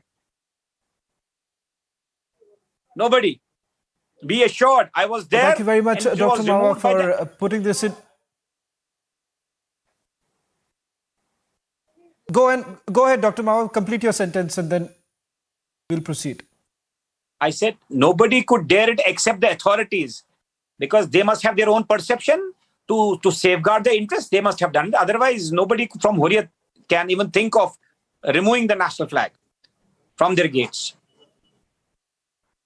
Dr. Mawa, just a quick question before I let you go, because we also have the images of you hoisting the tricolor there, the thoughts behind it, and what really went behind this entire planning. Because I know for a fact that many people have tried it in the past, they have failed. There was always that fear. How did you actually manage to do it, and what is the message that perhaps you want to send across? See, Kashmiris outside the country or inside the country, there is a wrong perception that Kashmiris are supporters of some other nation. No, we are supporters of our great nation, India. And this is a message we have shown to the entire world, that our heart and mind are with the great nation, India. And today we have the thought process of separatists has vanished. There were some people, a minuscule of them. So today that phase has ended. Today it is new Kashmir, and the hoisting at Hurriyat office, it's itself a message that we have discarded, dethroned the secessionist mindset. That was a clear message, because Tiranga festival is going on till August 15th. So we are contributing as Kashmiris, we are contributing our way. Well, thank you very much, Dr. Sandeep Mawa, for putting this into perspective. On your screens right now, those very images when Dr. Sandeep Mawa and a few others hoisted the tricolor outside the Hurriyat office.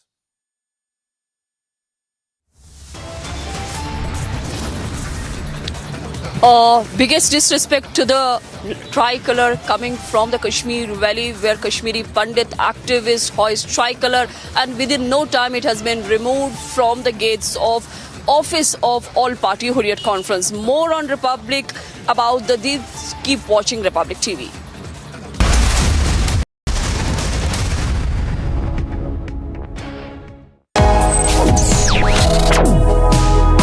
Reading allows us to become familiar with ourselves. We don't read, we won't know what is knowledge. I just find it very interesting to know people's lives, how they went through certain situations, how they dealt with things. So wherever you want to go in life, if you read books along those lines, then that would really help you in growing.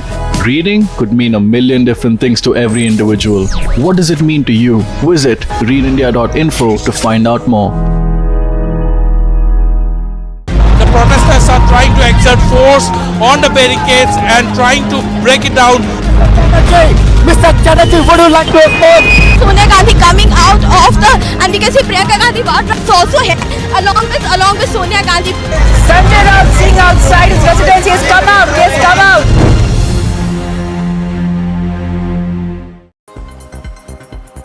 Mainland China. We're here to talk about Taiwan. We have our our Taiwan Relations Act. We support the communiques, this, that, and the other thing that had gone before. So we're supporters of the status quo and the rest. I don't want anything to happen to Taiwan by force. So strength, and one of the biggest sources of strength, democracy. Look at the mountain of cash.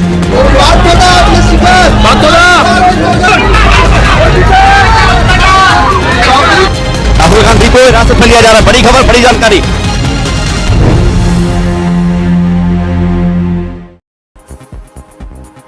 We will do whatever it takes to strengthen Taiwan's self-defense capability. Taiwan is committed to maintaining peace and stability in the Taiwan Strait, and we will make Taiwan a key stabilizing force for regional security, ensuring a free and open Indo-Pacific, as well as the stable development of global trade and supply chain. Speaking at a joint press conference, US House Speaker Nancy Pelosi spoke about how she viewed the relationship between the US and Taiwan as important one and how the solidarity of the people of the United States is with Taiwan at this point. Put it in perspective, over 4 decades ago, the Taiwan Relations Act was building a strong bond between our two countries, advancing our shared interests of governance, economy, and security, while respecting the One China policy. Our solidarity with you is more important than ever as you defend Taiwan and your freedom. The speaker went on to mention how China stood against Taiwan's participation in certain meetings and was harming relations of the country with the US. Important to note that members of Congress, several of them had made trips just earlier this year. 5 senators, bipartisan, came.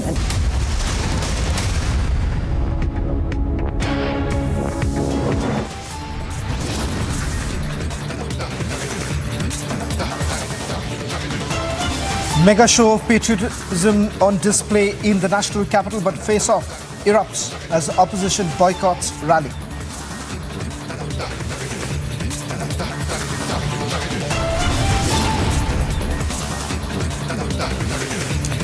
Tricolor removed from Hurriyat office in Srinagar shortly after it was put up.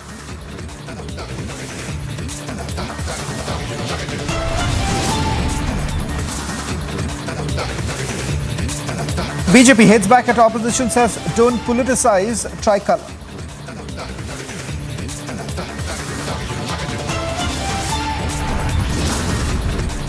"17 opposition parties question top court on the PMLA, expresses deep apprehensions over implications.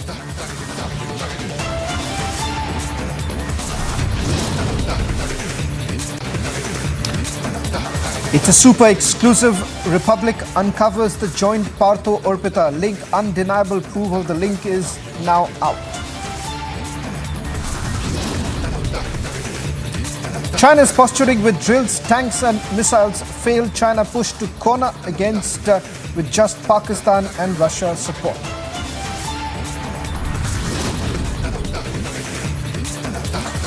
"18-hour visit rattles China. Pelosi now takes off from Taiwan."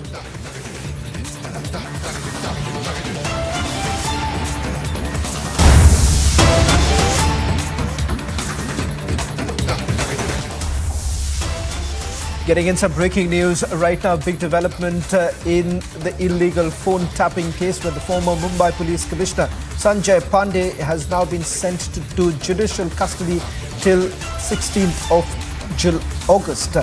Meanwhile, he's already moved a bail application. The order has now been reserved. In all likelihood, it's going to be pronounced tomorrow afternoon is what we are given to understand. This after the Enforcement Directorate has conducted weeks of investigation in the illegal phone tapping, in which allegations have been levelled against the former Mumbai Police Commissioner Sanjay for carrying out illegal phone tapping at the National Stock Exchange at the behest of the former MD of NSE, Chitra Ramakrishna and Ravi Narayan. Allegations which have been denied by the former Mumbai Police Commissioner. But having said that, the Enforcement Directorate says that a company that has been direct links with Sanjay was actually roped in by Chitra Ramakrishna and Ravi Narayan to carry out illegal phone tapping of over 90 employees of the National Stock Exchange. In fact, this was going on for several years put together till the time the NSE co-location scam was busted by the Enforcement Directorate and the Central Bureau of Investigation. A big development now taking place. We'll try and also go across to my colleague Sambhav Sharma, who's been tracking the story very closely from the Raut court. That's the latest details now coming in.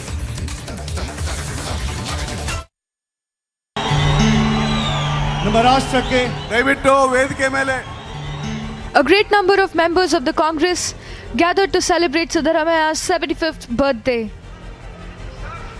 With the event attended by Congress leader Rahul Gandhi, leaders who are following State President D.K. Shivkumar were also present at the occasion in order to show solidarity with the leader currently under the ED scanner.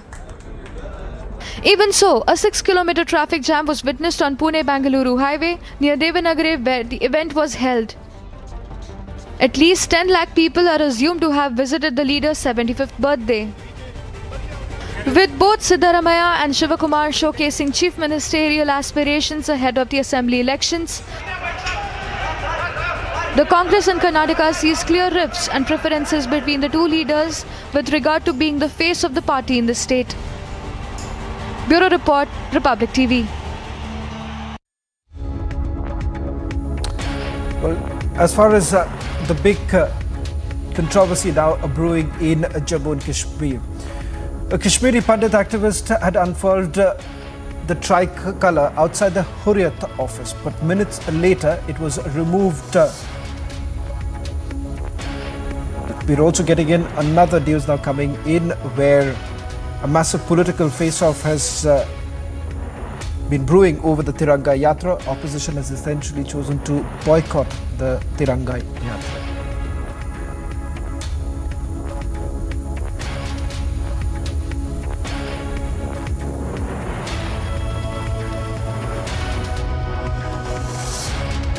विपक्ष को हमेशा कुछ ना कुछ बोलने के लिए चाहिए। ये तिरंगा किसी पार्टी का नहीं था, तिरंगा देश के स्वाभिमान का प्रतीक है, देश के सम्मान का। जी हाँ, बहुत बढ़िया अभियान है ये। मैं शुभकामनाएं देता हूँ और इस चीज़ का मैं शुक्रगुजार हूँ कि मैं देश के लिए सेवा करने का मुझे पहले मौका मिला क्रिकेट की फील्ड में और अब मुझे मौका मिल रहा है यहाँ पे कि मैं देश के किसी काम आ सकूं। और ये जो अभियान शुरू किया है यह हर भारतीय के लिए है और ज़रूर हर भारतीय जो अपने आप को गर्व महसूस करता है कि मैं भारतीय हूँ उसको अपने घर पे झंडा लगाना चाहिए। कि जिसके मन में तिरंगा के प्रति कभी प्यार था ही नहीं, वो तो आज नरेंद्र मोदी जी के आह्वान के बाद स्पष्ट हो गया ना। उनके मन में तिरंगा होता तो तिरंगे में भाजपा थोड़ी देखते। तिरंगे में कैसे भाजपा देख लिया लोगों ने, और डीपी भी लगा रहे क्रम नेहरू जी के लगाएंगे साथ में। कि जिसके मन में तिरंगा के प्रति कभी प्यार था ही नहीं, वो तो आज नरेंद्र मोदी जी के आह्वान के बाद स्पष्ट हो गया ना।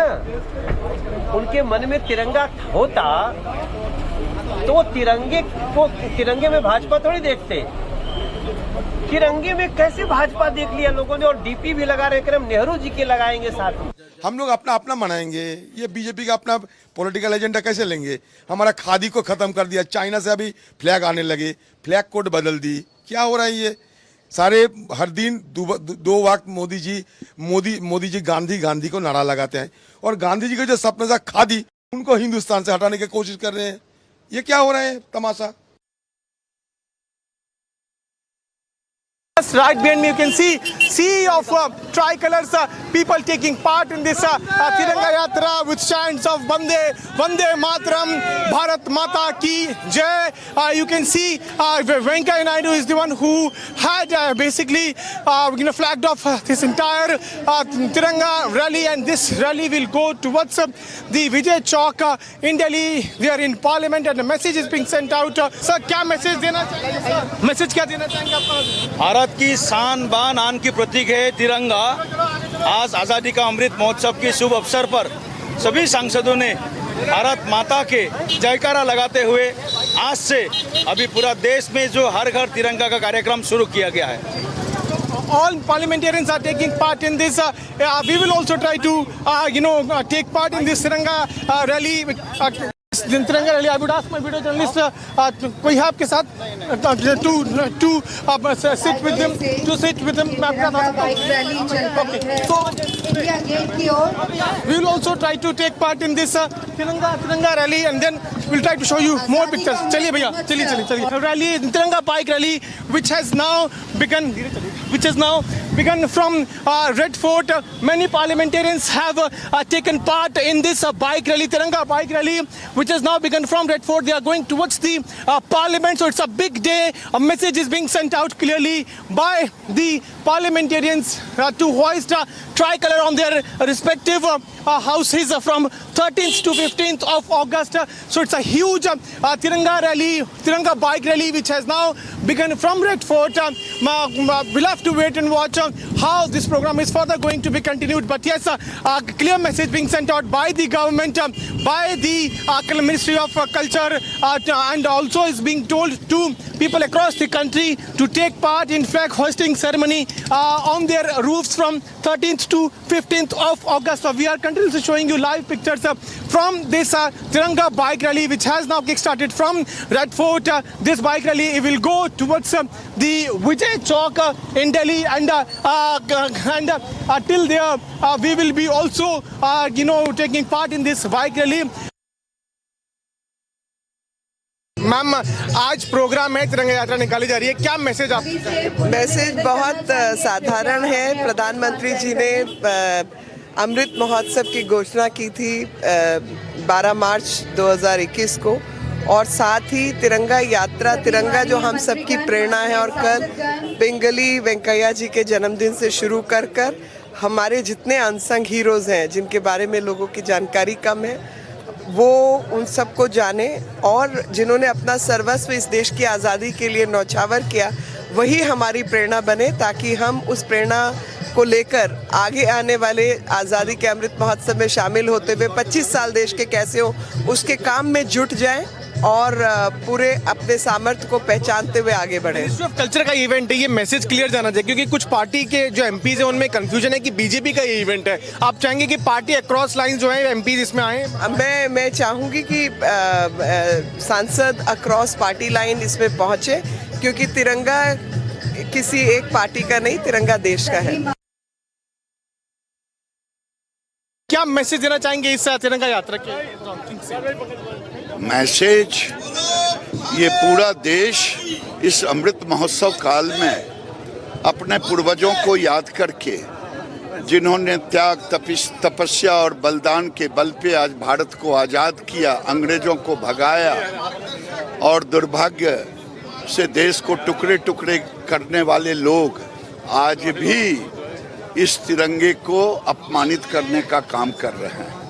और आज मोदी जी पूरे देश में एक उत्सव का वातावरण, आज गांव में, शहर में, जब हम घर घर झंडा लेकर के उत्सव मनाएंगे, तो लोगों के मन में राष्ट्र के प्रति एक नई भावना की जागृति होगी, जो हम बचपन से मनाते आए। दुर्भाग्य है कि मोदी जी अगर तिरंगा उठा रहे हैं तो विपक्ष उनका उल्टा, अगर उसके हाथ में कोई चाइना थमा दे तो वो भी थम लेंगे। मैंने मोदी का विरोध करते करते मोदी करेंगे भारत माता की जय, तो उनके जुबान से क्या निकलेगा भगवान जाने। ताजुब की बात है, तिरंगा तो किसी दल का, किसी व्यक्ति का नहीं है, देश का तिरंगा है, सबको आना चाहिए, तो गलत हो गया। सब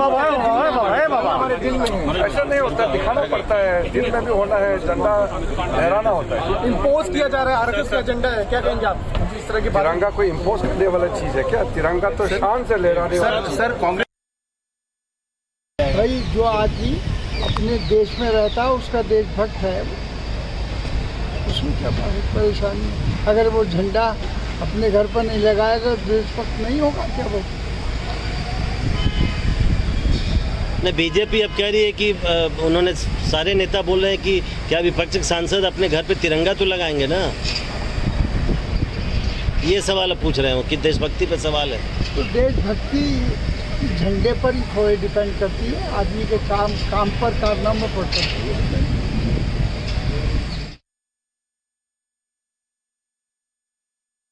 देखिए, जनता सब जानती है, जनता सब पहचानती है। जैसे मैंने आपको कहा कि अधीर रंजन चौधरी हो या बर्क साहब हो या कोई और हो, आज इस पावन विषय को लेकर हम उन पे अटैक नहीं करेंगे, मगर हाथ जोड़कर कहेंगे जनता बिल्कुल सब जानती है। तभी तो 8 साल से नरेंद्र मोदी प्रधानमंत्री है। कौन देश के लिए ठीक काम कर रहा है, कौन देश के लिए उचित है, कौन देश को आगे बढ़ा सकता है, इन सब विषयों को लेकर जनता जनार्दन जानती है। तिरंगे का क्या महत्व है, आज हम आर्ग्यूमेंट में क्यों पढ़े? तिरंगे का महत्व है, यह देश का नेशनल फ्लैग है। हम इसको मिलकर फहरा नहीं सकते क्या 20 करोड़ घरों में? क्या कांग्रेस को लगता है कि वो अपने घर पे ऊपर, अपने अधीर रंजन चौधरी जी अपने घर के ऊपर, उनके कॉन्स्टिट्यूएंसी में क्या वो एक अपील कर देंगे तो कोई छोटे हो जाएंगे क्या? बिल्कुल नहीं। ये बीजेपी का झंडा नहीं है। कल माननीय नड्डा जी ने, ये हमारे पार्टी के अध्यक्ष हैं, मगर उन्होंने हमारी पार्टी की तरफ से एक अपील की है पूरे देशवासियों को। अगर कांग्रेस की भी अध्यक्षा और कांग्रेस पार्टी भी ऐसी अपील कर दे तो कांग्रेस छोटी नहीं हो जाएगी। देश का झंडा है, बीजेपी का झंडा नहीं है। कल माननीय नड्डा जी ने कोई ये नहीं कहा कि बीजेपी का झंडा फहराइए, उन्होंने तिरंगे के लिए कहा है। हर पॉलिटिकल पार्टी आगे आए, ये तू मैमे का विषय ही नहीं है। Shivsena MLA Uday Samant supporting the Eknath Shinde camp and the MLA in Eknath Shinde faction. His convoy was attacked yesterday while he was on the way from Pune, Katraj towards Mumbai, and the supporters of Uddhav Thackeray and Aditya Thackeray had attacked his car with hockey sticks and several other equipments. He didn't had any kind of injuries, but the Katraj police, the Bharati Vidyapit police of Pune have registered an FIR against 10 people and have made 6 arrests in this case. So far the investigation is underway and Pune police is in search of rest the people who attacked the ex-cabinet minister Uday Samant. Reporting from Mumbai with cameraman Sameer Shelke, Sandeep Singh for Republic TV.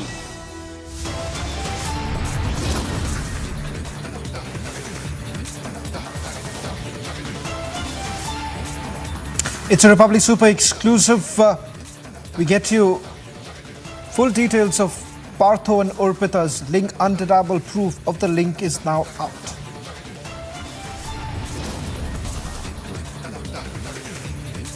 Seventeen opposition parties question top court order on PMLA, express deep apprehensions over the implications.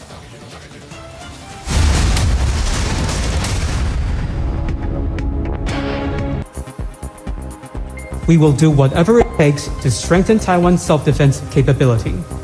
Taiwan is committed to maintaining peace and stability in the Taiwan Strait, and we will make Taiwan a key stabilizing force for regional security, ensuring a free and open Indo-Pacific, as well as the stable development of global trade and supply chain.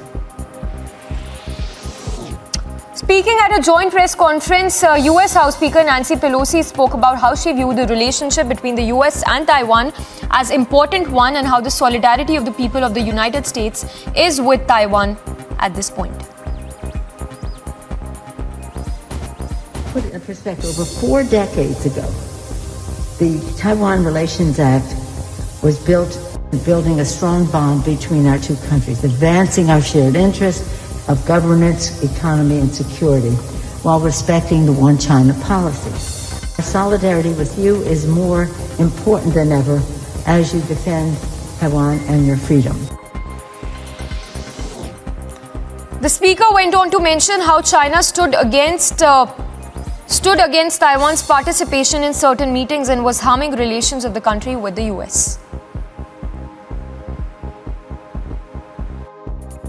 Important to note that members of Congress, several of them had made trips just earlier this year. 5 senators, bipartisan, came, again including the chair of the Foreign Relations Committee, Mr. Menendez, came. Not too much of a fuss was made.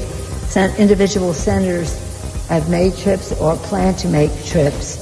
And I just hope that it's really clear that while China has stood in the way of Taiwan participating and going to certain meetings, that they understand that they will not stand in the way of people coming to Taiwan. Speaking about the manner in which China influenced Taiwan, Nancy Pelosi spoke about how the country used money to influence the workings of the state, saying that China uses soft power.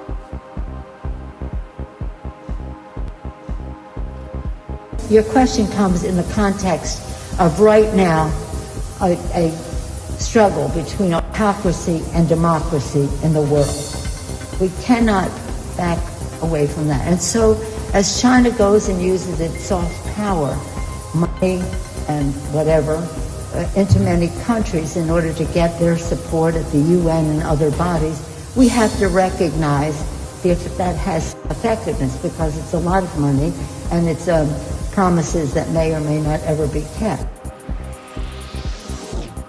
Nancy Pelosi also reiterated how what mattered more was the success of Taiwan and that the US wished to have a good economic exchange between the two countries.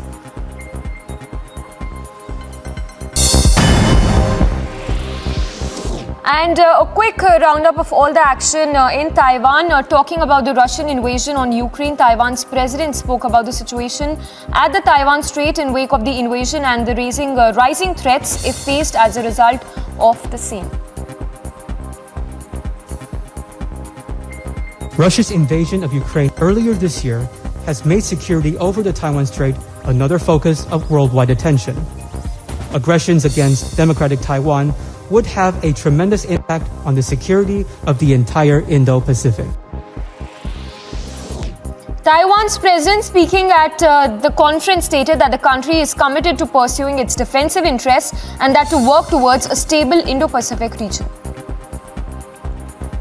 The protesters are trying to exert force on the barricades and trying to break it down. Mr. Chatterjee, would you like to respond? Sonia Gandhi coming out of the, and we can see press.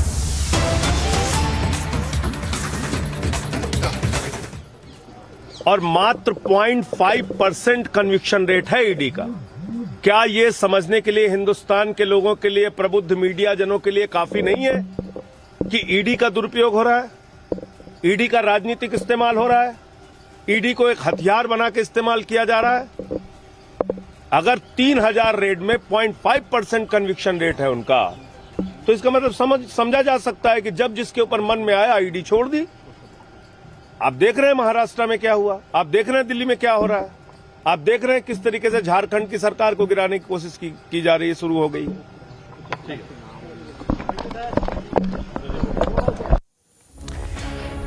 Getting in some more breaking news right now. Aam Aadmi Party has now extended their support to opposition's vice presidential candidate Margaret Alva.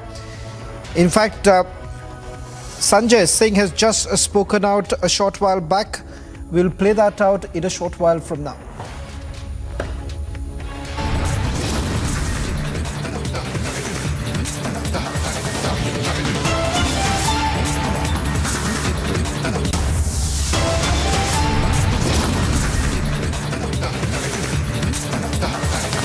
Tricolor removed from Hurriyat office in Srinagar shortly after it was put up.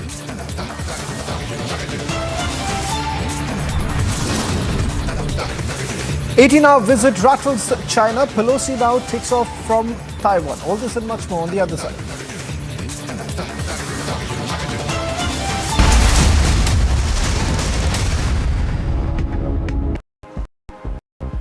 Your question comes in the context of right now a struggle between autocracy and democracy in the world. We cannot back away from that. And so as China goes and uses its soft power, money and whatever, into many countries in order to get their support at the UN and other bodies, we have to recognize if that has effectiveness, because it's a lot of money and it's promises that may or may not ever be kept. Nancy Pelosi also reiterated how what mattered more was the success of Taiwan and that the US wished to have a good economic exchange between the two countries.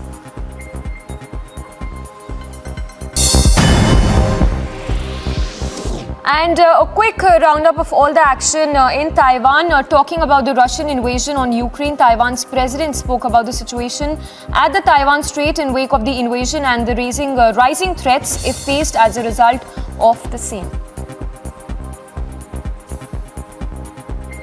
Russia's invasion of Ukraine earlier this year has made security over the Taiwan Strait another focus of worldwide attention. Aggressions against democratic Taiwan would have a tremendous impact on the security of the entire Indo-Pacific. Taiwan's president speaking at the conference stated that the country is committed to pursuing its defensive interests and that to work towards a stable Indo-Pacific region. trying to exert force on the barricades and trying to break it down. Mr. Chatterjee, would you like to expose Sonia Gandhi coming out of the, and we can see Priyanka Gandhi is also here along with Sonia Gandhi. Sanjay Raut sitting outside his residence. He has come out. He has come out.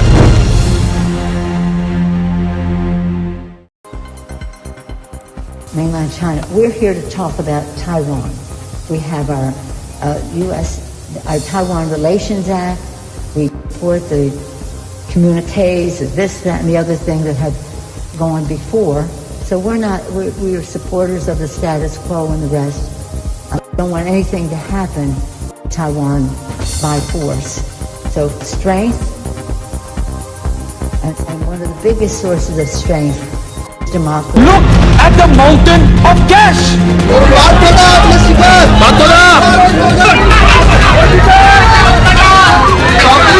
Rahul Gandhi को हिरासत में लिया जा रहा है। बड़ी खबर, बड़ी जानकारी।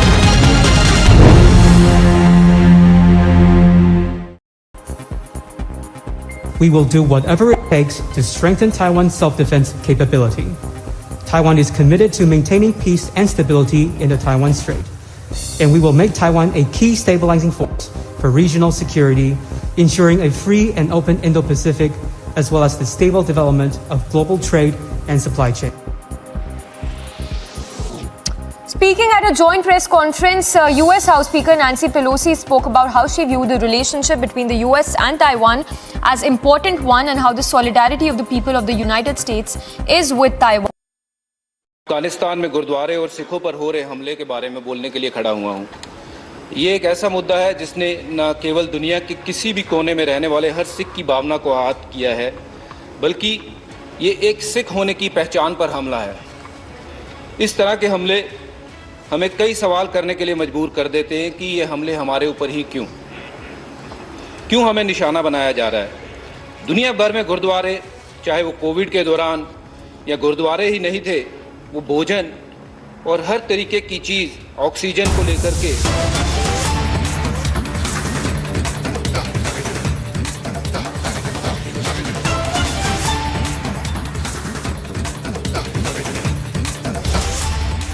Getting in some breaking news right now. The hearing in Partha Chatterjee and Arpita Mukherjee's case has already begun. Enforcement Directorate has now sought for 4 days of custody. But a big breaking news coming in. Republic news break has now been raised in the court. Last evening we told you about the 18 properties of Arpita and Partha Chatterjee which has been identified by the Enforcement Directorate. But one property is a direct partnership of Arpita Mukherjee and Partha Chatterjee, and if I can quote from what the Enforcement Directorate has now told the court, is that there's a partnership deed 50-50 share of Partha and Arpita.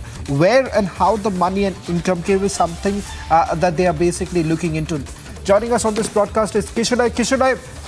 Republic had first exposed this property which is in the name of Arpita and Partha Chatterjee, bought in the year 2012. That has now been raised in the court. What more are you picking up? Exactly. Right now in the court, we are picking up that ED is right now vying for 4 days of custody right now. And what you mentioned, the ED has also mentioned about all the properties that we broke in Republic Network first. And they are saying that all these properties, Partha and Arpita, had a 50-50% of share.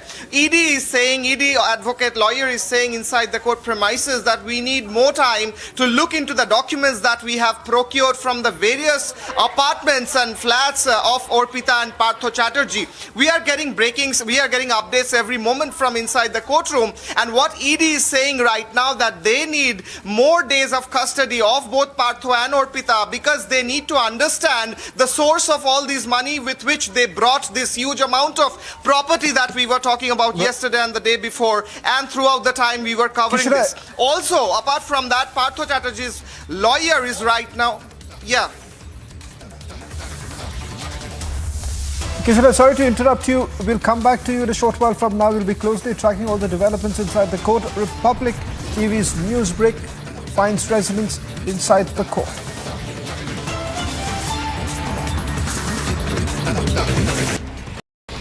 Meanwhile, protests erupted in Pakistan-occupied Kashmir, where people protested against rising prices and high inflation. And people even thought that they were made to pay hefty electricity bills. Protesters also raised concerns that they were made to pay more amount of service charges and taxes than was due. इससे पहले भी बिलात आते रहे हैं, लेकिन इस दफ़ा जो बिल जारी किए महकमा बरक़ियात की जानिब से, उसके अंदर फ्यूल एडजस्टमेंट चार्जेस के नाम पे एक बहुत बड़ी जो अमाउंट है वो हर बिल के अंदर ऐड की गई है। और जुल्म की इंतहा देखें कि एक तो पहले आप फ्यूल एडजस्टमेंट चार्जेस डाल रहे हैं, उसके बाद आप उन चार्जेस के ऊपर टैक्स दोबारा डाल रहे हैं।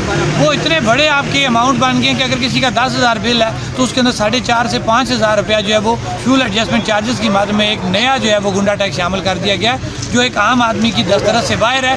और उस वजह से इस वक्त आपको पूरे आज़ाद कश्मीर के अंदर जो है लोग ऐसे। Union Home Minister Amit Shah will arrive in Bengaluru today to take part in Sankalp Se Siddhi conference of the Confederation of the Indian Industries. During his visit, Shah will also hold a meet with state BJP leaders. Shah's trip to the city comes amid unrest among a section of the BJP cadres who are upset with the spate of murders of Hindutva activists. As the Amarnath Yatra began 2 years post the pandemic, an important announcement was made by the J&K Lieutenant Governor Manoj Sinha. He noted that due to several accidents in the Yatra due to inclement weather conditions, the Amarnath Yatra will have to be halted. The J&K Lieutenant Governor also asked all devotees to perform and complete all their rituals before 5th of August. Jammu and Kashmir's Lieutenant Governor Sinha urged the devotees visiting the Amarnath Shrine to complete their trips before the 5th of August. While stating that the yatras to the shrine were planned till the 11th of August, he warned of the bad weather conditions in the state in the coming days. देश भर के श्रद्धालुओं से मेरा निवेदन होगा कि जिस तरह से मौसम है, जिस तरह का अनुमान लगाया जा रहा है, मैं सबसे आग्रह करूंगा कि 5 अगस्त तक जो भी श्रद्धालु दर्शन करना चाहें वो दर्शन कर लें। वैसे तो हम लोगों ने 11 अगस्त तक घोषित किया है, लेकिन जो अनुमान लगाया जा रहा है कि आगे आने वाले दिनों में और भी बारिश की संभावना है या मौसम प्रतिकूल रहेगा। The Lieutenant Governor was also a part of the puja performed on the occasion of Nag Panchami in Srinagar. Bureau Report, Republic TV.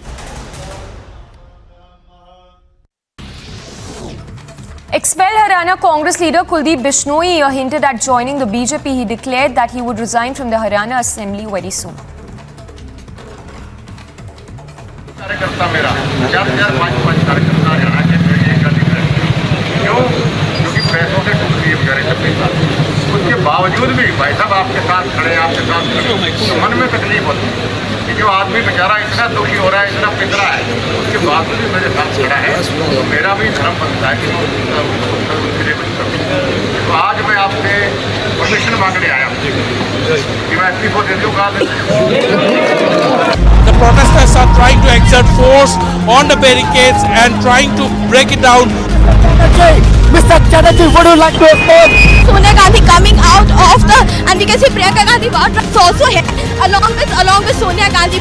Sanjay Raut sitting outside his residence. He has come out. He has come out.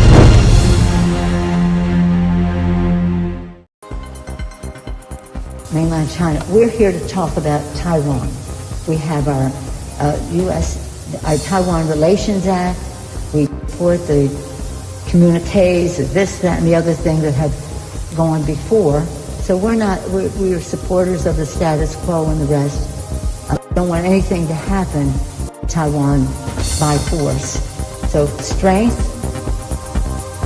and one of the biggest sources of strength.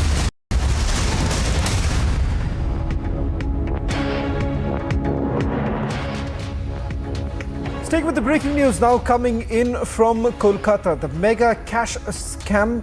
Latest details coming in with regards to the enforcement directorate now seeking custody of Orpita and Partha Chatterjee for 4 more days on the ground that Partha Chatterjee hasn't really been cooperating with the agency. In fact, as we speak right now, Republic news break has been taken up.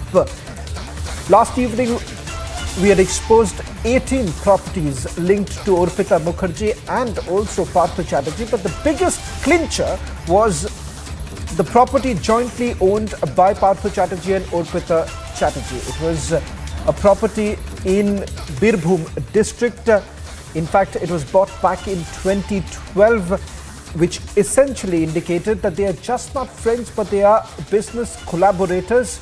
Something that Partha Chatterjee and Arpita have been denying all this while. It was Republic TV's news break, which has now found some resonance inside the court, with the enforcement director saying that they have basically come across a partnership deed, a 50-50 partnership deed, which is basically under the scanner.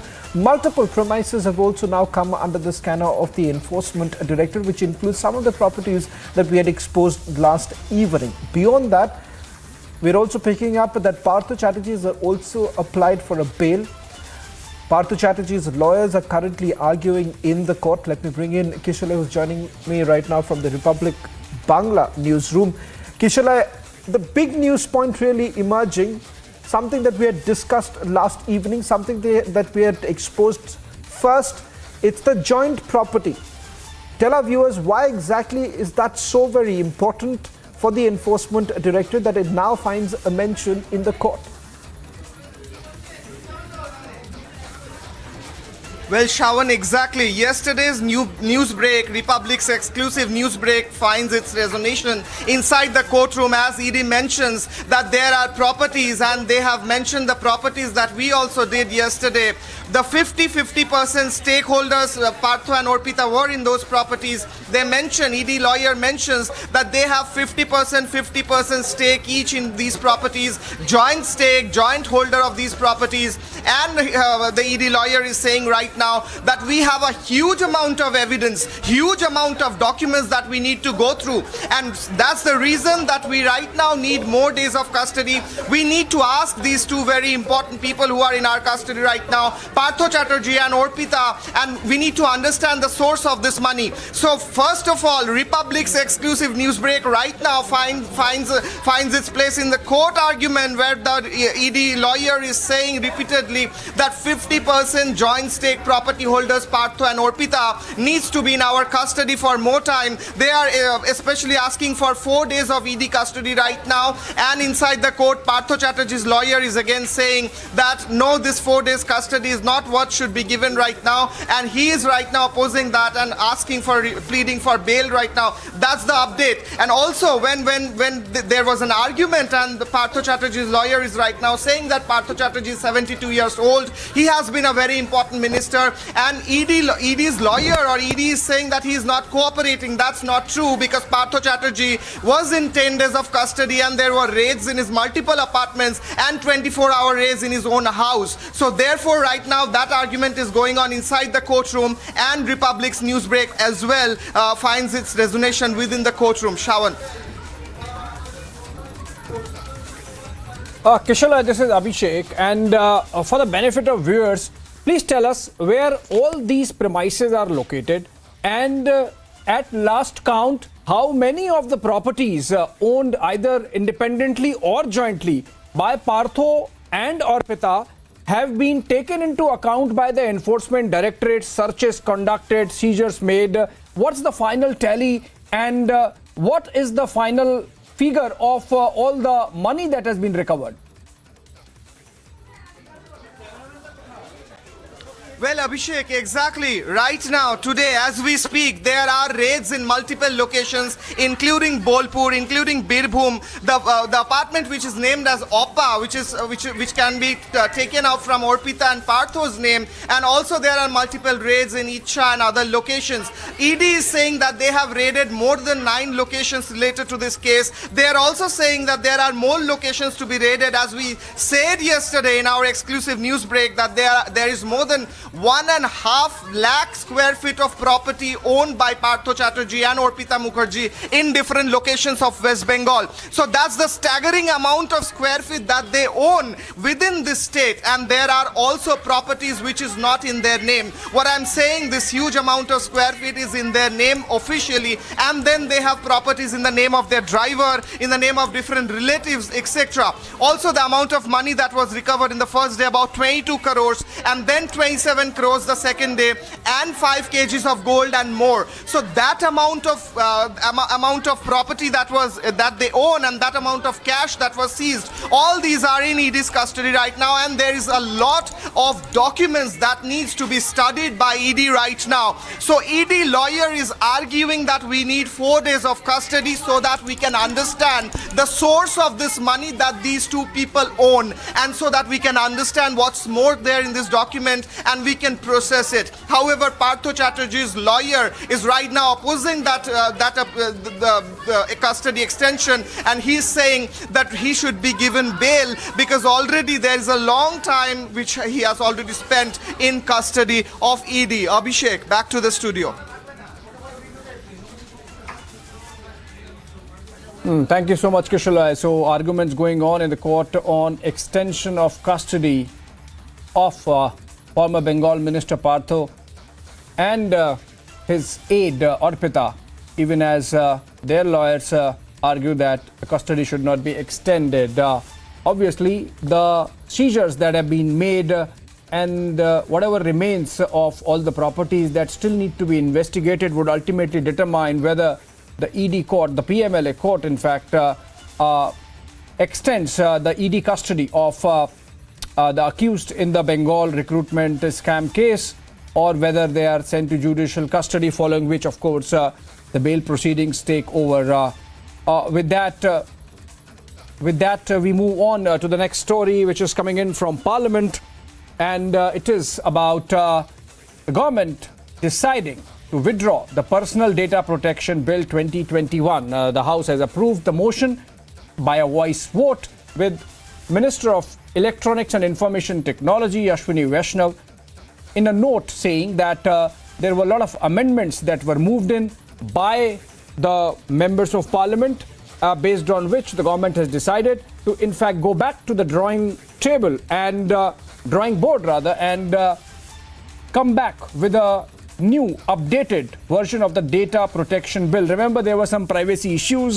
The Data Protection Bill had a clause which provided the government agencies or made the government agencies exempt from the very tough and strict, otherwise very tough and strict provisions of privacy in the Data Protection Bill. And that's why I think, based on the objections raised and the amendments moved in, the government has decided that it would rather come back with a new draft and the bill goes back to the drawing board with the Ministry of Electronics and Information Technology looking into it. Let's go to Aishwarya Kapoor, our executive editor, politics on that. Aishwarya, Personal Data Protection Bill is withdrawn by the government.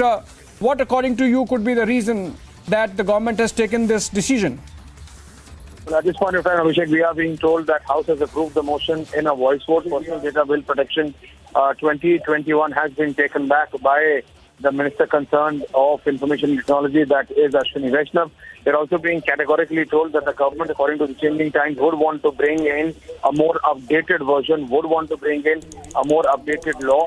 We are being told that if the opposition permits, basically, because if there is no ruckus, then in the next session itself, the government is planning to bring in a more updated bill in this regard, because personal data has become more and more sacrosanct. We've seen how the government has fought with certain international players as well, even certain major social networking platforms in this very regard. And hence we are being told that as far as the personal data bill is concerned, government is taking this one back or has already withdrawn it, and a new bill is going to be brought in as soon as possible, so that the personal security of individuals, of Indian citizens, which is paramount for the government, can be maintained and can be controlled further.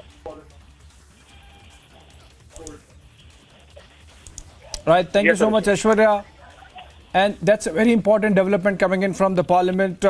Opposition had raised some issues about privacy and data protection, particularly when it came to the extra bit of freedom that the government enjoyed as per some provisions of the Data Protection Bill. And now, post those objections and the numerous amendments that were made by members, mainly from the opposition parties,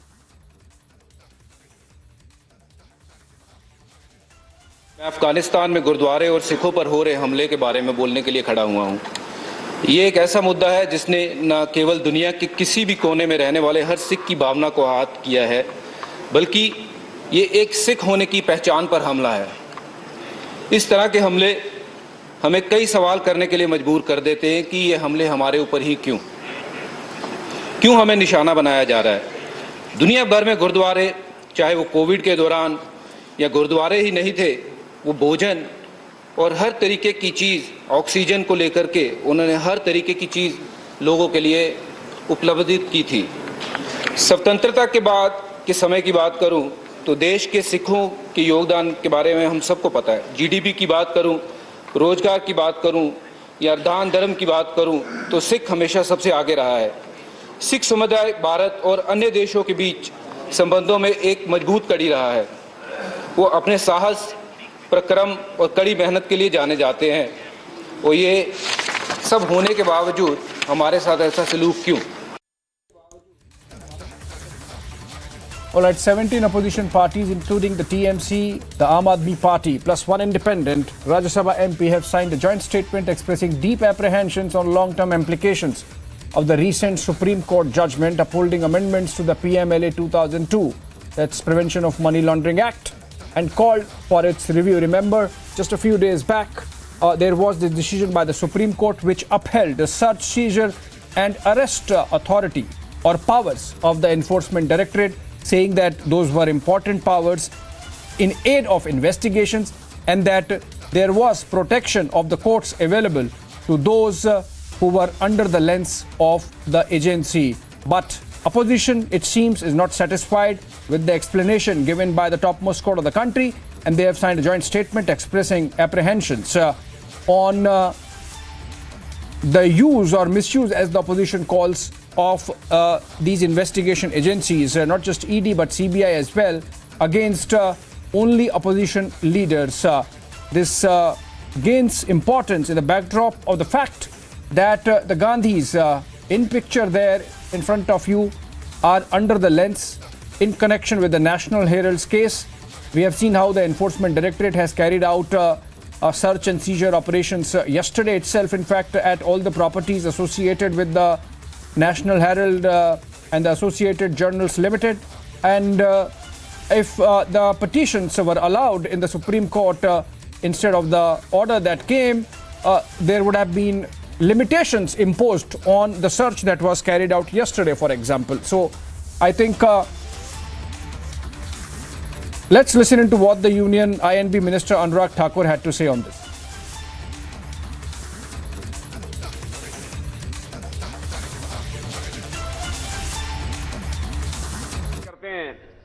तो हमारे उसमें ये लिखा है कि हर एक युवा, इस देश का युवा किस प्रकार का बने, उसको सुख शांति और समृद्धि मिले, उसको जीवन के अंदर खुशी मिले, और आज़ादी के इस 75वें अमृत महोत्सव के समय में 75 वर्ष होने के बाद हम लोग जिस प्रकार की इस देश के जो यशस्वी प्रधानमंत्री जी, इस देश के लिए जो उन्होंने कहा कि इस देश को जो है विश्व गुरु बनाना है, कि अगले जो 25 वर्ष हैं देश के लिए, ये 25 वर्ष इस देश के लिए एक अमृतकाल है। इस देश में अगर अमृतकाल है तो हमको जो है, हम किस प्रकार का संदेश अपने युवाओं को देना चाहते हैं, इस देश में हम किस प्रकार के नागरिक तैयार करना चाहते हैं, ये हमारे सामने एक बहुत बड़ा प्रश्न है।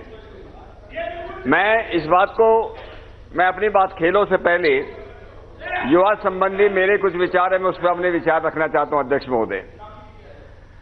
देखिए, हम चीजों के लिए अगर हमको कोई लंबाई नापनी है तो लंबाई के लिए हम लोग मीटर रखते हैं, इंच रखते हैं, किलोमीटर रखते हैं।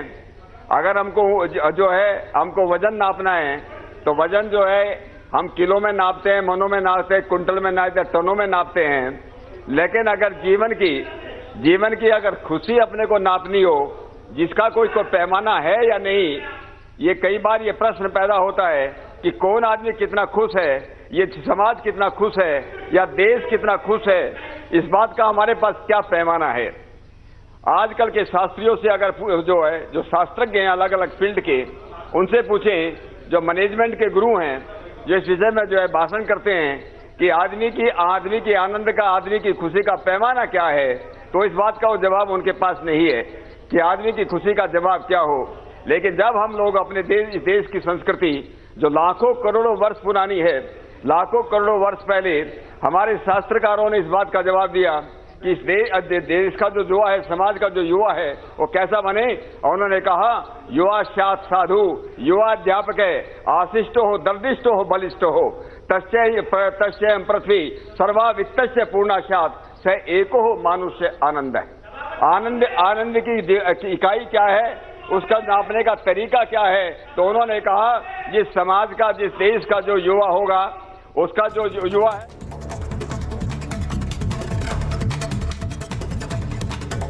All right, Beijing began military drills off Taiwan on Tuesday in response to U.S. House Speaker Nancy Pelosi's visit to the island.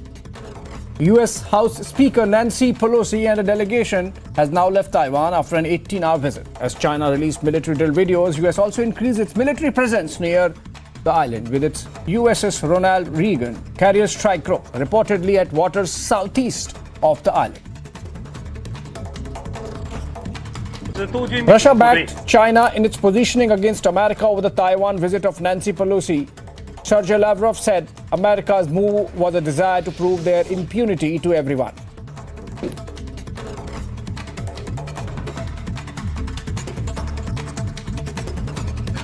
I don't know. I'm not really in a position to talk about what their motivation was, but it does reflect the line that I've mentioned regarding Ukraine, and I have no doubt about it. This is yet again their desire to prove that they are immune and that they have free reign. They can do whatever they want. I don't see any other reason behind this, behind creating this flashpoint out of nowhere, while we're very well understanding what this means to China. Top BJP leaders and union ministers took part in a Tiranga rally flagged off by Vice President Venkaiah Naidu in the morning from Red Fort to the Parliament in Delhi. Shri जी ने अमृत महोत्सव की घोषणा की थी 12 मार्च 2021 को, और साथ ही तिरंगा यात्रा, तिरंगा जो हम सबकी प्रेरणा है, और कल बेंगली वेंकैया जी के जन्मदिन से शुरू कर हमारे जितने अनसंग हीरोज़ हैं जिनके बारे में लोगों की जानकारी कम है, वो उन सबको जाने, और जिन्होंने अपना सर्वस्व इस देश की आज़ादी के लिए न्यौछावर किया, वही हमारी प्रेरणा बने, ताकि हम उस प्रेरणा को लेकर आगे आने वाले आज़ादी के अमृत महोत्सव में शामिल होते हुए 25 साल देश के कैसे हो उसके काम में जुट जाएं। Opposition on Wednesday boycotted the Tiranga bike rally, which was held from Red Fort to Vijay Chowk in Delhi, and that's going to be the controversy of the day. देश कौन देशभक्त है सब जानते हैं। इतना देशभक्ति है कि हमारे देश को आज़ाद करने के लिए जो अखबार निकाला गया था आज़ादी की वो जंग के समय, उनके खिलाफ आज जिस घिनौने साजिश हो रहे हैं उसको भी थोड़ा याद करो और उसको भी देखा करो। जिस पत्रिका को सामने रख के हिंदुस्तान की आज़ादी की लड़ाई लड़ी गई थी, उसके ऊपर किस तरीके के जुल्म और अन्याय हो रहे हैं ये। A 19-year-old youth was brutally assaulted in public by bikers in an inebriated state in Kollam district of Kerala. As per police, the boy refused to lend a packet of potato wafers when demanded by the attackers. He was initially pushed to the ground and was then kicked by the two people even as onlookers were trying to stop them.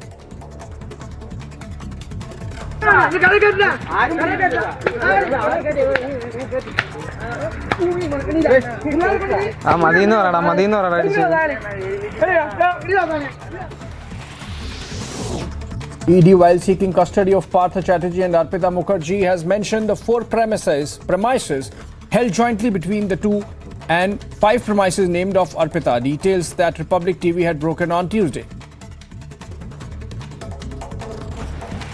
TMC workers protested on the streets of Kolkata against the centre over the price rise issue. Opposition MPs have been raising concerns over the rising inflation in the country that is impacting the common people and asked the government to provide relief to the poor by reducing duties. Police has arrested Shiv Sena's Pune City Unit President, its office bearer from Hingoli, and 4 others in connection with the alleged attack on rebel MLA and former Maharashtra Minister Uday Samant's car. While 5 accused were held from Pune, the Hingoli-based Sena leader Baban Thorat was detained from Mumbai and was brought to Pune, where he was placed under arrest. Thorat is accused of inciting Shiv Sena workers to attack the vehicles of Sena's rebel legislators.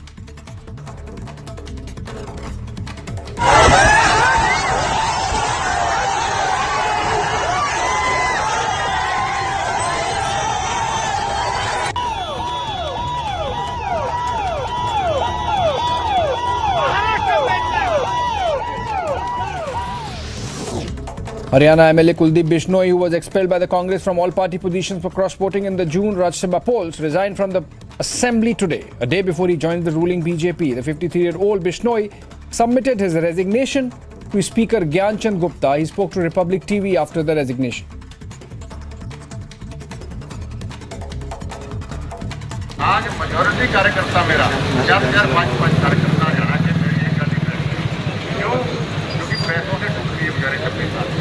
उसके बावजूद भी भाई साहब आपके साथ खड़े, आपके साथ खड़े, तो मन में तकलीफ होती है कि जो आदमी बेचारा इतना दुखी हो रहा है, इतना पितरा है, उसके बावजूद भी मेरे साथ खड़ा है, तो मेरा भी धर्म बनता है कि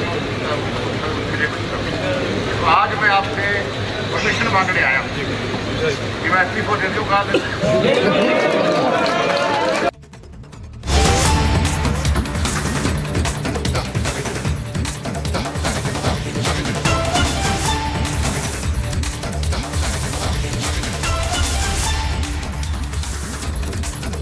Alright, a big breaking development coming in, and this is huge. The Enforcement Directorate has sealed the National Herald office, and this is a development that follows the search and seizure that was carried out by the Enforcement Directorate yesterday, and the ED has sealed the National Herald office, instructing that the premises not be opened without prior permission from the agencies. This has happened in Delhi, which means at the ITO office of National Herald. It's a huge building, and that's a big breaking development coming in. The Enforcement Directorate goes ahead and seals the National Herald office. I think this is one step short of attaching the property, but it clearly is a setback to the Congress, given the fact that there were rental incomes. We don't know the destination of those rental incomes, whether those were going to the Congress party or to the Young Indian Company, of which the Gandhis are the directors. But this is clearly seems to be a move in the direction of attaching the property subsequently, because remember, yesterday there in a mass swoop, the ED had carried out raids across the country at about 12 locations, and the properties of the National Herald or the Associated Journals Limited, the erstwhile, they were raided, searched, and investigation carried out. Obviously, correlating facts on the ground with whatever information the agency has gathered from the questioning of the Congress leaders, including the Gandhis, and before them, of course, Pawan Bansal and Mallikarjun Kharge, among others. We know that investigation in the National Herald's case has been on and has in fact picked up pace over the last couple of months, and the questioning of Pawan Bansal and Mallikarjun Kharge led to a situation where the agency decided they have to ultimately question the Gandhis as well, because they were the ultimate beneficiaries of whatever transactions happened between the Associated Journals Limited and the Young Indian Company, which was essentially aimed at transferring all the assets of AJL to the company, which was supposedly a charity and set up as a non-profit under Section 8C, I believe, of the Companies Act. If you can get Shawan over the phone, this is the National Herald's office, Herald House in Delhi, which has now been sealed. In the pictures, you can see the sleuths, I believe, carrying out the closure operations, and the Herald House near the ITO in Delhi is now being sealed. The status of all the occupants of the building, the tenants, as yet remains unclear, but obviously the Enforcement Directorate would go ahead with its investigation, and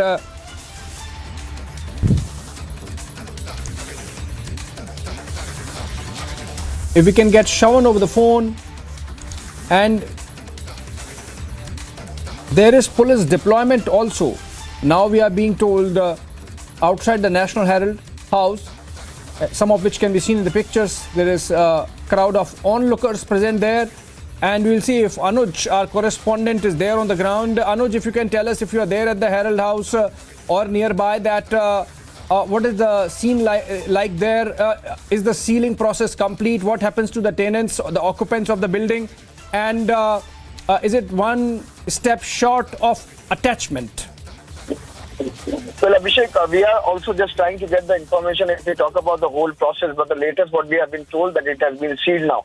As we have broken it yesterday also, if you talk about the Enforcement Directorate investigation, then some of the documents were seized yesterday. Some digital evidences were recovered by the Enforcement Directorate yesterday. If you talk about yesterday's raid, which happened at the 12 location, but if you talk about this particular building at the ITO, the Herald House, where National Herald office is, then we have been told that these were the documents, these were the digital evidences which was recovered yesterday by the Enforcement Directorate. On top of that, this was the statement which was recorded of the office bearer of the National Herald office. And this has happened after the questioning of Rahul Gandhi and Sonia Gandhi. We do remember 4 rounds of questioning with Rahul Gandhi was done by the Enforcement Directorate, and it was later Sonia Gandhi who was questioned by the Enforcement Directorate for the 2 days. And after these round of questioning, Enforcement Directorate taking the investigation ahead, we have seen has raided 12 locations yesterday, in which there were some important documents which has been recovered, some digital evidences which has been recovered, and on top of that, the statement of the office bearers was also recorded. Let me remind you, this was none other but Mallikarjun Kharge and Pawan Khera, who are the position holder in the Young Indian as well as in the other company. So both of them were there. They were also called in by the Enforcement Directorate. But the latest what we are breaking at this point in time is the latest what we have been told, the office has been sealed now. The office has been sealed, and now this is to wait and watch, Abhishek, what exactly the evidences are, where the investigation has reached to. But the dots have been connected because the Enforcement Directorate, since from the day one, was having that much evidences, was having that much proof, through which they move ahead with the investigation, and we have seen it. Ahead with the investigation, and we have seen it, how, as I was mentioning it earlier also, Rahul Gandhi was grilled by the Enforcement Directorate. Later it was none other but Sonia Gandhi also. And finally connecting the dots, looking into the shell company's role, what exactly were the role of the shell companies, what we have been told as they were raided at the multiple location. All the dots has been connected by the Enforcement Directorate, and this is big. This is big at this point in time when we have been told that the National Herald office is sealed. And if it is sealed, then yes, this is a sign that investigation has gone ahead, and the Enforcement Directorate is having enough of that evidences in their hand, and the investigation which have been done by the Enforcement Directorate office is proving the same by this action, that yes, they are having this much evidence in their hand and they have reached to this decision. So we are waiting for more update, Abhishek, that what exactly has happened. But we do remember, we do know that Rahul Gandhi, Sonia Gandhi, the duo are the shareholder, 34% shareholder in the Young Indian, and how the asset was bought by, if we talk about AGL, yes, Abhishek. Anuj, hold on to your thoughts. I have to go to Shawan. He is joining us over the phone. Shawan, just for the benefit of viewers, which property exactly is this? Is this the entire Herald House? Is it the office of National Herald? Is it the office of Young Indian? Is the entire building sealed or some parts of it? And if the entire building, then what happens of the tenants and occupants of the building? We're getting the exact information right now, Abhishek. Let's just put this into perspective because many channels have got it completely wrong. The confirmation that we have got is that this is the Young Indian office, which is basically on the 4th floor is what I'm being told. The procedure that has taken place so far is that the Enforcement Directorate officials have basically reached there to execute a search warrant. What thereafter transpired was that not a single officer basically turned up. I'm being told by my source that the principal officer also did not turn up. And that is the reason why the enforcement director has basically sealed the premises, because the searches could not have been carried out. This is basically a preventive measure that has been taken because the searches have not been carried out, so that whenever the office is basically opened, that is the time that they can basically carry out the searches. So this is a preventive measure that has been taken. It is very different than a civil action that is taken generally when an attachment takes place. And there is no attachment. The property has not been attached. It has only been sealed right now, primarily because the enforcement director could not carry out the necessary searches in that particular office. And the principal officer did not turn up, and that is the reason why the office has now been sealed.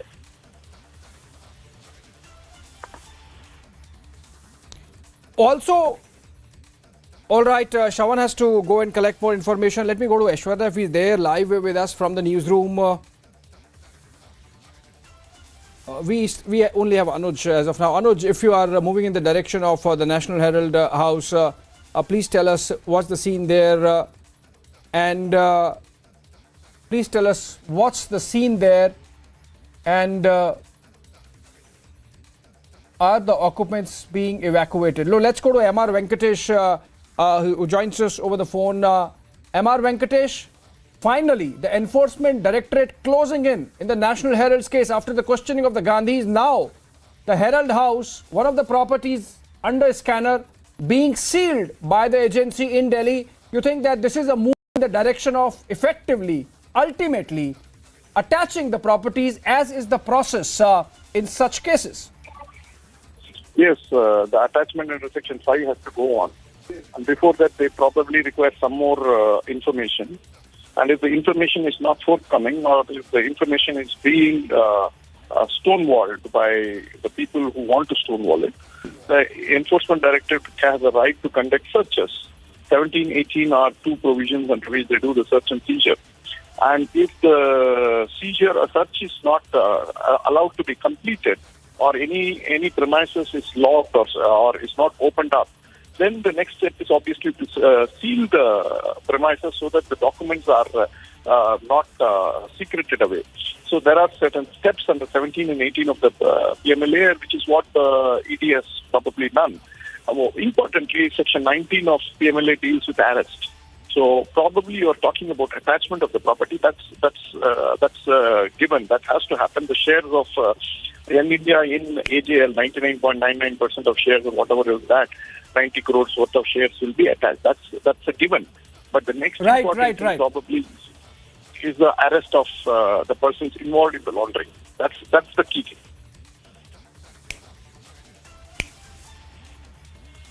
All right, M.R. Venkatesh, just hold on to your thoughts. In fact, Mr. Subramaniam Swamy is joining us. He's the man who started this all.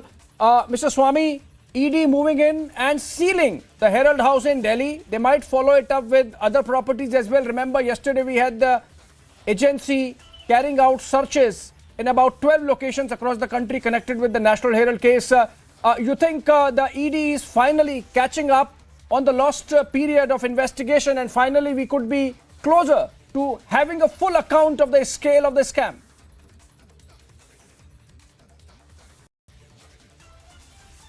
All right, I think we lost both M.R. Venkatesh and Subramaniam Swamy there. We'll try to connect again. We'll try to again connect with Mr. Swamy, even as Shawan gathers more information. That's a very important breaking news development coming in, and it is hoped. Okay, fine. So we get Aishwarya with us from the newsroom. Aishwarya, any more details that you have about the sealing exercise that is on? Would it end just at the Herald House in Delhi, or the ED is going to go ahead and do this with other properties also across the country? Remember, yesterday we had the ED going to about 12 locations connected with the National Herald's case. But at this point of time, we are being told that after this massive development, there has been 144 implicated right on Akbar Road and right also outside the residences of Rahul Gandhi, Priyanka Gandhi and Sonia Gandhi. So this is the latest development, because what we are being told that right after sealing of the National Herald office, we are being told that the Congress party might come out on the streets, or their supporters. So in that regard, this is just a developing situation right now, Abhishek. We are being told that the central zone That is once again Akbar Road, right next to Khan Market. That is where Priyanka Gandhi resides, and right to the residence of Rahul Gandhi. That is very, very close to the Tughlaq Road police station. This is what has happened at this very point of time. That Delhi police is blocking the road to the AICC headquarters. That is what Jairam Ramesh is saying. But what is happening right now is that they are now after the sealing of the National Herald office, Abhishek, we are being told that the Congress supporters are planning for a massive protest on the streets of central Delhi. We are just getting certain developing situation. We have just accessed the sealing note. We have just accessed the sealing note, Abhishek. I'm going to be back with you in 20 seconds. 20 seconds, Abhishek. Right, Aishwarya. In fact, even as you get the sealing note and read it to us, let me go to Anuj. He's joining us live from the ground. He has reached the Herald House. Anuj, please tell us what's happening there. What part of the Herald House has been sealed? What happens to the occupants? And are the ED sleuths still there? Are they talking to those people present? And what is happening there on the ground? Abhishek, these are the first images of the Herald House. I'm reporting from the Herald House, and on the top floor, that's the 4th floor where this particular office of Young Indian is, and what we have been told, that is the particular office which has been sealed. So these are the first images on Republic. We are showing on Republic Media Network. These are the first images we are showing. So Herald House. Yes, Abhishek. I'm reporting from the Herald House at this point in time. I'm reporting from the ITO. Yes, Abhishek. If you can go inside, Anuj, and reach the place where the sealing order has been put in place. Yes. I have a copy of the order, but if you can show us on the ground where exactly it is put up. Is it for the entire building, all the premises, or just one part where the office of the Young Indian is? If you can go inside and tell us, please. No, Abhishek. And of course, I'll continue to read from the order, Anuj, till the time that you go inside. It says that it is hereby ordered that the premises not be opened without prior permission from the Directorate of Enforcement, B Block, Pravartan Bhavan, APJ Abdul Kalam Road, New Delhi 11. It's signed by somebody called Kuldeep Singh, Assistant Director, Directorate of Enforcement, and it has other signatures. So it's signed on 3rd of August, which is today. And Anuj, now you are inside. Please tell us. We are just trying to get inside. And that's the Herald House at the He's telling us that we are not allowed to go upstairs. Guard साहब, अगर आप थोड़ा सा हमें बता सकें. चौथा मेरी एक बार मेरी बात सुन लीजिए. एक जानकारी के लिए थोड़ा सा पूछ रहे थे. क्या चौथा माला सिर्फ बंद करा? The guard is not able to answer. But this exactly is the building, Abhishek. This exactly is the premises from where I am reporting. We are just trying to go ahead. This is on the 4th floor. Guard साहब, बस इतना मुझे बता सकें कि क्या चौथा माला? So these are the images. This is the entry. Abhishek. This is the entry. I'm just trying to. Guide sir मेरे भी बच्चे नहीं सर आप अगर मुझे बता सकें हम नहीं बता कहाँ नोटिस लगाए मेरे को इससे ज्यादा कुछ नहीं बता सकते सर जी. चौथे फ्लोर पे कहाँ नोटिस लगाए sir ji?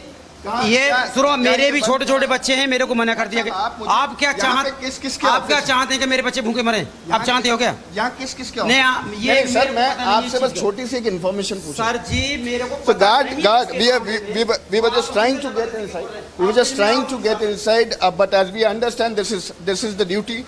We do understand this is the duty. So this exactly is the entry. This is the entry, and right now I'm reporting from the ground floor. This is on the 4th floor.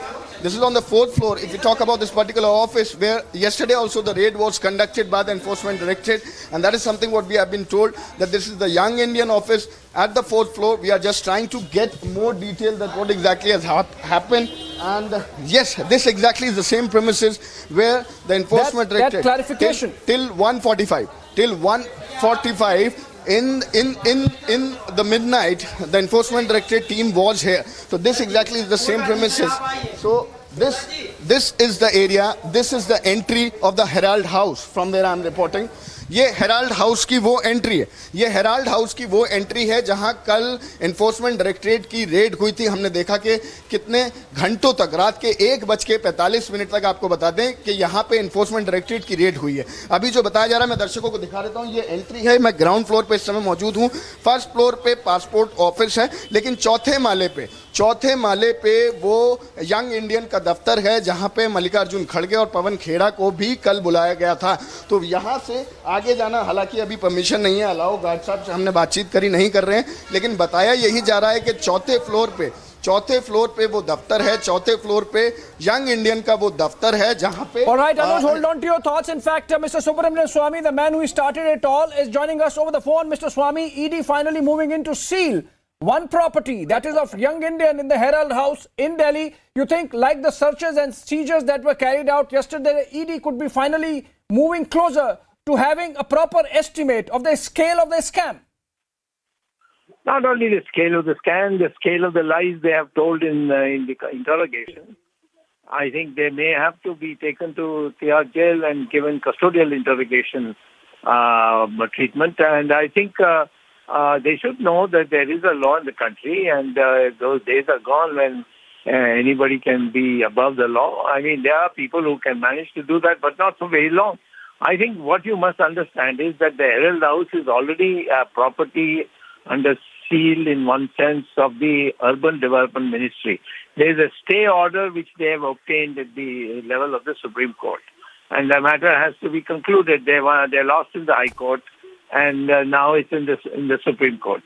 What they in the building, most of the floors are occupied by commercial companies like Tata's, these American companies, and so on. They're getting rent on that, and all that rent goes to young Indians.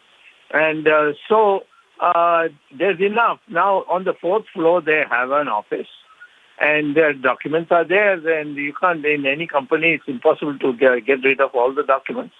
So the area has taken... Mr. Swamy, just for clarification...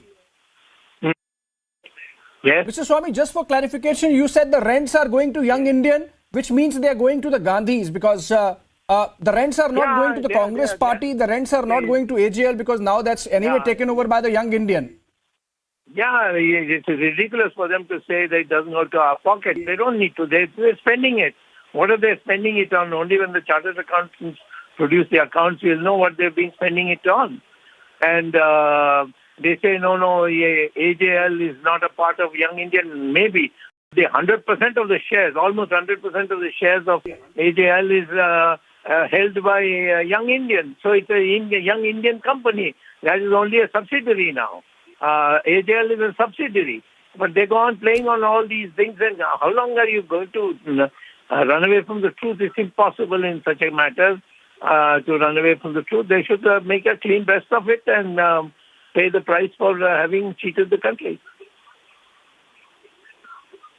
Sir, I have two quick questions. I'll ask them together. My first question is that, like the rents in this case are going to Young Indian, you think rents of all the commercial properties across the country, 12 of which were raided by the Enforcement Directorate, could be going to the Young Indian, hence the Gandhis? Yes. And also, sir, you say about 2,000 crore rupees, but are we closer to getting the full scale of the scam unfolding?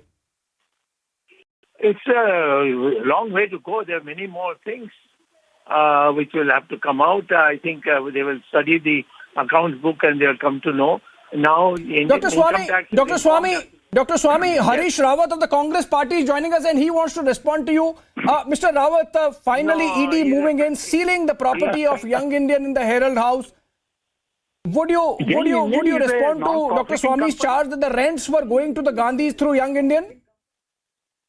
Young Indian is a non-profiting company. And that money which was transferred to AGL, that was the Congress party's money. And that money remains with Young Indian. No transaction has taken place. There कोई पैसा आदान प्रदान कुछ निकाला गया, कुछ लिया गया, कुछ है नहीं. प्रॉपर्टी जो AGL की थी वो एज इट इज है AGL के पास. और सबसे बड़ी बात यह है, Swamy is the champion of democratic rights और फ्री प्रेस। डॉक्टर स्वामी से पूछेगा कि नेशनल हेराल्ड को सीज करना, उसकी फंक्शनिंग को सीज करना, वेदर इट इज ये बड़ा अजीब सा मामला है।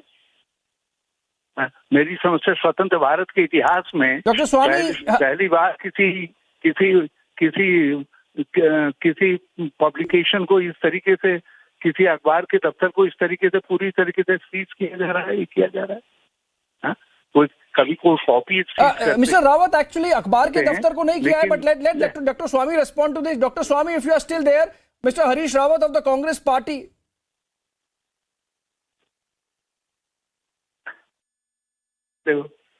Mister Rawat, in fact DK Shivakumar आपकी पार्टी के ही हैं, वही हमारे साथ फोन लाइन पे हैं। Mister Shivakumar, you have been investigated by the enforcement directorate, but now it seems that there is enough evidence available in the National Herald's case so that the ED can move in and seal the properties associated with this scam. That is a different issue. Where is the money laundering which has been taken place? There is no money laundering which has been taken place. Already the income tax had cleared it. It is a purely a non-profitable organization where ED can't enter it. It is a matter of income tax. Even in the latest Karnataka judgment also, which has given that ED can't intervene. So this is a big political vendetta which is going on. The entire episode is full of politically motivated. I don't know why they are so much hurrying. What transaction is there? What financial transaction is there? After a small paper has been running, and the Congress party is taking care of that interest. And all congressmen are looking at the paper, and so many other people are there. It is ordinary newspaper with a small circulation. Why government should or ED should worry on that? If it is any personal property of anyone, they could have.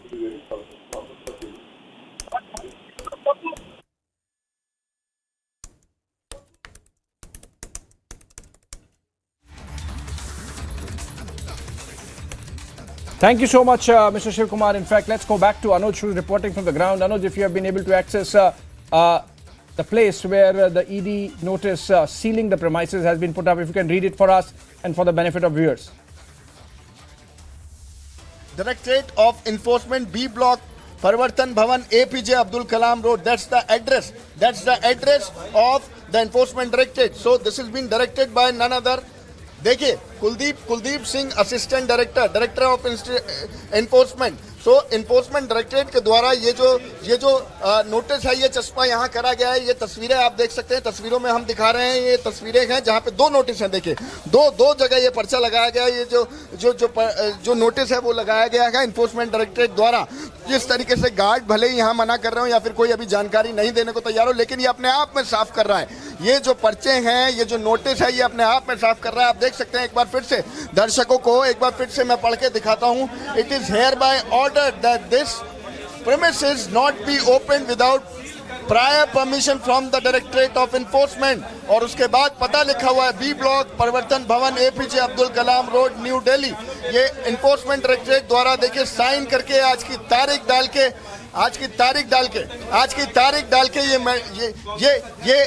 ये चिपकाया गया है। एक बार दर्शकों को हिंदी में बता देते हैं, अपने दर्शकों को बता देते हैं कि ये वो नोटिस है, ये वो पर्चा है जिसमें साफ लिखा हुआ है कि ये डिक्लेयर करा जाता है कि अब इस प्रीमिसेस को जब तक कोई ऑर्डर नहीं आता है, it is hereby order, ये आदेश दिया जाता है that this premises not be open. ये प्रीमिसेस नहीं खोला जाएगा, ये जगह नहीं खोली जाएगी जब तक कोई आदेश नहीं आ जाता है विदाउट प्रायर परमिशन, जब तक कोई परमिशन नहीं दे दी जाती है from the directorate of enforcement.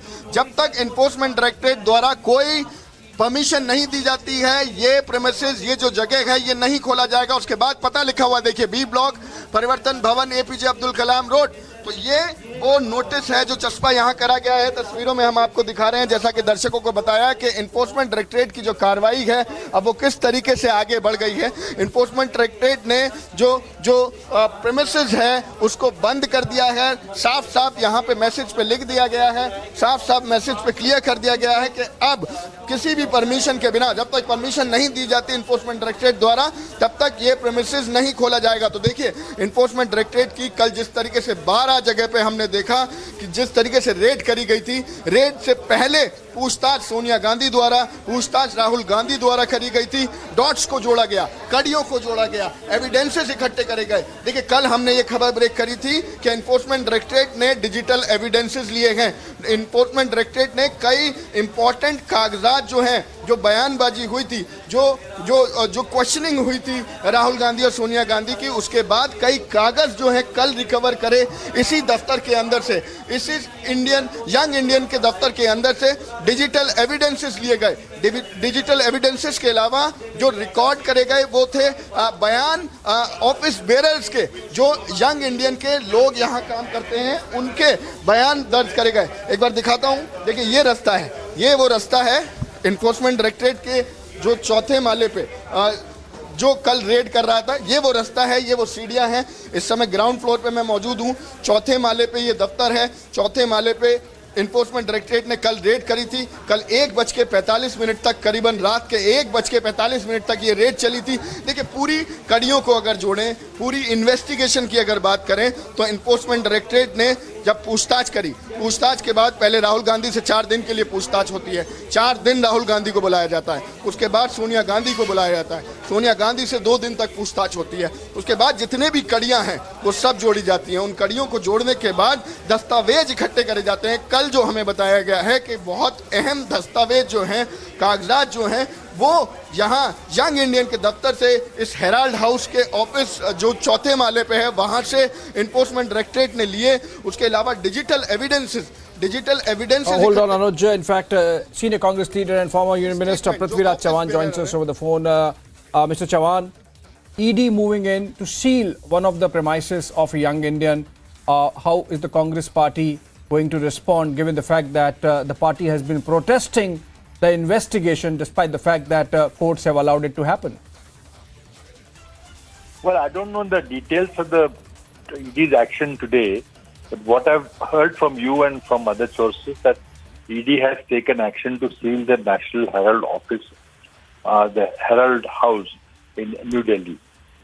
This is a continuing series of actions to harass the Congress party, to harass the Congress party leadership, and intimidate the Congress party leadership and opposition party leadership all around the country, to tell them that if you don't fall in line,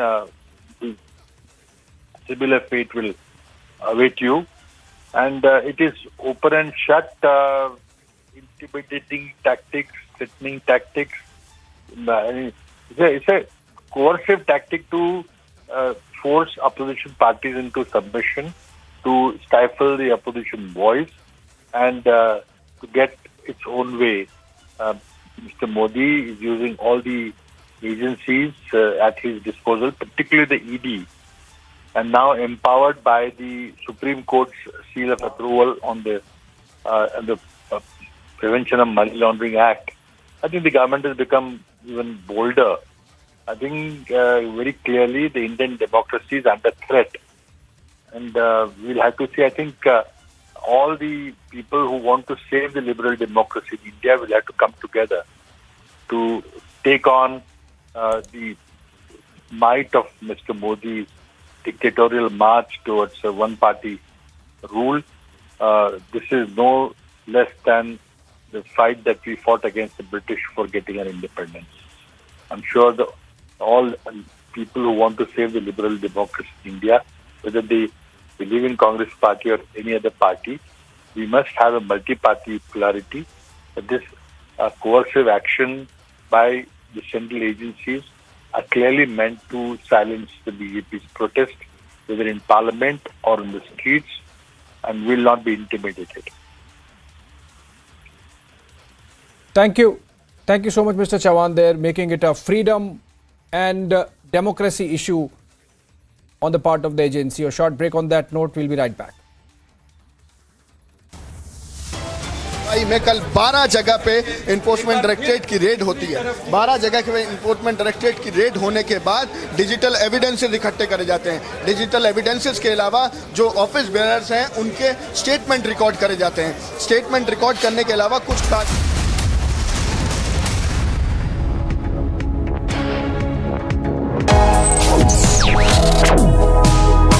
Reading allows us to become familiar with ourselves. We don't read, we won't know what is knowledge. I just find it very interesting to know people's lives, how they went through certain situations, how they dealt with things. So wherever you want to go in life, if you read books along those lines, then that would really help you in growing.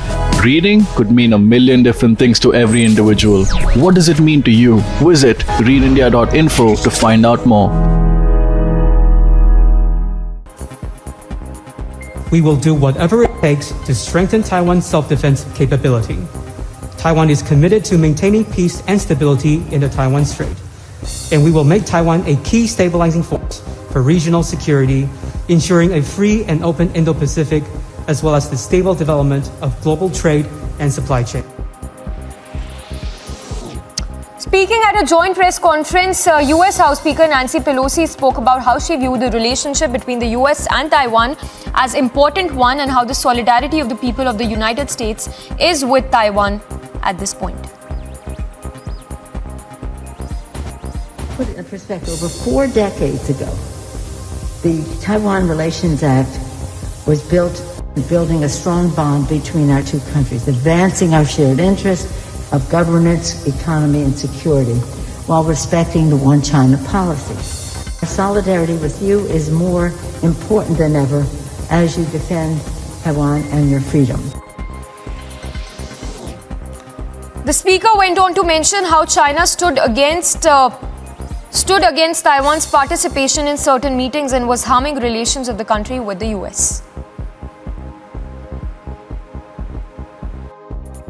Important to note that members of Congress, several of them had made trips just earlier this year. 5 senators, bipartisan, came, again including the chair of the Foreign Relations Committee, Mr. Menendez, came. Not too much of a fuss was made. Individual senators have made trips or plan to make trips.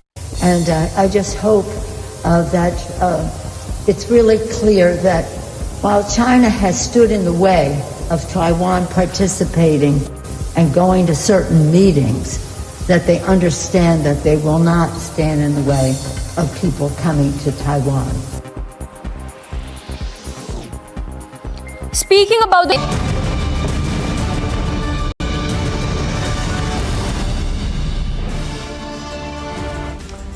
You're watching This Is Exclusive with me, Shavan Sen, as the massive development takes place in the national capital. A big blow to the Congress party. The Enforcement Directorate moves inside the Young Indian office. They've now sealed that office. We are getting in more details in this edition. We'll break it down for all our viewers who are tuning in right now. What does this essentially mean with this massive development taking place soon after the questioning of Sonia and Rahul Gandhi? This comes just a day after searches were basically carried out at 12 locations. Joining me on this broadcast is my colleague Anuj from the Young Indian office in the national capital. Anuj, what more are you picking up right now? Because I'm given to understand that there is expected more development, at least at the AICC headquarters, where Delhi police has now ramped up the security.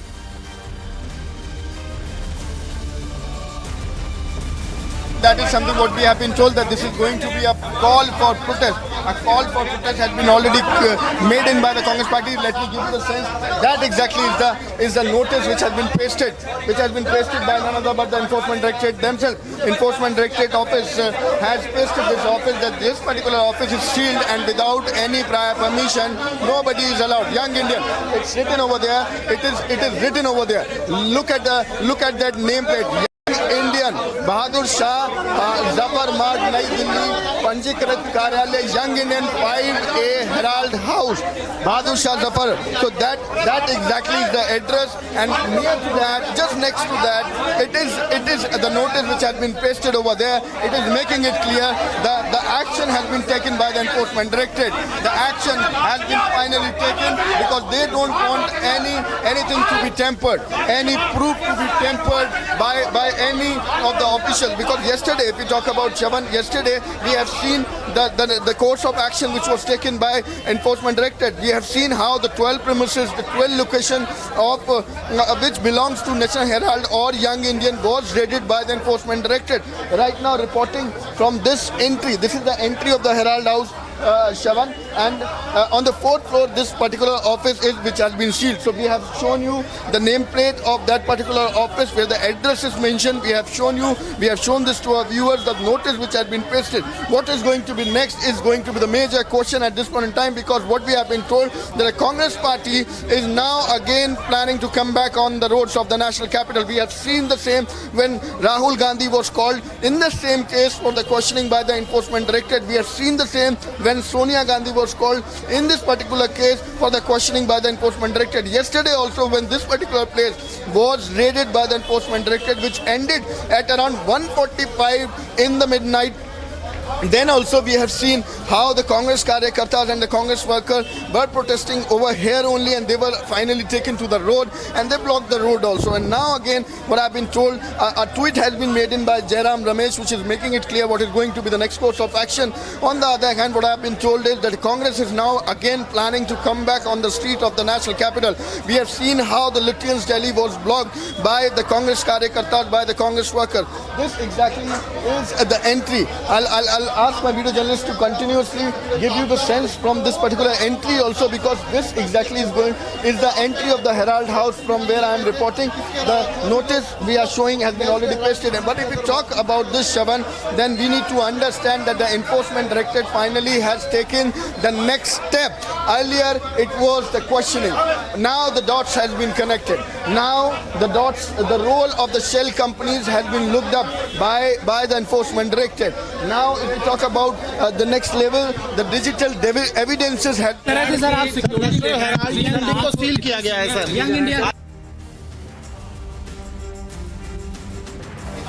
important कहना है वो हम कहेंगे, हमारे spokes person कहेंगे, हमको आपस में चर्चा करनी होगी, हम कर लेंगे। सलमान जी, जो आज कार्रवाई हुई है पुलिस की, जो दोनों रास्तों को बंद कर दिया है पुलिस ने, उस पर क्या कहेंगे? ये बात निकल कर आ रही है अरे आप रास्ते मत बंद करें, वो उनको बंद करने दीजिए, कोई प्रॉब्लम नहीं है।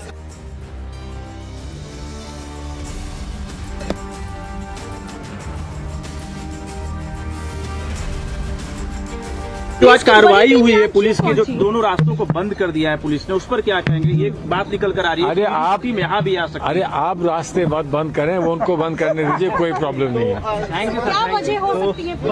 कोई वजह नहीं है, कोई वजह नहीं है। जो वजह होगी वो सामने आएगी, पता चलेगी। इसमें कोई छुप कर तो कोई बात नहीं कर सकता इस देश में ना। जो भी करना है उसके लिए आपको बताना पड़ता है, जिसके विरोध में आप कर रहे हैं, जिसके अगेंस्ट कर रहे हैं, आपको बताना पड़ता है।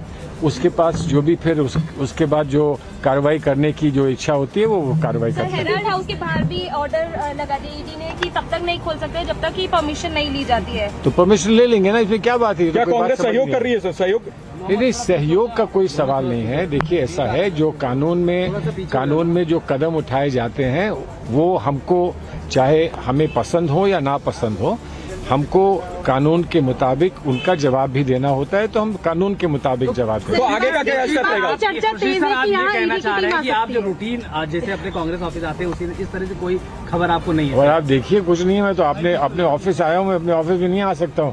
हमारा घर है, हमारा ऑफिस है, हमारी पार्टी का केंद्र है, इसलिए हम यहाँ आते हैं, इसलिए आए। सर, चर्चा इस बात की कि ईडी की टीम यहाँ आ सकती है? अरे अगर आएगी तो मैं भी रहूंगा यहाँ पर उनका स्वागत करने के लिए। जानकारी नहीं, मुझे कोई जानकारी नहीं है। मैं तो सिर्फ अपने ऑफिस में आया हूँ। यहाँ पर अगर कोई जानकारी होगी तो हमको मिल जाएगी। कार्यकर्ताओं को रोक दिया गया है ऑफिस नहीं? अरे कार्यकर्ताओं को तो रोज रोका जा रहा है। जिस दिन देखो कार्यकर्ताओं को रोका जा रहा है, एमपीज को रोका जा रहा है। अब क्या करेंगे? कहाँ तक रोकेंगे? आप लोगों को रोका जाता है। हम तो कह रहे हैं कि आप ना रुकें, आप सही बात कहते रहें, आप सब लोगों को अपनी बात पहुंचाते रहें, वो बहुत है। आप पहुंचे? कोई मीटिंग है क्या सर? मीटिंग है सर? नहीं, मीटिंग नहीं है जी। आप क्या पूछिए, हो गया आपका? चलिए, थैंक यू। सलमान जी मैं लेट आई, मेरी आईडी नहीं थी। गुरु जी बताइए गुरु कहाँ है? आप यहाँ ऑफिस पहुँचे, क्या कहना चाहिए? अरे यार, ऑफिस में क्यों आते हैं? ऑफिस अपने जीवन शैली का केंद्र होता है, राजनीतिक जीवन शैली का। और जो भी हम लोग अपने जीवन में करते हैं, जो भी आम जनता के लिए करते हैं, उसका जो केंद्र है वो हमारा ऑफिस है। तो यहाँ हम आए हैं। जिस तरीके से ईडी की कार्रवाई हो रही है सर, तमाम पुलिस कार्रवाई तो बहुत दिन से चल रही है। कार्रवाई तो बहुत दिन से चल रही है, तो कार्रवाई चलेगी। हमको जो करना है वो हम करेंगे। अभी आज की कोई स्पेसिफिक खबर है? Joining us on this special broadcast is Dr. Subramaniam Swamy, a man who's been at the forefront of this entire scam, exposed it, and not just that, he fought it all through. Dr. Swamy, thank you very much for speaking to Republic TV. Let me straight away begin by asking you your first thoughts on this action that has been taken. While one would say this is just one step, it is nowhere closer to an attachment, because one would have to look at the attachment, which is going to be the bigger, I would say, the bigger action from the enforcement director. This is more like a procedural action that has been taken only because I'm given to understand the office bearers did not turn up. That is the reason why it has been sealed, so that evidence cannot be tampered with. But the bigger thing that one needs to look at is the attachment of the properties.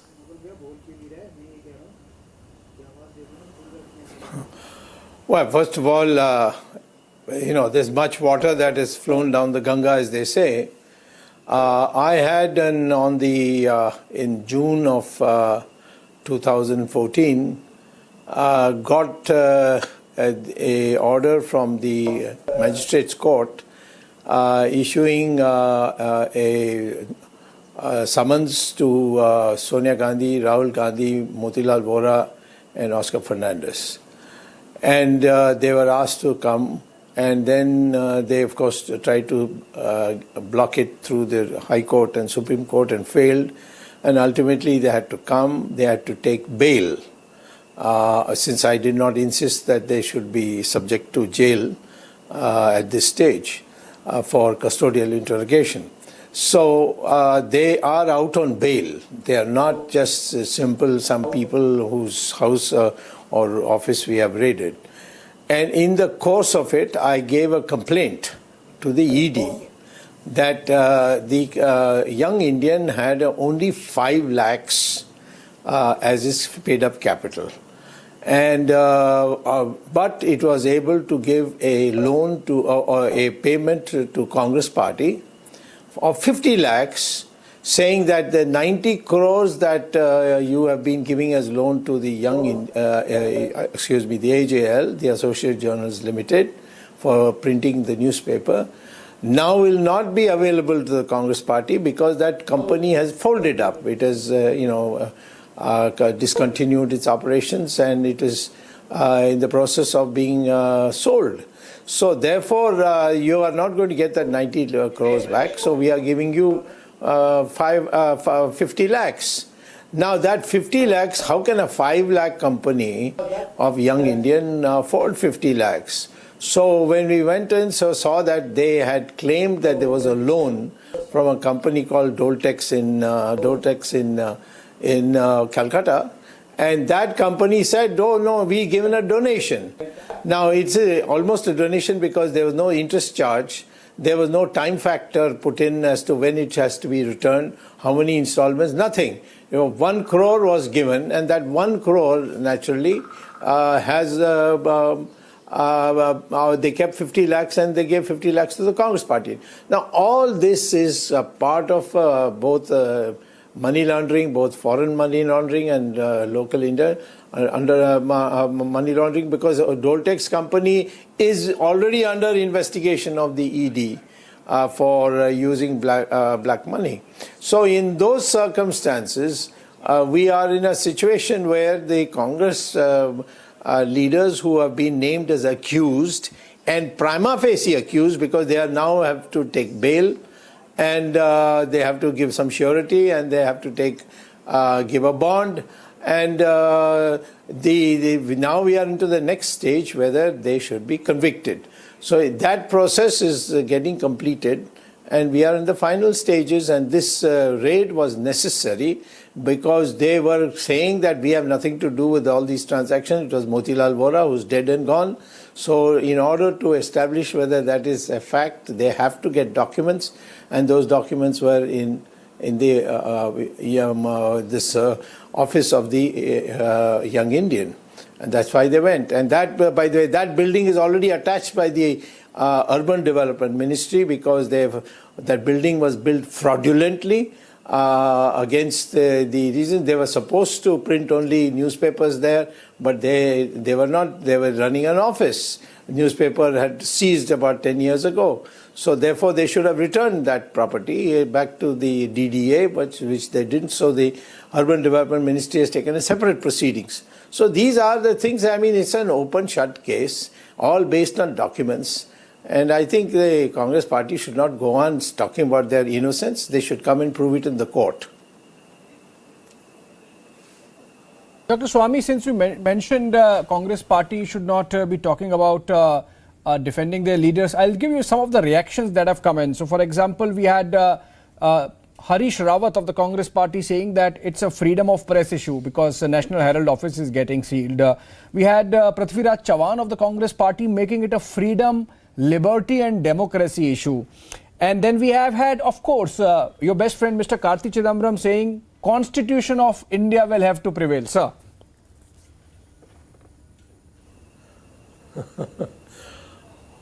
These are all vague and desperate remarks, you see. This is not a newspaper. There was no newspaper being published. The National Herald had ceased publication.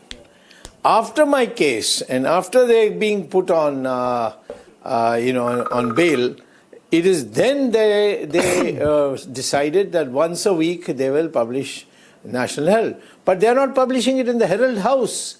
They are publishing it in the Indian Express printing press by paying them money.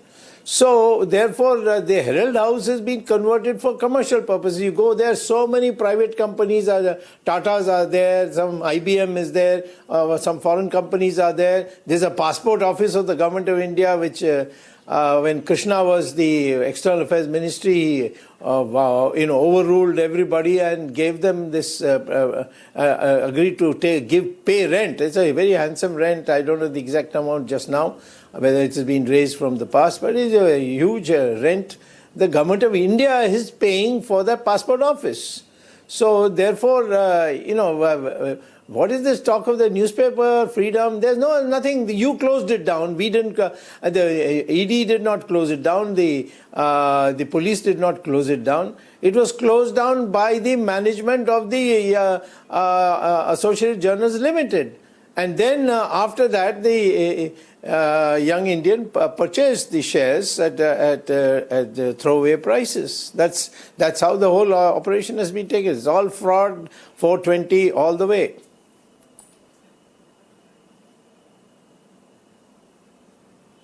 Dr. Swamy, my next question then is, yes, it's a big building, the National Herald House, and all the rents go to young Indian.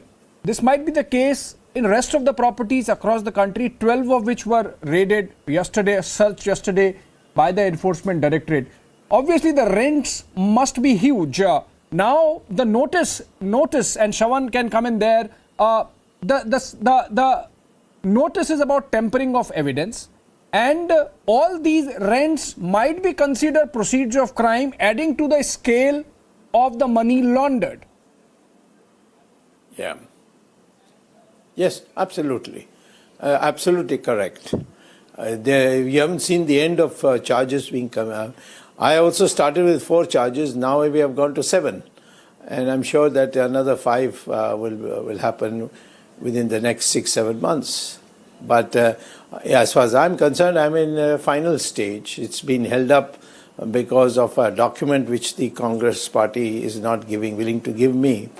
And so I've asked the courts to give it to me, and the lower court didn't agree with me. They said, no, first let the proceedings be over and then you can ask for documents. That's, in my opinion, against the law. So therefore, I have gone to the High Court, and I hope to get a good answer very soon. So I think, let me tell you that every day some new violation of some criminal act is taking place. And there's also a possibility that I may have to add to my original petition, which I filed, in which they had to take bail, section 409 of the IPC, which is actually so serious that it is life imprisonment. So I think they are in deep trouble, and they should be more forthcoming. They should bravely face it. Dr. Swamy, one last question that we would like to take from you is with regards to what really transpired yesterday when the searches were being carried out. I was told by my sources within the Enforcement Directorate that this time the searches were being carried out with a particular focus on the suspicious transactions. One, we already knew that there was a 1 crore amount that came in from a company which is largely considered to be a shell company, that Dotex. Can you tell us a little bit more when we say suspicious transaction? Does that also include that there is a possibility of cash transactions taking place? Yes, not only cash transactions. We have still. I have given them 2 banks in which money has been deposited. One called Pictet Bank in Zurich, and there was another bank which Ms. Sonia Gandhi's name in Geneva. Whose name I forget. It's a Swiss name. So there are, enough evidence that a good part of the money was then laundered out through the Hawala abroad, and that I think the Enforcement Directorate should look at. And probably is looking at it, but I have not, been curious enough to ask whether they are or not.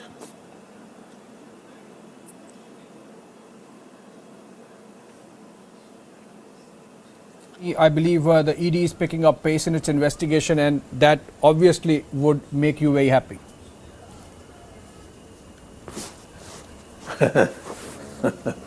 Well, it's bringing closure to my efforts from 2012.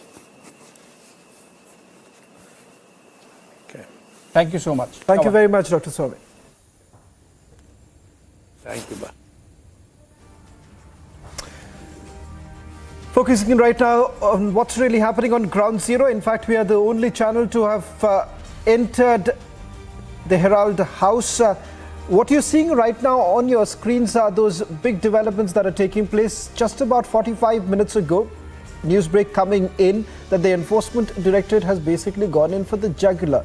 They've essentially sealed the office of a young Indian, primarily because what we have been told that the principal officer, who happens to be Mallikarjun Kharge, did not turn up. And that is the reason why this particular property has now been sealed, which would essentially mean, and what the Enforcement Directorate is hinting at, that there could be tampering of evidence. Joining me right now is my colleague Anuj, who's been there, one of the first reporters to reach there, get you the live visuals. Anuj, what's really happening right now? Because the sense we are getting in that there's been increased police deployment, not just where you are standing right now, but few meters away, outside the AICC headquarters, also Rahul Gandhi's residence. What's really happening? Oh, well, exactly, Shavan. That's something what we have been told, and that's something what we are understanding at this point in time. I'm reporting from the Herald House. I'll move and we'll give you the visuals also. I'm reporting from the Herald House, and this exactly is the Herald House, the top floor.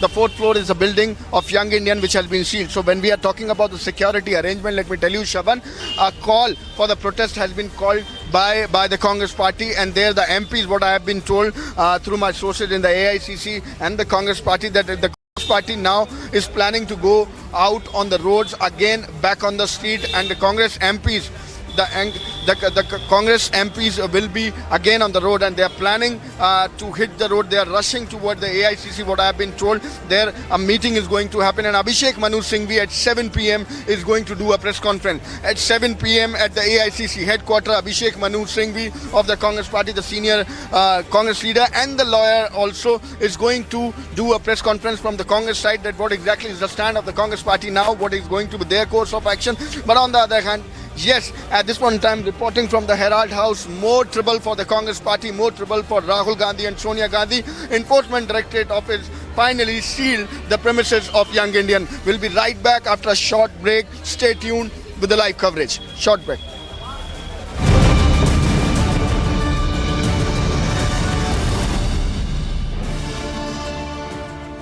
Is computing, science and engineering an essential part of industry growth?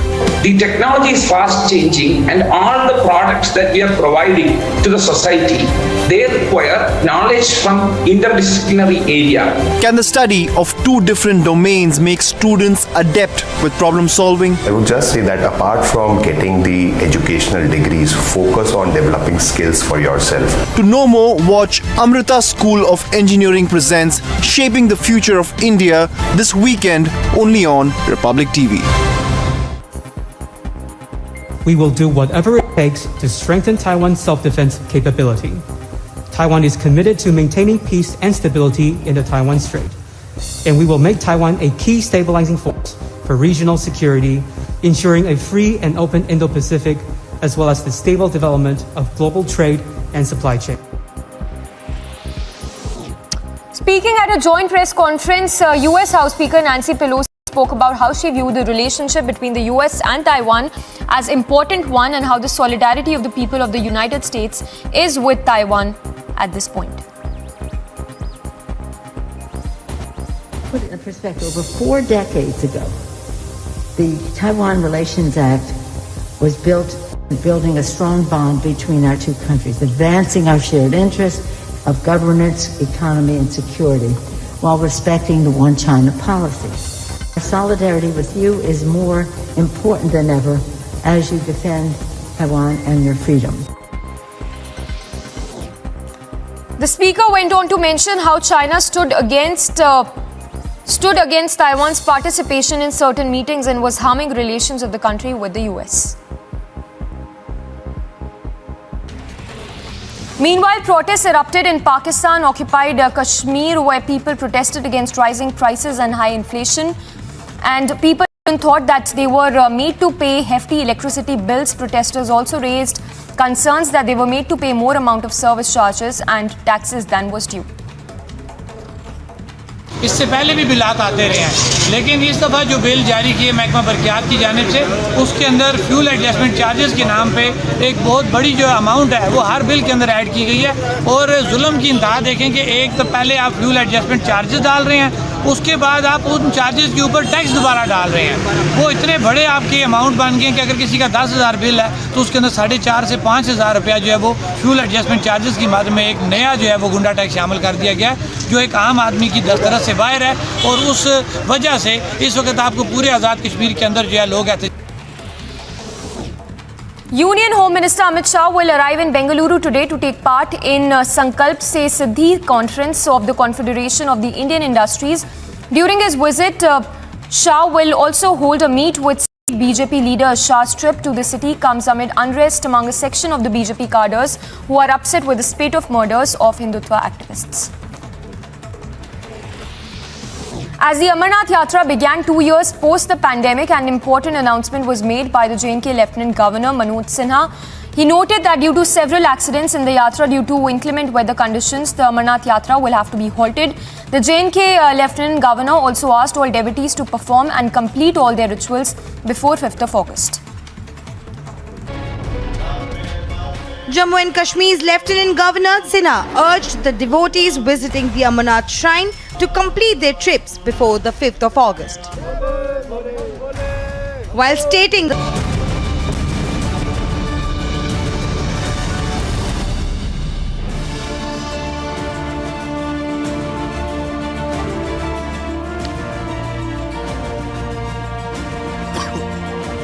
Swift action now being taken by the Enforcement Directorate in the National Herald scam. As we speak, the Enforcement Directorate has now sealed the Young Indian office. Joining me on this broadcast is my colleague Anuj. Anuj, what's really happening? Also, just show our viewers the kind of police presence that's outside the Herald House, and have any of the Congress leaders reached there?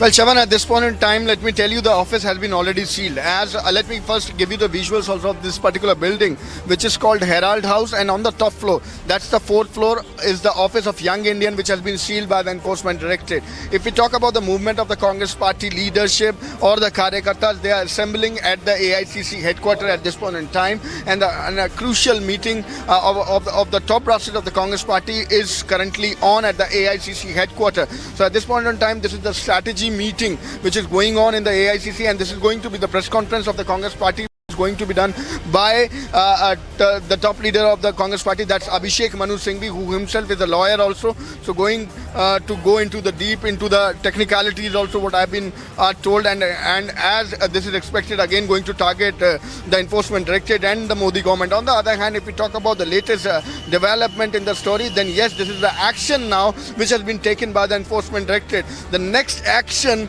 the initiative which has been taken, because earlier we have seen the investigation was on when Rahul Gandhi was called in by the Enforcement Directorate in the same case, and this was the 4th round of the questioning for 4 days when Rahul Gandhi was there and he was grilled by the Enforcement Directorate. Later this was none other but Sonia Gandhi herself who was questioned by the Enforcement Directorate for 2 days. And yesterday we have seen how the 12 premises, how the 12 location related to National Herald or Young Indian was raided by the Enforcement Directorate. If I talk about this particular location and this particular building, I'll ask my video journalist to once again give you the sense also. So then Enforcement Directorate building yesterday reaches here at 10:45 in the morning, and after that what I have been told and what we have seen, that they left from here at around 1:45 a.m. in the midnight. So this was the long investigation, the long raid which was conducted by the Enforcement Directorate, not only at the one place but at the 12 premises which is related to somewhat related to the National Herald or Young Indian. So that is the next course of action which has been taken by the Enforcement Directorate. And as we do know, finally today, so that no evidence can be tampered, this particular action has been taken by the Enforcement Directorate. They have sealed this particular office. The office bearer was not cooperating with the investigating agency. So that is something which is going to be the more trouble for Rahul Gandhi and Sonia Gandhi. Keep watching Republic TV. Time for a short break. We'll be right back after a short break. Stay tuned.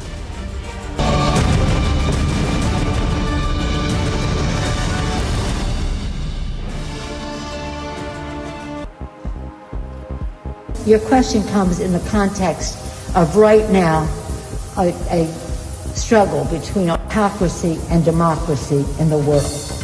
We cannot back away from that. And so as China goes and uses its soft power, money and whatever, into many countries in order to get their support at the UN and other bodies, we have to recognize if that has effectiveness, because it's a lot of money and it's promises that may or may not ever be kept.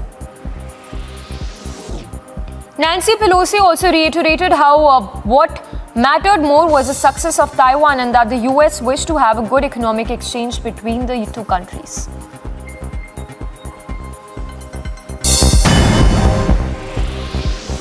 And a quick roundup of all the action in Taiwan. Talking about the Russian invasion on Ukraine, Taiwan's president spoke about the situation at the Taiwan Strait in wake of the invasion and the rising threats if faced as a result of the same.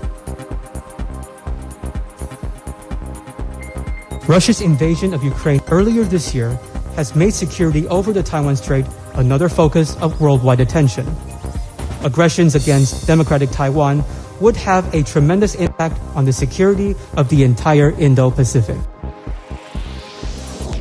Taiwan's president, speaking at the conference, stated that the country is committed to pursuing its defensive interests and that to work towards a stable Indo-Pacific region.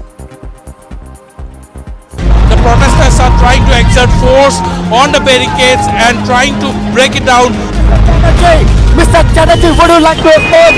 Sonia Gandhi coming out of and we can see Priyanka Gandhi also here along with Sonia Gandhi. Sanjay Raut sitting outside his residence. He has come out. He has come out.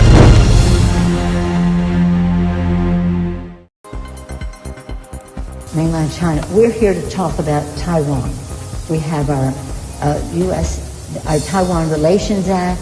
We support the communiques of this, that, and the other thing that have going before. So we're supporters of the status quo and the rest.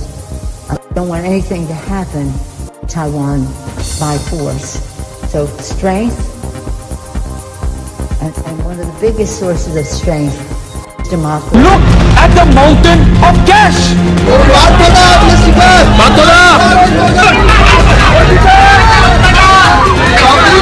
Rahul Gandhi को हिरासत में लिया जा रहा है। बड़ी खबर, बड़ी जानकारी।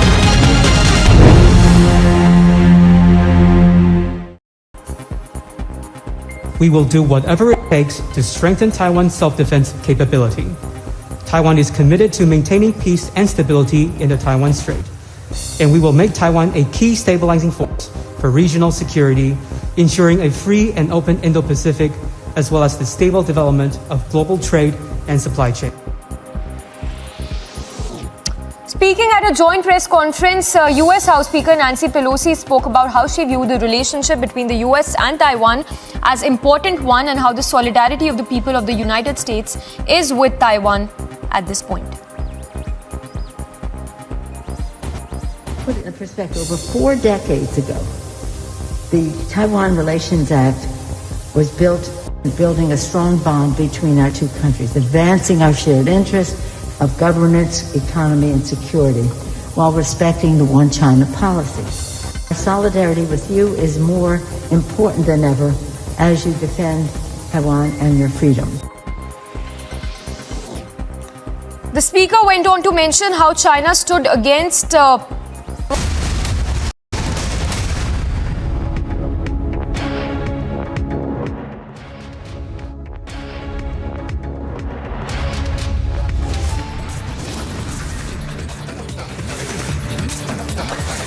Big setback for the Vadra Congress. Young Indian property sealed by the Enforcement Directorate.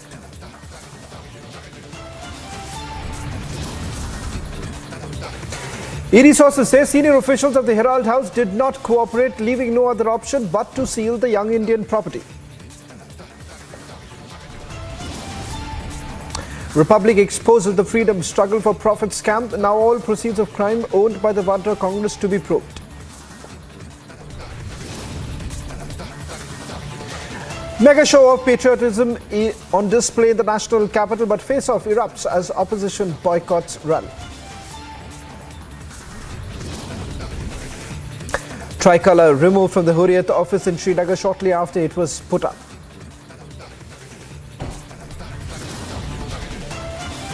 BJP hits back at the opposition, says don't politicize the tricolor.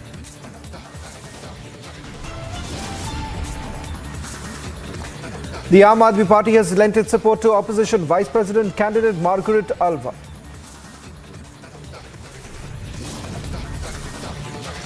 "17 opposition parties question top court order on PMLA, expresses deep apprehensions over the implications." It's a super exclusive as Republic TV uncovers the joint Partha Orpita link. The undeniable proof of the link is out now.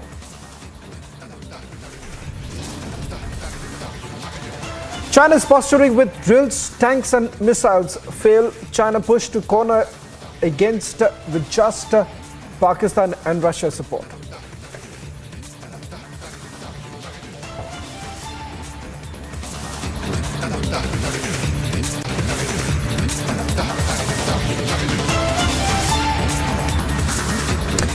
It's a massive setback to the Vadra Congress. The Enforcement Directorate has sealed the properties of young Indian. Enforcement Directorate sources have confirmed to Republic TV that they had asked the office bearers of young Indian to cooperate. But the senior officials, rather the principal officer of Herald, young Indian, did not turn up. Enforcement Directorate was finally left with no other option but to seal the young Indian office. So just to put this into perspective, what's really happening, we'll stay with the visuals right now. Anuj has been covering this story very closely right now. Anuj, just walk us through the details that you're picking up right now.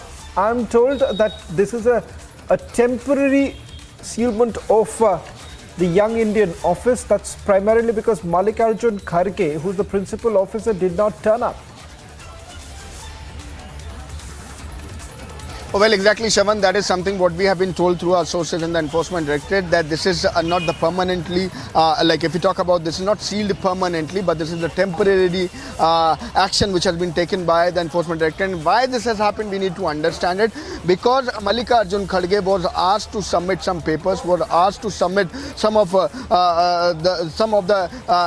individual proofs which were required by the Enforcement Directorate, but the Mallikarjun Kharge was not cooperating in the same. Yesterday we have given the visual. Yesterday I myself was present over here when Mallikarjun Kharge and Pawan Bansal reaches at this particular premises of National Herald House, and let me tell you, Shavan, what I have been told, when Kharge was asked for the papers, Kharge left from there. And what I have been told now, what I have been told is that Kharge is going to give an official of the Young Indian to the Enforcement Directorate, who is going to communicate for these papers which is required by the Enforcement Directorate. Let me tell it to you again, Shavan, what I have been told is that Kharge has been asked to communicate with the Enforcement Directorate for the papers which is required by the Enforcement Directorate to take the investigation ahead. As the dots has been already connected by the Enforcement Directorate, now Mallikarjun Kharge is going to assign an official of Young Indian. I'm repeating it again,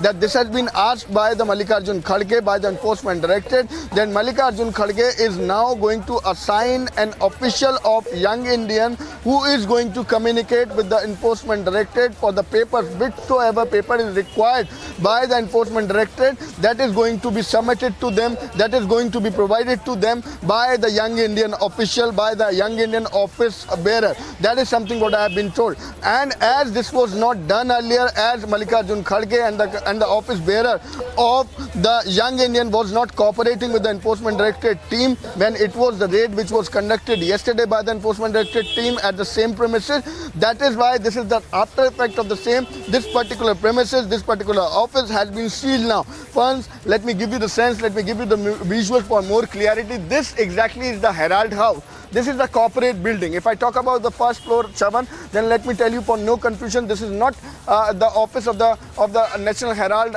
House, but this is the passport office. And if we are talking about this particular premises or the office which has been sealed, that is on the top floor, which is the fourth floor. The fourth floor is the office of the Young Indian, which has been sealed by the Enforcement Directorate. And we were telling it to our viewers, why the Enforcement Directorate has taken this action. Enforcement Directorate has taken this action. Let me also give you the sense while I'm talking that this particular building has been logged. This is not by the Enforcement Directorate, to make it more clear for the viewers, but this is by the security of this particular corporate house, of this particular corporate building. They have logged it so that nobody can enter inside now. But let me tell you, the top floor, which is the Young Indian premises, is being sealed. This is for the more clarity of the viewers. And let me remind you, when we are talking about this particular action of Enforcement Directorate, Shavan, then Enforcement Directorate has taken this action because the office bearer of the Young Indian, when it was raided yesterday, was not cooperating with the investigating agency, was not cooperating with the team. Mallikarjun Kharge of the Congress Party, who is also a position holder in the Young Indian, was asked to submit some paper, was asked some question, and that is why we have seen it yesterday in the visuals when Pawan Bansal, who is also office bearer, and he is in a jail, what I have been told. So after that, when the papers were not submitted, when the official of the Young Indian was not cooperating with the Enforcement Directorate team, this exactly is the action which has been taken. This is on the temporary basis, what I have been told till now. But as now this is going to be the initiative, or no other option is left, we can say, with the office bearers of the Young Indian, because the premises had been already sealed while they were not cooperating. Now this is going to be the next course of action from their side, what they are going to do, what I have been told. Then Mallikarjun Kharge is going to appoint an official. I'm sorry to interrupt you right now. Just we're getting in some more breaking news that's coming in. Section 144 has now been imposed, is what we are being told, outside Sonia Gandhi as well as Rahul Gandhi's residence. Joining us on this broadcast is our executive editor, Aishwarya. Aishwarya, what's really happening right now? It does appear that the Delhi police had actually got a intimation around between 2 and 3 is what I'm being told, that they were basically told to increase the police deployment. Absolutely, Shavan. At this point of time, Delhi police has imposed 144 not only outside Sonia Gandhi's residence, but also outside the residences of Priyanka Gandhi and Rahul Gandhi. We've got visual confirmation of the same massive police presence outside Congress headquarters, that is AICC, right next to it, Sonia Gandhi's residence, and then Rahul Gandhi and then Priyanka Gandhi's residence. This is happening right outside Khan Market residence of Priyanka Gandhi, and also the Kushak Row, the Tughlaq Road residence of Rahul Gandhi, who is not in Delhi, but despite that massive presence and 144 has been employed. You have the complete top brass of the Congress party, right from P. Chidambaram to Salman Khurshid, Mallikarjun Kharge, who's also the principal officer of the Young Indian, because of whose not being present, the Young Indian office had to be sealed, and that's the official statement coming in from the ED, that if Mallikarjun Kharge would have been present there, Shavan, then they would not have required to seal it. But because of his absence, they had to seal it, and hence Mallikarjun Kharge himself has also arrived at the AICC. There is a massive presence at AICC as we speak, Shavan. 144 imposed, and not one but 3 different locations, which is normally there if there is any kind of protest planned. But as we can see, as we have visuals from right outside, we have our sister channel Republic Bharat's frame and our reporter Lomas, who's right outside the AICC. If we can get just basically switch to that frame, we will get live visuals from outside AICC, and we can see the massive presence of leaders. In fact, the cadre, right. In fact, that's right. Yeah, Aishwarya, I think so. I'll just request you to stay on. Let's just take that visuals that are basically coming in from outside the AICC headquarters right now. The visuals that we are showing are from the Herald House. Also, Aishwarya, important development. P. Chidambaram has now reached the Congress headquarters. Apart from that, top Congress brass, Jairam Ramesh, Mallikarjun Kharge, Salman Khurshid, Abhishek Manu Singhvi, they are all at Congress headquarters. Are they really fearing that perhaps the enforcement directorate is going to up the ante?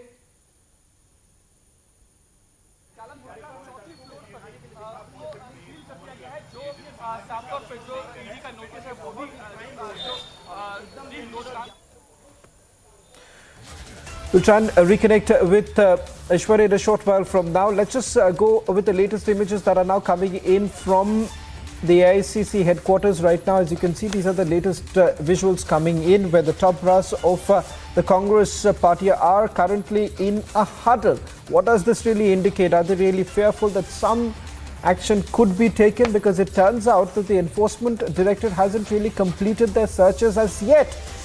12 locations where the searches were carried out yesterday, in fact, which also includes the Herald House, the Young Indian office is what we were being told. But important to point out here is that they have not completed the searches. Now, that's the latest image that you see right now outside the AICC headquarters. The police deployment, in fact, was increased around 3 o'clock this afternoon, and not just the AIC headquarters. I'm now given to understand that Section 144 has already been imposed. That's also outside Rahul Gandhi and Sonia Gandhi's residence. These are the latest images that are coming in right now. Let me go across to Anuj as we also get the live developments that are taking place. We'll slip into a short break. On the other side, we'll continue with our rolling coverage of this massive development that's taken place in the national capital. Enforcement Directorate now sealing Young Indian office. In the CBSE 2022 boards, the toppers for classes 12 and 10 are from Amity once again. At Amity, we are privileged to educate brilliant students and express our gratitude to our teachers and school leaders who passionately work for the success of our children. Meanwhile, protests erupted in Pakistan-occupied Kashmir, where people protested against rising prices and high inflation. And people even thought that they were made to pay hefty electricity bills. Protesters also raised concerns that they were made to pay more amount of service charges and taxes than was due. इससे पहले भी बिलात आते रहे हैं, लेकिन इस दफ़ा जो बिल जारी किए महकमा बरक़ियात की जानिब से, उसके अंदर फ्यूल एडजस्टमेंट चार्जेस के नाम पे एक बहुत बड़ी जो अमाउंट है वो हर बिल के अंदर ऐड की गई है। और जुल्म की इंतहा देखें कि एक तो पहले आप फ्यूल एडजस्टमेंट चार्जेस डाल रहे हैं उसके बाद आप उन चार्जेस के ऊपर टैक्स दोबारा डाल रहे हैं। वो इतने बड़े आपके अमाउंट बन गए हैं कि अगर किसी का 10,000 बिल है तो उसके अंदर 4,500 से 5,000 रुपया जो है वो फ्यूल एडजस्टमेंट चार्जेस की मद में एक नया जो है वो गुंडा टैक्स शामिल कर दिया गया है, जो एक आम आदमी की दस्तरस से बाहर है। और उस वजह से इस वक्त आपको पूरे आज़ाद कश्मीर के अंदर जो है लोग ऐसे। Union Home Minister Amit Shah will arrive in Bengaluru today to take part in Sankalp Se Siddhi conference of the Confederation of the Indian Industries. During his visit, Shah will also hold a meet with state BJP leaders. Shah's trip to the city comes amid unrest among a section of the BJP cadres who are upset with the spate of murders of Hindutva activists. As the Amarnath Yatra began 2 years post the pandemic, an important announcement was made by the J&K Lieutenant Governor Manoj Sinha. He noted that due to several accidents in the Yatra due to inclement weather conditions, the Amarnath Yatra will have to be halted. The J&K Lieutenant Governor also asked all devotees to perform and complete all their rituals before 5th of August. Jammu and Kashmir's Lieutenant Governor Sinha urged the devotees visiting the Amarnath Shrine to complete their trips before the 5th of August. While stating that the yatras to the shrine were planned till the 11th of August, he warned of the bad weather conditions in the state in the coming days. देश भर के श्रद्धालुओं से मेरा निवेदन होगा कि जिस तरह से मौसम है, जिस तरह का अनुमान लगाया जा रहा है, मैं सबसे आग्रह करूंगा कि 5 अगस्त तक जो भी श्रद्धालु दर्शन करना चाहें वो दर्शन कर लें। वैसे तो हम लोगों ने 11 अगस्त तक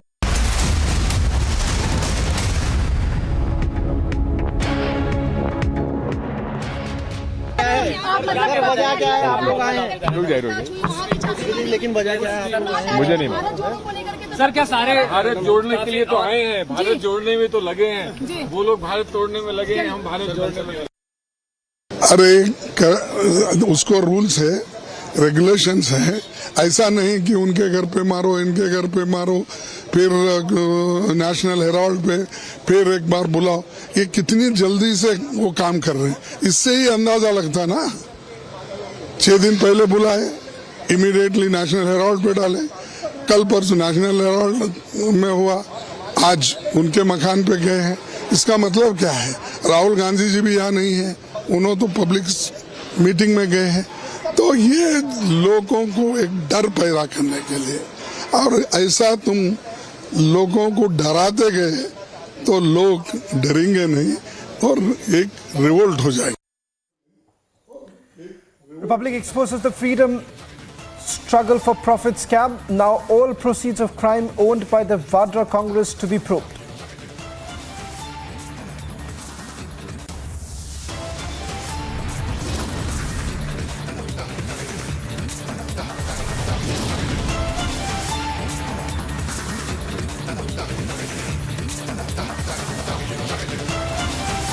Undeniable proof of Partha and Arpita's link is now out. Republic first to expose.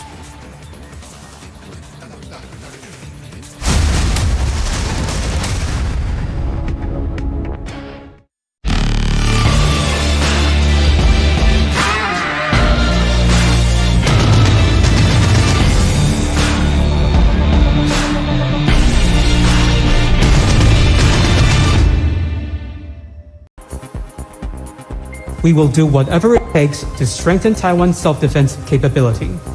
Taiwan is committed to maintaining peace and stability in the Taiwan Strait, and we will make Taiwan a key stabilizing force for regional security, ensuring a free and open Indo-Pacific, as well as the stable development of global trade and supply chain. Speaking at a joint press conference, US House Speaker Nancy Pelosi spoke about how she viewed the relationship between the US and Taiwan as important one and how the solidarity of the people of the United States is with Taiwan at this point. Put it in perspective, over 4 decades ago, the Taiwan Relations Act was building a strong bond between our two countries, advancing our shared interests of governance, economy, and security, while respecting the One China policy. Our solidarity with you is more important than ever as you defend Taiwan and your freedom. The speaker went on to mention how China stood against Taiwan's participation in certain meetings and was harming relations of the country with the US. Important to note that members of Congress, several of them had made trips just earlier this year. 5 senators, bipartisan, came, again including the chair of the Foreign Relations Committee, Mr. Menendez, came. Not too much of a fuss was made. Individual senators have made trips or plan to make trips. And I just hope that it's really clear that while China has stood in the way of Taiwan participating and going to certain meetings, that they understand that they will not stand in the way of people coming to Taiwan. Speaking about the manner in which China influenced Taiwan, Nancy Pelosi spoke about how the country used money to influence the workings of the state, saying that China uses soft power.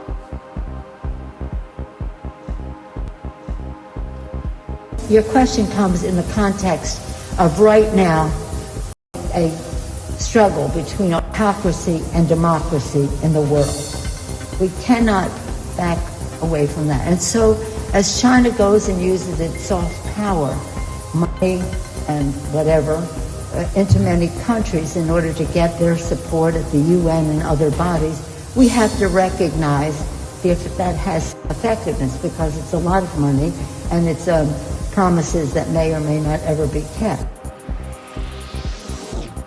Nancy Pelosi also reiterated how what mattered more was the success of Taiwan and that the US wished to have a good economic exchange between the two countries.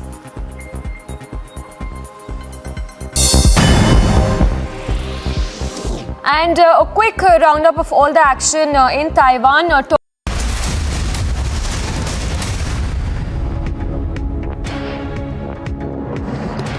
This is dictatorship, nothing else.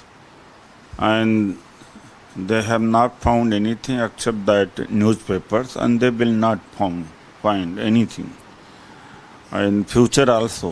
But since Rahul ji is and Congress are voicing against inflation, unemployment, and this government feels threatened that why are they raising the issues?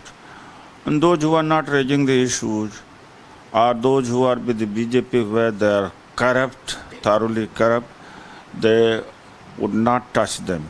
Like 8 Sivsena MLAs who were served ED notice as long as they were with the Uddhav Thackeray or with the UPA.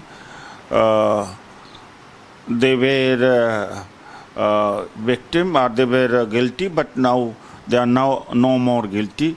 So once anyone who raises the government failures, we are raising it not for ourselves but for the public.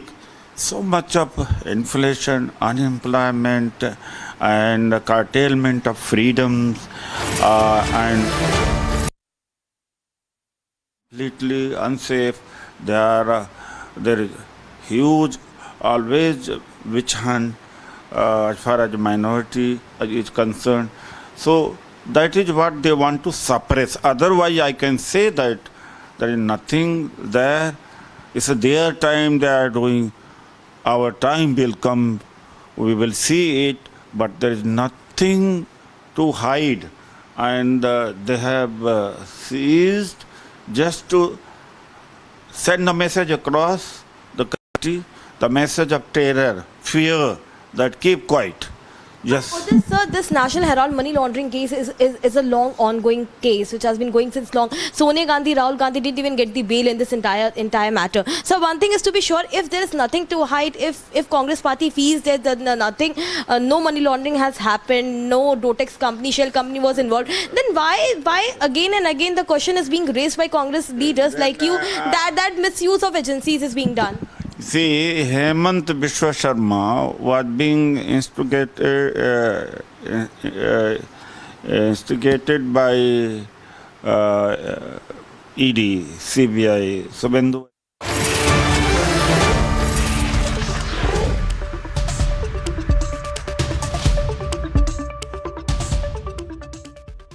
आग को फैलने से रोकना मुश्किल है पर नामुमकिन नहीं। अब फायरवॉल टेक्नोलॉजी के साथ सेंचुरी प्लाई क्लब प्राइम आग से बचाए।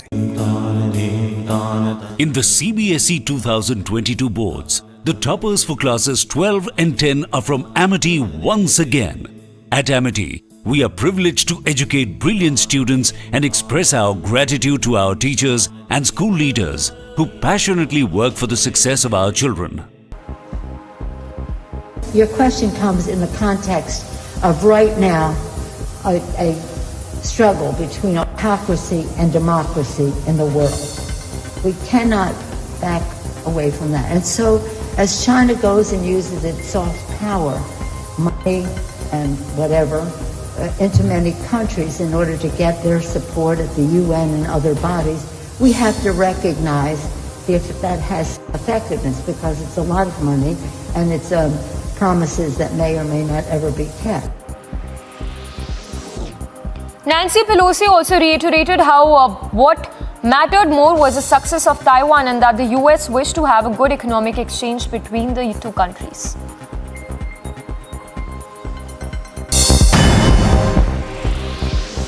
And a quick roundup of all the action in Taiwan. Talking about the Russian invasion on Ukraine, Taiwan's president spoke about the situation at the Taiwan Strait in wake of the invasion and the rising threats if faced as a result of the same. Russia's invasion of Ukraine earlier this year has made security over the Taiwan Strait another focus of worldwide attention. Aggressions against democratic Taiwan would have a tremendous impact on the security of the entire Indo-Pacific. Taiwan's president speaking at the conference stated that the country is committed to pursuing its defensive interests and that to work towards a stable Indo-Pacific region. The protesters are trying to exert force on the barricades and trying to break it down. Mr. Chatterjee, would you like to explain? Sonia Gandhi coming out of the, and we can see Priyanka Gandhi is also here along with Sonia Gandhi. Sanjay Raut sitting outside his residence. He has come out. He has come out.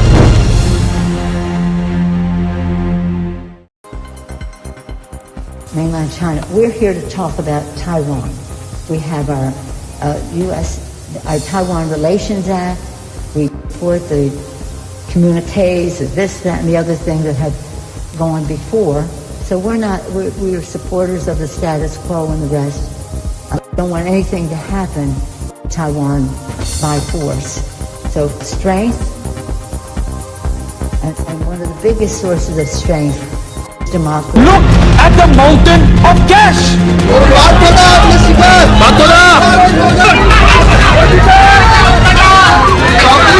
Rahul Gandhi को हिरासत में लिया जा रहा है। बड़ी खबर, बड़ी जानकारी।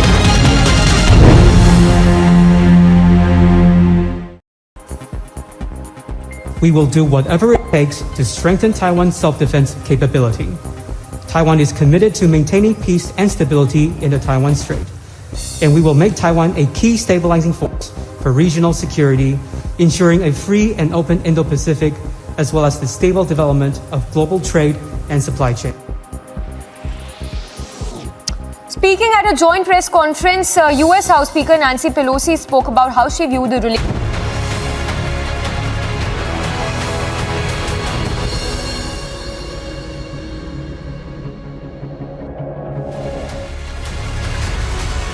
Thank you for joining us on the biggest story tonight. I'm Niranjan. A few minutes back, the Enforcement Directorate has posted a notice, and the office of the Young Indian Property, one of the many properties owned by the Vadra Gandhis, has been sealed. We are reporting live. The Congress is in a state of panic. They're anticipating more action. Here are the headlines.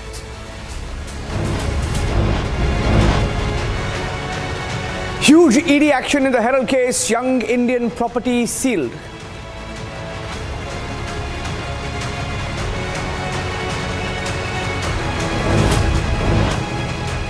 ED tells Republic Young Indian staff did not cooperate.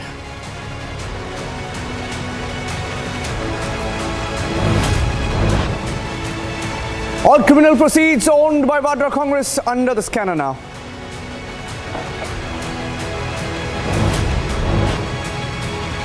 Congress cries emergency, says party is under siege.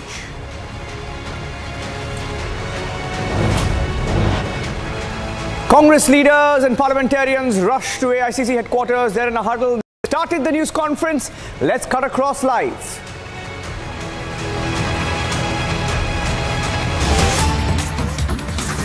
Quarters Sonia Gandhi ji की residence और राहुल गांधी जी के मकान को भी घेर लिया है।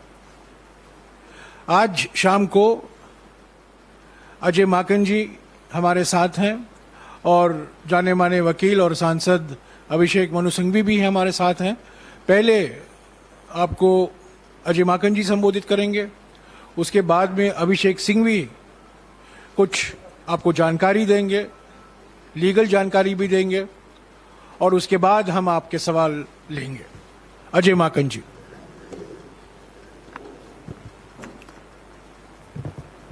साथियों, आप सब लोगों का स्वागत है।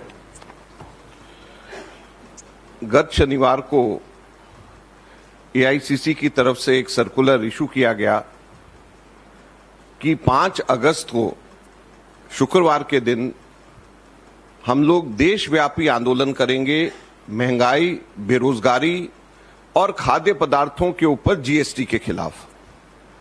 और उसके अलग अलग तरीके से करने के लिए जो सर्कुलर में आदेश एआईसीसी की तरफ से दिए गए, प्रदेश स्तर के ऊपर राज्य भवनों के ऊपर प्रदर्शन, राष्ट्रीय स्तर के ऊपर members of parliament Rashtrapati Bhavan जाएंगे और एआईसीसी की तरफ से कांग्रेस कार्यकर्ता प्रधानमंत्री निवास पर प्रदर्शन करेंगे।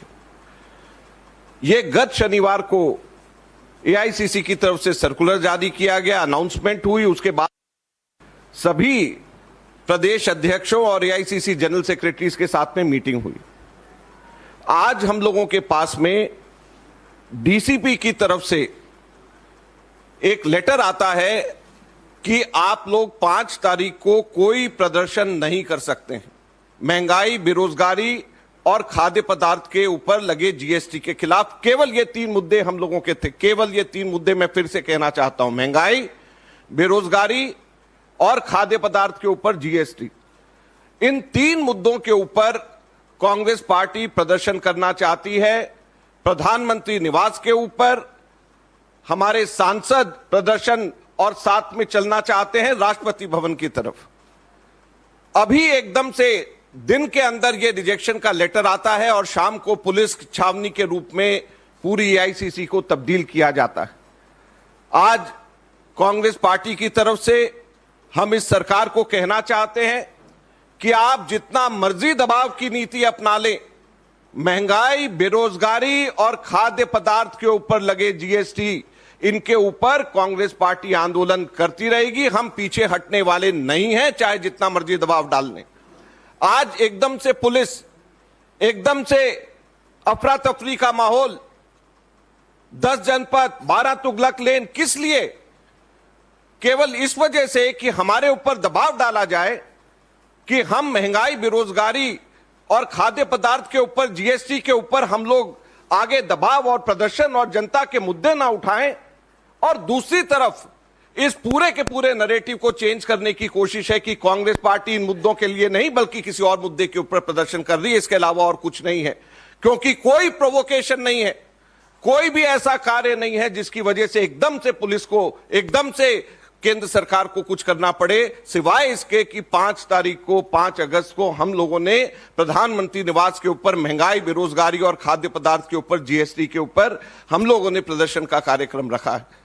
तो मैं इससे पहले कि अभिषेक सिंघवी जी बोले, मैं फिर से दोहराना चाहता हूं कि कांग्रेस पार्टी ऐसी दबाव के अंदर आने वाली नहीं है। हमारा राष्ट्रव्यापी प्रदर्शन, आंदोलन महंगाई और बेरोजगारी के खिलाफ रहेगा और प्रधानमंत्री आवास तक के, राष्ट्रपति भवन तक जो हमारा कार्यक्रम है उसको हम करेंगे, चाहे हमें उठा करके जेलों के अंदर क्यों ना डाल दिया जाए। धन्यवाद। शुक्रिया अजय माकन जी। अभिषेक सिंघवी जी।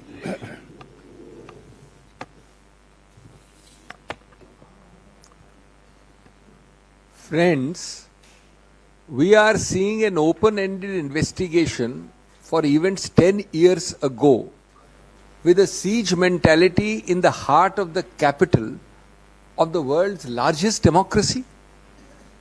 Can we believe it? India, the proud largest democracy of the world, has a siege mentality. I was astonished to see that people cannot come and go. There are platoons everywhere on the other side of the road also, apart from Tughlaq Lane. And for what? The only sole object of this exercise is humiliation, insult and intimidation at one level. And as Ajay ji said, diversion, digression and sensationalism at the other. बहकाना चाहते हैं आपको, बरगलाना चाहते हैं कि आपकी अखबारों की और चैनल्स की सुर्खियों में बेरोजगारी की बात ना हो, महंगाई की बात ना हो, बात हो इस प्रकार से पुलिस आ गई, इस प्रकार से घेराबंदी हो गई, इस प्रकार से हमने डेमोन्स्ट्रेशन नहीं होने दिया, इत्यादि इत्यादि. After 50 hours of questioning of Mr. Rahul Gandhi, after days of questioning of the Congress president, more than 200 questions put together, and I demonstrated before you from this podium that if the most ingenious and imaginative mind was to ask questions, there cannot be more than 10 to 12 questions. And if you ask the same question in 5 different ways, there can't be more than 60 to 70 questions. But today, you have created a siege mentality, a climate of fear.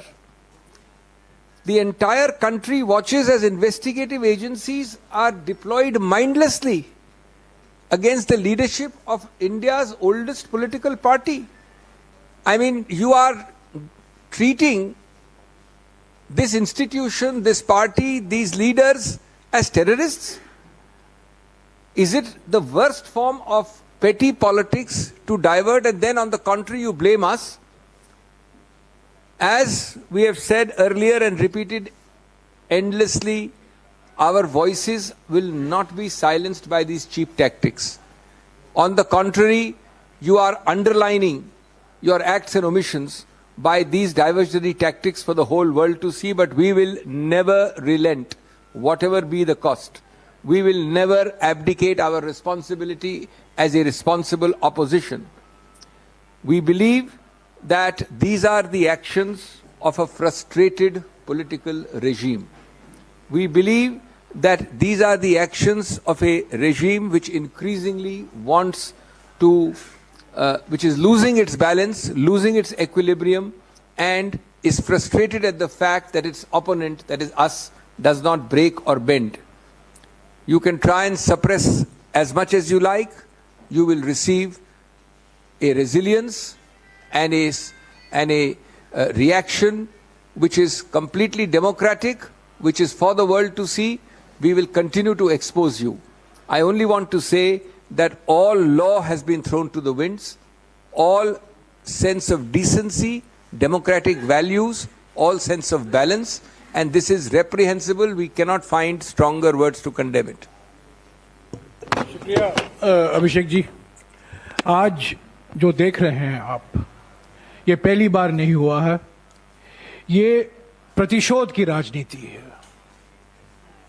ये धमकी की राजनीति है. और कहा गया है, एक प्राचीन कहावत है, विनाशकाले विपरीत बुद्धि. ये विनाशकाल है. महंगाई, बेरोजगारी, जैसा कि माकन जी ने कहा, खाद्य पदार्थों पर जीएसटी, इसके खिलाफ हमने अपनी आवाज उठाई है संसद में और संसद के बाहर. 2 हफ्ते तक बहस से भागी मोदी सरकार. और जब हमने हमारा प्रदर्शन जो होने वाला है परसों दिन, उसको रोकने के लिए आज से ही शुरुआत गृह मंत्री और जो गृह मंत्री जो कब्जा है दिल्ली पुलिस, दोनों साथ मिलकर यहां जो पुलिस बल आए हैं हमारे पार्टी के सामने, हमारे दफ्तरों के सामने, हमारे नेताओं के घर के सामने, ये बिल्कुल साफ है कि प्रधानमंत्री भय की राजनीति, प्रतिशोध की राजनीति, धमकी की राजनीति में विश्वास रखते हैं। ये लोकतांत्रिक तरीका नहीं है। हम भागेंगे नहीं, हमें चुप नहीं कराया जाएगा, हम अपनी आवाज उठाते रहेंगे। हमारा प्रदर्शन परसों शांतिपूर्वक प्रदर्शन जरूर होगा। मोदी सरकार के आर्थिक नीतियों के खिलाफ, उनके विभाजनकारी नीतियों के खिलाफ हमने तो प्रदर्शन किया है, पर परसों का प्रदर्शन का एकमात्र मकसद है आर्थिक जो नीतियां हैं मोदी सरकार की, महंगाई जो बढ़ी है, बेरोजगारी बढ़ा है, खाद्य पदार्थों पर जीएसटी लगाया गया है, अग्निपथ योजना लाई गई है बिना चर्चा के,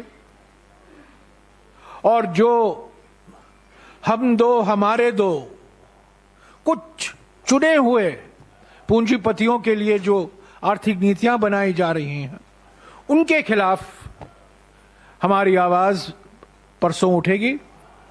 हमें चुप नहीं कराया जाएगा, हम चुप नहीं रहेंगे, हम धमकी से बाहर नहीं भागेंगे,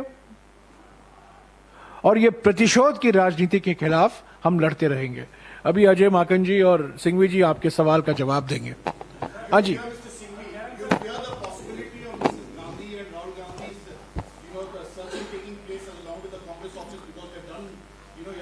I said from this podium to a question not long ago, fear is not a word in the dictionary of the Congress or of the leadership. Let me tell you that the fear lies exactly in the opposite direction. These are all actions of a fearful, of a scared government. These are the actions of a government which does not know what to do because it finds that people are standing up to it and exposing it. And therefore your question about fear is completely misplaced. But the fact that they will go to Sonia Gandhi and Raul Gandhi's residence as well as the Congress office. Where has anybody stopped them? Sonia Gandhi at her age and Shri Rahul Gandhi, I don't think anybody can spend more days with the ED or answer more questions. What did they do? They were summoned and they went. They spent all possible time there. Have they ever evaded anything? Is today this office evading anything? They are welcome. Is any of these residences evading anything? But the point is not that. That doesn't satisfy their lust for creating sensationalism. They want to create this platoon outside, not because they are being obstructed from entering anywhere. They do want to do it, as I said, only for two things: intimidation, insult and humiliation, and diversion, digression.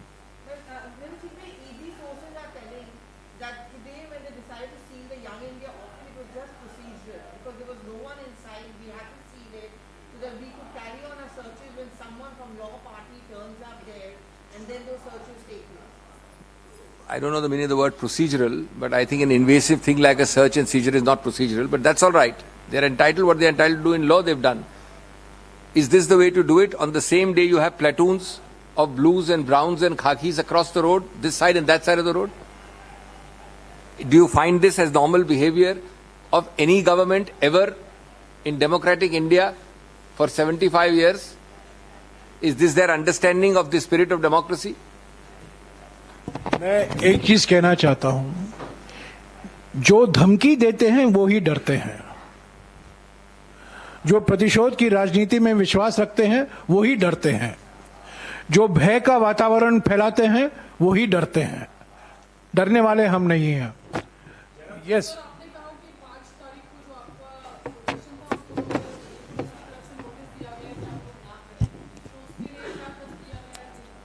देखिए, हम लोग AICC से प्रधानमंत्री निवास की ओर मार्च हम लोगों का करने का कार्यक्रम है, और उसी तरीके से राष्ट्रपति भवन के लिए संसद से हमारे सांसद जाएंगे, और हम लोग देश की जनता के हितों की आवाज, देश की आवाज, महंगाई, बेरोजगारी और खाद्य पदार्थ के ऊपर GST लगी है, इसके खिलाफ में हम इस आवाज को उठाते रहेंगे। और ये बहुत दुर्भाग्यपूर्ण है कि आज जो भी कार्रवाई हो रही है, जो भी भाजपा की सरकार कर रही है वो केवल और केवल हमको डराने के लिए, कांग्रेस पार्टी को डराने के लिए और साथ साथ के अंदर माहौल को दूसरी तरफ ले जाने के लिए, ताकि कोई महंगाई और बेरोजगारी की बात मीडिया के अंदर, चैनल्स में, चर्चा के अंदर, नरेटिव जिसको इंग्लिश में कहते हैं, वो बदलने की कोशिश करी जा रही है। उसके अलावा कोई और बात नहीं है।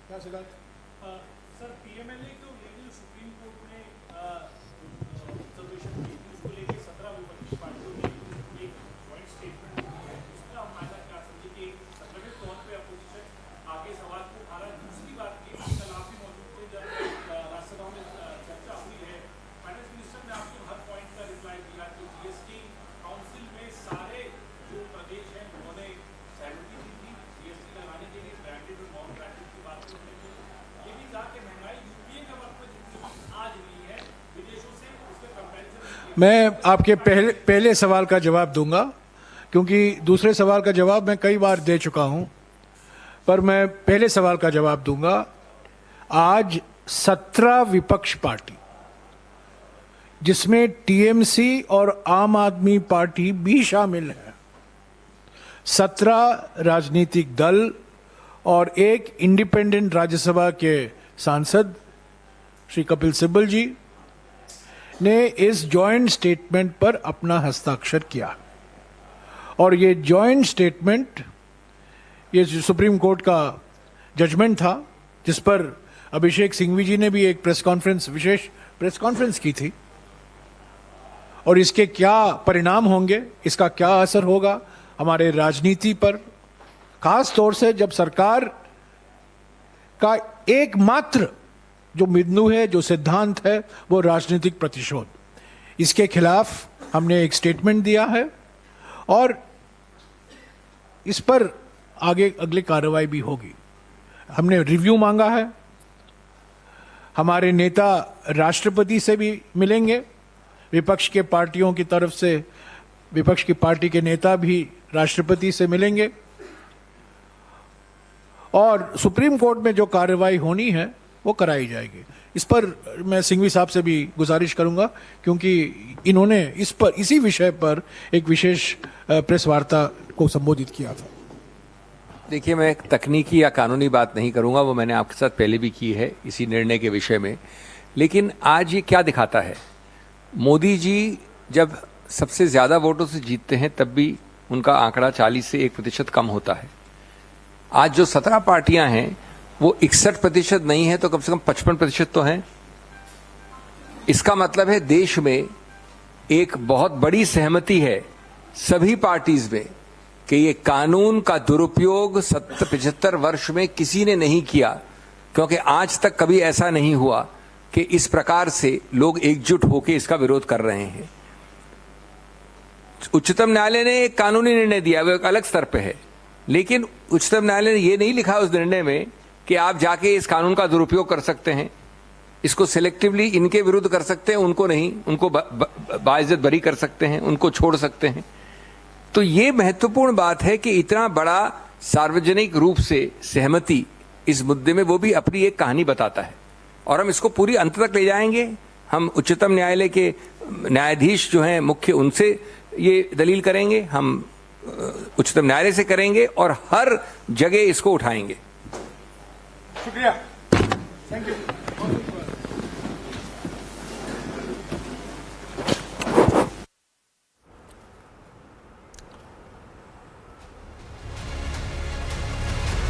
And that was the Congress party there. Of course, apart from the rhetoric, didn't hear any specifics of the case. Now, in case you're wondering what the Congress party just addressed about, they were talking about the freedom struggle for profit scam. They didn't take a single question on the specifics on the scam. They didn't get into the details of the scam. They didn't get into the details of why Rahul Gandhi and Sonia Gandhi were summoned, why searches were conducted, and why the office is sealed. Search, summon, seal. And we'll take a short break. When we come back, we're going across live to the national capital. We will have Abhishek and also my colleague Anuj joining us along with Shawan, breaking every story. The investigation continues. The young Indian office has been sealed. Rahul Gandhi is in Bengaluru. He is returning to Delhi. Sonia Gandhi is in the national capital. And this is a scam that runs into over 1,000 crore rupees. And these are properties that were meant for those who fought for India's freedom. Instead, these properties are today in the name of Congress leaders, namely Sonia Gandhi, Rahul Gandhi, and a few others. The story continues. Stay tuned.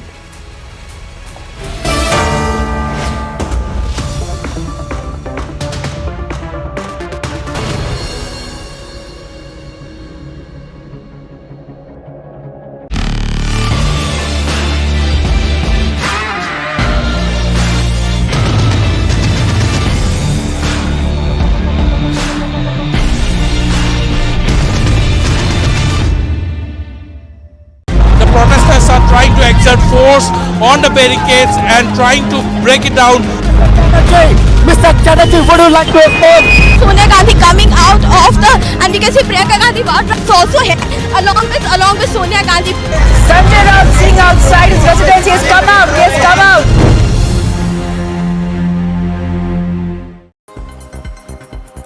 Mainland China. We're here to talk about Taiwan. We have our our Taiwan Relations Act. We support the communiques, this, that, and the other thing that have gone before. So we're supporters of the status quo and the rest.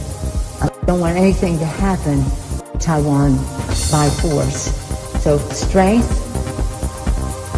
and one of the biggest sources of strength is democracy. Look at the mountain of cash!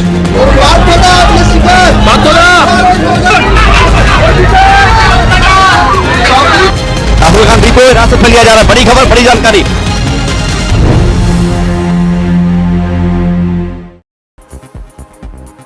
We will do whatever it takes to strengthen Taiwan's self-defense capability.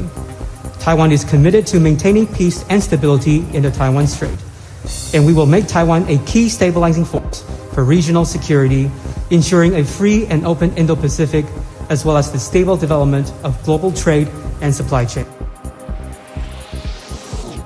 Speaking at a joint press conference, US House Speaker Nancy Pelosi spoke about how she viewed the relationship between the US and Taiwan as important one and how the solidarity of the people of the United States is with Taiwan at this point. Put it in perspective, over 4 decades ago, the Taiwan Relations Act was building a strong bond between our two countries, advancing our shared interests of governance, economy, and security, while respecting the One China policy. Our solidarity with you is more important than ever as you defend Taiwan and your freedom. The speaker went on to mention how China stood against Taiwan's participation in certain meetings and was harming relations of the country with the US. Important to note that members of Congress, several of them had made trips just earlier this year. 5 senators, bipartisan, came, again, including the chair of the Foreign Relations Committee, Mr. Menendez, came. Not too much of a fuss was made. Individual senators have made trips or plan to make trips. And I just hope that it's really clear that ED crackdown on political corruption, opposition targets the Supreme Court. 17 opposition parties target Supreme Court verdict on PMLA. Why is the opposition so spooked by ED action? Roundup debates at 10 p.m.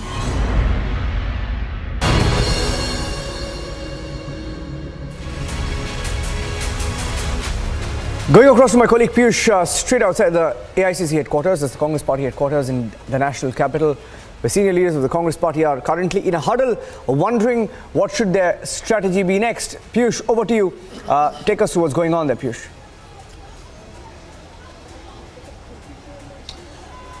Well, Niranjan, right now what we can see is that the Congress party is holding a meeting inside the Congress headquarters. The top leaders of Congress leaders have already arrived here. They are inside the Congress party headquarters. I would ask my video journalist Nardeshwar to show you the pictures from right outside the Congress party office where the top ministers, top leaders of Congress party are inside, like Salman Khurshid, P. Chidambaram, Bhama Jitendra Singh, Mallikarjun Kharge, Jairam Ramesh. All these leaders are right now inside, and more leaders continue to pour in, continue to reach here. We can also see the audio which is coming in from inside the Congress headquarters, though we are not able to beam or zoom on these visuals, but we can see we can hear the audio which is coming in from inside the party headquarters, where there's a protest also. Yes, we are also trying to get in few pictures. If Nardeshwar can zoom and try to show you how the protests have also broken out inside the Congress party headquarters, where the workers of Congress party have gathered, and they are right now chanting slogans against the Enforcement Directorate, against the sealing of National Herald office. We are showing you the same room also. If Nardeshwar can once again zoom, that's the room where this crucial meeting also is underway of the top leaders of the Congress. So Congress party right now in a huddle after the kind of actions those have been taken by Enforcement Directorate, where ED has now made it very clear that till the time it does not gives its nod, the office of National Herald will not be open. Soon after that news came in, both the entry and exit points towards the Akbar Lane, towards the Congress party headquarters, were blocked by Delhi police, anticipating massive protest. Soon after that, we also saw how the congregation started taking place here at Congress office, and right now as we are speaking, few Congress workers are right now also protesting inside the party headquarters. But the point here is that when an agency is taking actions, why such protests are taking place? We have seen whenever Sonia Gandhi was called in for questioning, when Rahul Gandhi was called in for questioning, we have seen saw similar kind of protests breaking out, and which somewhere led to a lot of chaos also in and around the areas connecting Road in Enforcement Directorate office. So right now the similar sort of thing is happening, but let me also try to show you pictures from the Akbar Road. You can see because of the barricades also put in by the Delhi police officers, you can see how there's a massive traffic jam also can be seen right in front of Akbar Road, right in front of Congress party headquarters. People are facing a lot of problem, but we can also confirm, also tell to our viewers that the entry and exit points have now been opened, but Congress party continues to protest, continues to be in huddle, and they are also holding series of meetings. Sir, sir, about flag is yes, sir. Yes, sir. Wait.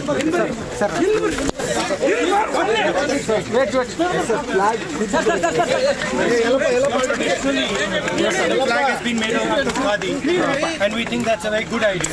Khadi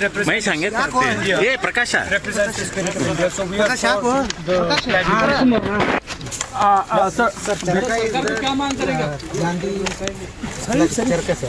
Sir, what about what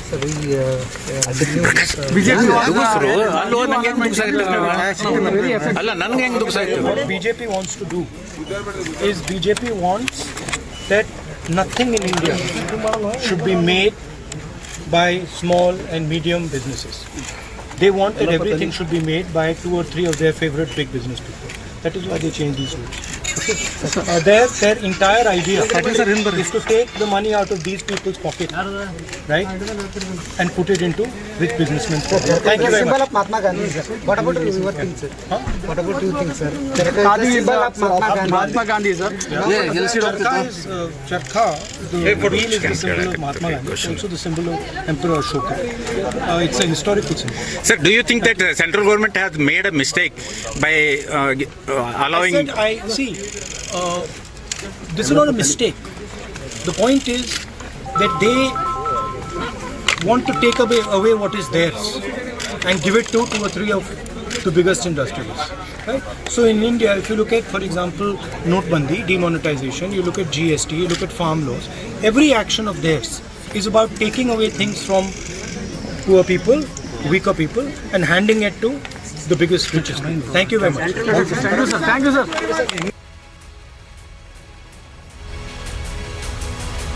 Well, not a single word. I mean, that's the most shocking aspect of it. Not a single word from Rahul Gandhi on this freedom struggle for profit scam.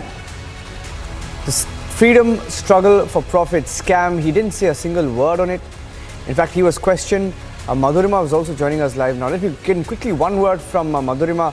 Madhurima, tell us about what is happening there. Where are the top Congress leaders? What is their strategy? Let's get a word from Madhurima and then we'll take a short.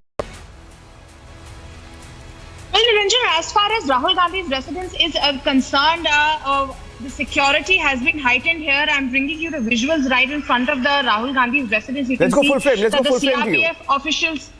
The CRPF officials have been deployed over here. The barricading has been put in place. Also, like my colleague Piyush was just pointing out, that how the entire area, though the barricading is done, but as you can see that the vehicular movement has not been affected, contrary to what the Congress party leaders are contesting. These are the visuals that we are bringing you from in front of Rahul Gandhi's residence. Right in front of our camera is the Rahul Gandhi's residence, and these are the security officials. The security here is not as beefed up, but we can see that still some deployment is over here. However, Niranjan, we continue to see that how the Congress party is crying foul and are asserting that this is nothing but political vendetta. We'll have to wait and watch as to what really happens from tomorrow, because we've seen that how riled up Congress workers got when the two leaders were being questioned, and now that some serious action is happening and the news of Enforcement Directorate is tightening around the neck of Congress, because we've seen that some way like the way the National Herald house has been sealed. So we'll have to wait and watch as to how will the Congress step up the ante and aggravate their protest if they are planning anything, because the parliament session is underway. That is also highly likely that is going to get affected. We've seen multiple protests outside the parliament as well. So we'll have to wait and watch. As far as Rahul Gandhi's residence is concerned, we know that he's not here in the national capital. But I'm just getting in a breaking news update now. I'm just reading that Rahul Gandhi has cut short his visit to Karnataka. That's the breaking news update that I'm getting in. In fact, Aishwarya breaking the story, and I'm just telling our viewers right now, Piyush is also live, Madhurima is also live there. Rahul Gandhi has just cut short his visit to Karnataka. He was on a 2-day visit and he's going to return tonight. Rahul Gandhi will return to Delhi tonight. That's the breaking news update. I'd like to go across. Can I take a short break now? If I can, then we'll take a short commercial break and come back. But the other big breaking news update right now, that Rahul Gandhi has cut short visit to Karnataka. Rahul will return to Delhi tonight.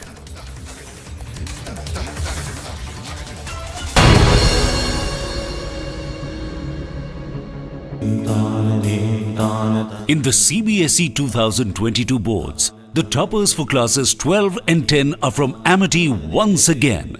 At Amity, we are privileged to educate brilliant students and express our gratitude to our teachers and school leaders who passionately work for the success of our children.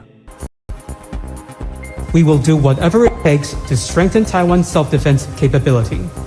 Taiwan is committed to maintaining peace and stability in the Taiwan Strait, and we will make Taiwan a key stabilizing force for regional security, ensuring a free and open Indo-Pacific, as well as the stable development of global trade and supply chain. Speaking at a joint press conference, US House Speaker Nancy Pelosi spoke about how she viewed the relationship between the US and Taiwan as important one, and how the solidarity of the people of the United States is with Taiwan at this point. Put it in perspective, over 4 decades ago, the Taiwan Relations Act was building a strong bond between our two countries, advancing our shared interests of governance, economy, and security, while respecting the One China policy. Our solidarity with you is more important than ever as you defend Taiwan and your freedom. The speaker went on to mention how China stood against Taiwan's participation in certain meetings and was harming relations of the country with the US. Important to note that members of Congress, several of them had made trips just earlier this year. 5 senators, bipartisan, came, and again, including the chair of the Foreign Relations Committee, Mr. Menendez, came. Not too much of a fuss was made. Individual senators have made trips or plan to make trips. And I just hope that it's really clear that while China has stood in the way of Taiwan participating and going to certain meetings, that they understand that they will not stand in the way of people coming to Taiwan. Speaking about the manner in which China influenced Taiwan, Nancy Pelosi spoke about how the country used money to influence the workings of the state, saying that China uses soft power.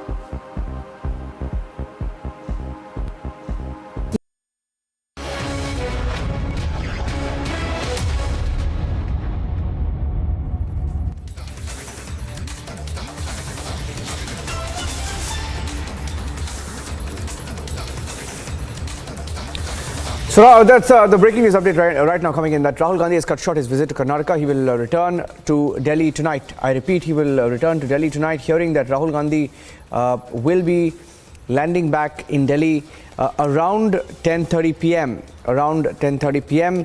And this is the update that we're getting in from the national capital. And Rahul Gandhi spoke a few minutes back, didn't say a word on the scam, the scandal, the sealing of the Young Indian office, the freedom struggle for profit. None of that, not a single word. Piyush continues to stay with us. In fact, at the AICC headquarters, okay, let me play out what Rahul Gandhi said and then we'll go across to Piyush. Here's what Rahul Gandhi said a few minutes back.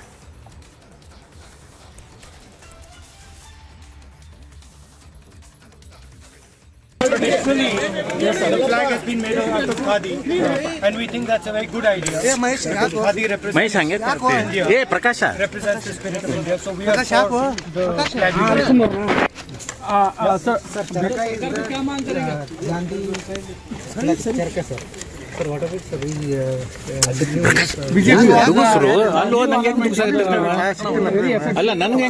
What BJP wants to do is BJP wants that nothing in India should be made by small and medium businesses.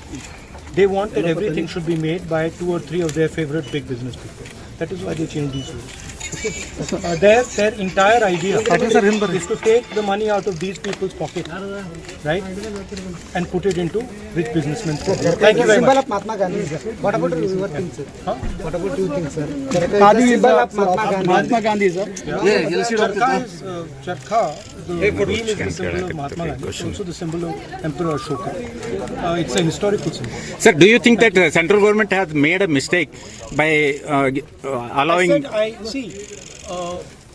This is not a mistake. The point is that they want to take away what is theirs and give it to 2 or 3 of the biggest industrialists. Right? So in India, if you look at, for example, Notbandi, demonetization, you look at GST, you look at farm laws, every action of theirs is about taking away things from poor people, weaker people, and handing it to the biggest, richest people. Thank you very much. Going across to Madhurima Live, where all the top leaders of the Congress party are beginning to arrive one by one. I'm going across to Madhurima Live. Madhurima is outside the residence of Rahul Gandhi. Madhurima, over to you. Yes, we're reporting right in front of Rahul Gandhi's residence, and I'll take you straight to the visuals over here.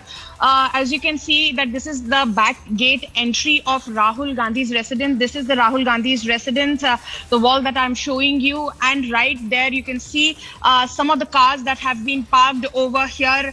And as we know, that P. Chidambaram has reached Rahul Gandhi's residence, and we know that the entire visit of Rahul Gandhi has been cut short. And these are the visuals, these are the multiple vehicles that are coming and reaching Rahul Gandhi's residence. The security continues to be beefed up all around this particular residence. This is the Rahul Gandhi's residence. Yet another vehicle, See, this is P. Chidambaram, this is P. Chidambaram's vehicle over here, and this is P. Chidambaram leaving Rahul Gandhi's residence over here. These are the visuals that we are bringing you This is the car of P. Chidambaram crossing the barricades over here. These are the multiple leaders that are reaching at Rahul Gandhi's residence. Security following P. Chidambaram's exit over here. You can see CRPF as well deployed, barricading as well put at a point over here at Rahul Gandhi's residence. We'll take you back to the visuals here at Rahul Gandhi's residence, gate number 2, where a lot of action is happening. Yet another vehicle stepping out, coming out of Rahul Gandhi's residence. More leaders over here. Randeep Surjewala moving out of Rahul Gandhi's residence. This is the second leader going out of Rahul Gandhi's residence and moving towards the barricades over there. And one after another, leaders leaving just to check in as to what is happening at Rahul's residence, as he is not here at his place in the national capital. You can see that the security officials over here deployed so as to check out the movement of the media and otherwise as well, because we saw that how the situation got out of hand.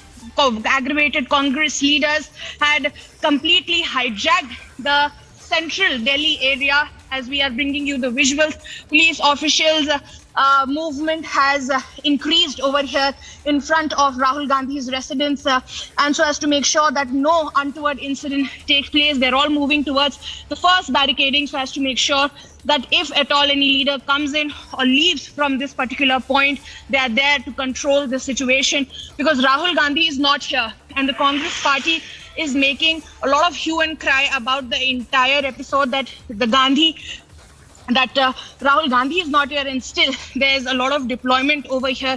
This is Rahul Gandhi's residence, and gate number 2 is where the action is taking place. Rahul Gandhi's residence, gate number 2. These are the visuals. This is the way from where all these cars have been leading. Right now we can see that the two leaders, Surjewala and P. Chidambaram, that had reached Rahul Gandhi's residence to just see that if the situation is under control, what kind of security has been put in place. They have just They came 10 minutes back, and after taking the stock of situation, Niranjan, they have left from the spot. These are the visuals that we are bringing you from Rahul Gandhi's residence. Security beefed up, his personal security over here. Then moving along, if we move along and show you the visuals, there is a lot of police deployment on the first gate as well. You can see that the police officials doing round, the PCRs over here, doing rounds over here in front of Rahul Gandhi's residence. Personal security along with Delhi police officials, CRPF officials, all have been put in place so as to make sure if Congress workers, God forbid, start pouring out on the streets of national capital and specifically central Delhi, it would be a lot of ruckus at this point in time, because this is a heavy traffic point, and we continue to show you the visuals. Security beefed up heavily all across Rahul Gandhi's residence, personal security, CRPF, police officials. Madhurima, stay with me. Can you hear me?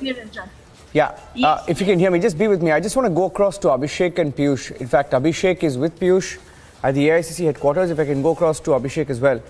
Abhishek, if you're there, Abhishek and Piyush, over to you. That's at the AICC headquarters. Piyush, yes, I can see you, Piyush. Yeah. Over to you and Abhishek, yes. Let's go full frame to you. Yes.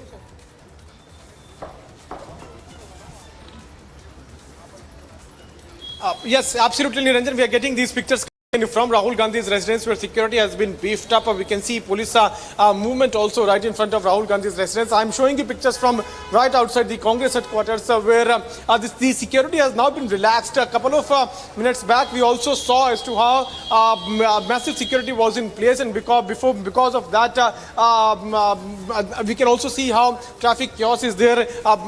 We can clearly see as to how there is a movement right now taking place here. Few leaders are inside the Congress Party headquarters, and I would ask Nardeshwar to come with me, and then we'll try to show you the pictures. The very place where the meeting is right now underway. The top Congress leaders are right now inside the Congress Party headquarters, and my video journalist Nardeshwar, if he can zoom to that particular room where this meeting is underway. Few leaders, we are now seeing few leaders coming out a couple of minutes back. We saw P. Chidambaram. Abhishek Manu Singhvi is now leaving from here. He is now leaving. We are showing you the live pictures of Abhishek Manu Singhvi. He is now leaving from here. We also saw P. Chidambaram leaving. Bhawa Jitendra Singh, even he left a couple of minutes back. They went there at Rahul Gandhi's residence. In fact, Randeep Surjewala was also there.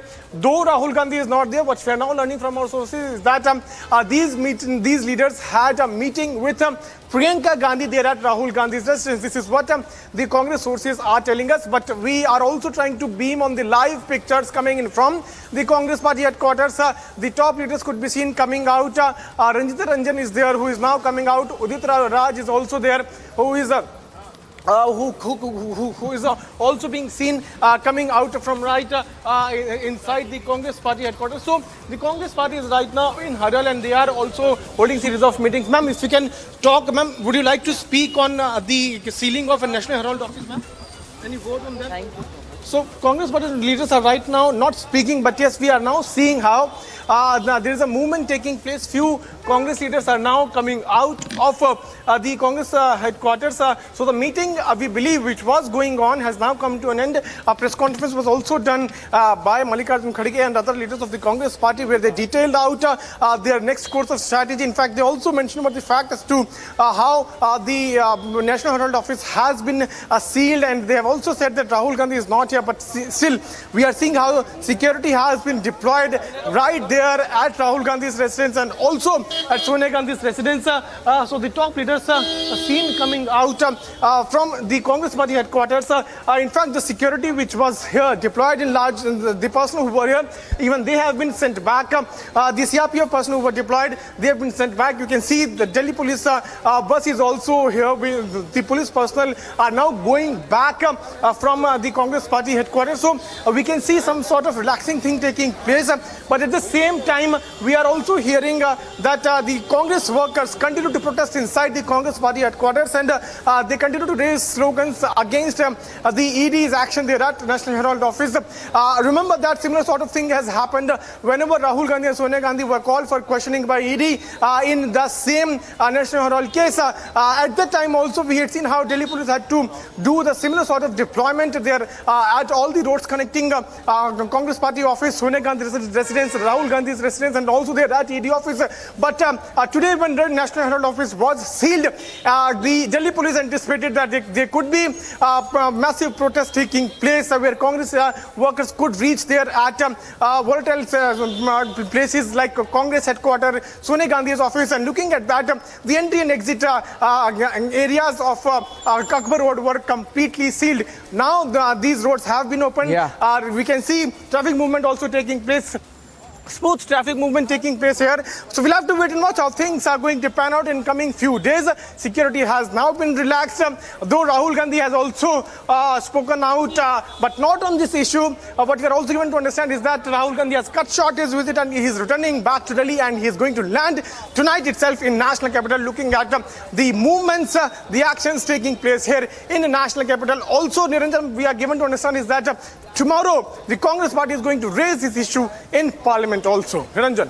Yeah, so back-to-back developments there. I wonder why not a single line, not a single mention, either in the Congress news conference or even when Rahul Gandhi spoke. For some reason, Abhishek, I want to go across to Abhishek, my colleague who's also live. Some reason, nobody asked that question. Abhishek, nobody asked Rahul Gandhi that question. Nobody pressed him on that question. Nobody asked him about the scam.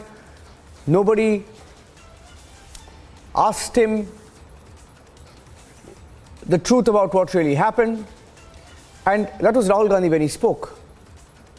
And it is baffling that it's a 2,000 crore rupee scam. And why would nobody there, nobody, not a single channel, not a single journalist pressed him on this issue? He gave vague answers about corporates. He said the government wants to help big corporates. He spoke about everything else, but he never spoke about the freedom struggle for profit scam. And that's the biggest irony tonight. And he's heading back to Delhi. We are told that he could be heading back to Delhi. Not sure whether he'll get on a flight or get on a chartered flight. We don't know whether he'll be on a flight or a chartered flight. But we are hearing he's heading back tonight. A little after 10 p.m. is the time that we are hearing. That's when Rahul Gandhi could be back in the national capital. Abhishek is live with me right now. Okay, let me go across to Abhishek. Abhishek, why do you think either the Congress party or Rahul Gandhi spoke about everything else? Rhetoric, siege, political attack, I mean, you name it. I mean, they've used every adjective. But nobody wants to talk about the scam, the case. Nobody's talking about it. Abhishek. Well, absolutely. So, the Congress party, Niranjan, there is a strategy meeting, in fact, going on at the AICC. And we have seen the kind of reactions that have come in post the development of ED sealing that Office of Young Indian inside the Herald House. Harish Rawat, for example, saying it's a freedom of expression issue. We had Karti Chidambaram saying that the constitution will have to prevail. We had Prithviraj Chavan saying that it is about freedom, liberty, democracy, everything except for the crux of it, which is whether there were some transactions done which amounted to a fraud, whether there were some transactions which led to Gandhi's becoming owner of property which was not justified, and that's something which is being investigated. The sealing of Young Indian, in fact, if you look at it, Niranjan, the process that was to be followed today was that of search operation, like it happened yesterday with 12 other properties. It's only because the concerned office bearer, who was asked to be present there when the search happens, as is the protocol, as is the process, was not present there. In this instance, the office bearer being Mr. Mallikarjun Kharge, the ED had no option but to seal it till the time that the officer is present and the search operation can go on. We know, I mean, we have had this story going for almost 8 years now of the transactions between the AJL and the Congress party, subsequently the setting up of the Young Indian, the takeover of all the assets of AJL by Young Indian, and the additional element of Dotex and the Hawala transactions. Everything now being investigated, a lot of progress having been made. The fact that the Gandhis themselves have had questioning going for them for almost about 50 plus hours in the case of Rahul Gandhi, about 6-7 hours in the case of Sonia Gandhi, Abhishek. And now the stage where the ED, exactly what it is doing is, Niranjan, just I'm finishing it, ED what it is doing is making an assessment of the scale of the properties that might have gone into the ownership of Young Indian and indirectly to the Gandhis, because they are the directors of the company. So it's a process that is going on. And behind me at the AICC strategy meeting going on as to how to counter it, beyond saying that it's a freedom of expression issue and that the Congress party is being targeted. I need to take a short break. Piyush and Abhishek and Madhurima, stay with me. We'll take a short break. We'll come back. Our live coverage continues from the national capital. It's a live and breaking story.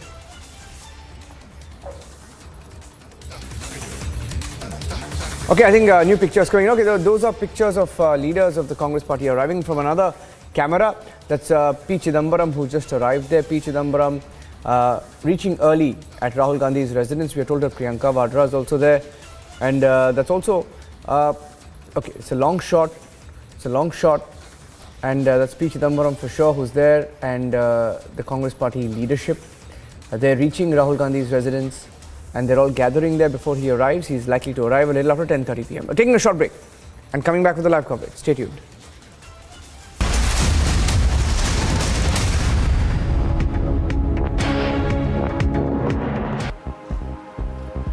Your question comes in the context of right now a struggle between autocracy and democracy in the world. We cannot back away from that. And so as China goes and uses its soft power, money and whatever, into many countries in order to get their support at the UN and other bodies, we have to recognize if that has effectiveness, because it's a lot of money and it's promises that may or may not ever be kept. Nancy Pelosi also reiterated how what mattered more was the success of Taiwan and that the US wished to have a good economic exchange between the two countries.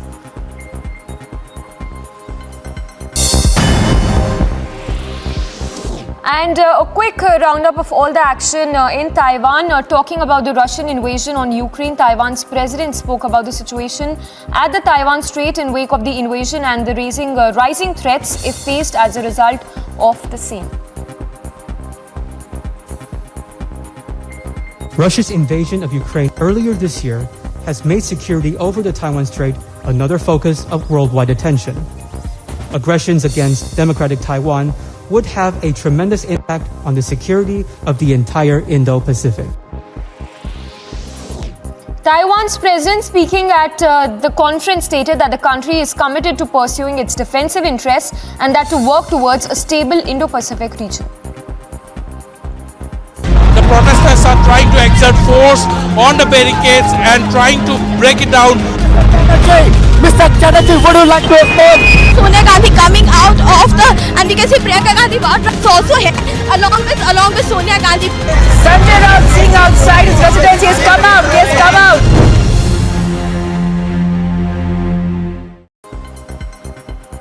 Mainland China. We're here to talk about Taiwan. We have our our Taiwan Relations Act. We support the communiques, this, that, and the other thing that had gone before. So we're supporters of the status quo and the rest. I don't want anything to happen to Taiwan by force. So strength,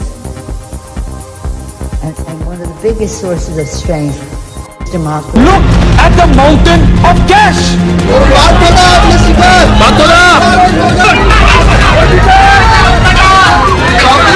Rahul Gandhi को हिरासत में लिया जा रहा है। बड़ी खबर, बड़ी जानकारी।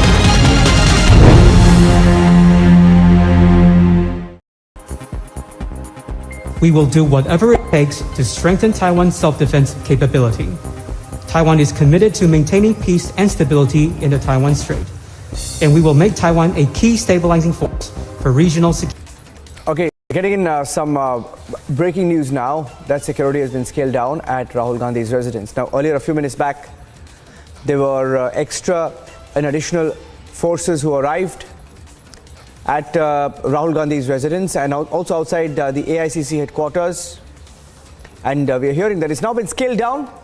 Those are pictures of senior leaders of the Congress party, including P. Siddaramaiah, who arrived at Rahul Gandhi's residence a few minutes back. Siddaramaiah has left, perhaps will come back in a short while from now, because Rahul Gandhi is expected to return tonight. Taking a short break, live coverage continues. Stay tuned.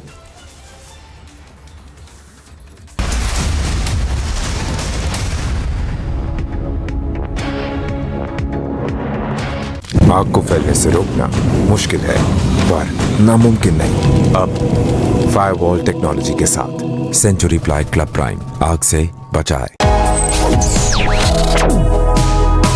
Reading allows us to become familiar with ourselves. We don't read, we won't know what is knowledge. I just find it very interesting to know people's lives, how they went through certain situations, how they dealt with things. So wherever you want to go in life, if you read books along those lines, then that would really help you in growing. Reading could mean a million different things to every individual. What does it mean to you? Visit readindia.info to find out more. The protesters are trying to exert force on the barricades and trying to break it down. Mr. Chatterjee, would you like to respond? Sonia Gandhi coming out of the, and we can see Priyanka Gandhi is also here along with Sonia Gandhi. Sanjay Raut sitting outside his residence. He has come out. He has come out.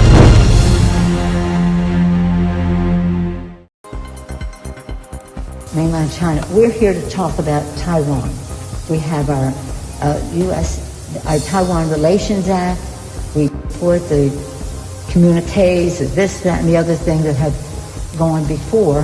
So we're supporters of the status quo and the rest. I don't want anything to happen to Taiwan by force. So strength, and one of the biggest sources of strength is democracy. Look at the mountain of cash!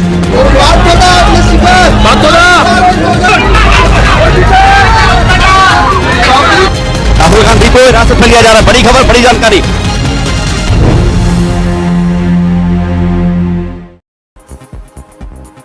we will do whatever it takes to strengthen Taiwan's self-defense capability. Taiwan is committed to maintaining peace and stability in the Taiwan Strait, and we will make Taiwan a key stabilizing force for regional security, ensuring a free and open Indo-Pacific, as well as the stable development of global trade and supply chain. Speaking at a joint press conference, US House Speaker Nancy Pelosi spoke about how she viewed the relationship between the US and Taiwan as important one and how the solidarity of the people of the United States is with Taiwan at this point. Put it in perspective, over 4 decades ago, the Taiwan Relations Act was building a strong bond between our two countries, advancing our shared interests of governance, economy, and security, while respecting the One China policy. Our solidarity with you is more important than ever as you defend Taiwan and your freedom. The speaker went on to mention how China stood against Taiwan's participation in certain meetings and was harming relations of the country with the US. Important to note that members of Congress, several of them had made trips just earlier this year. 5 senators. Burning Question, powered by Century Ply, GeoMart and Sharda University.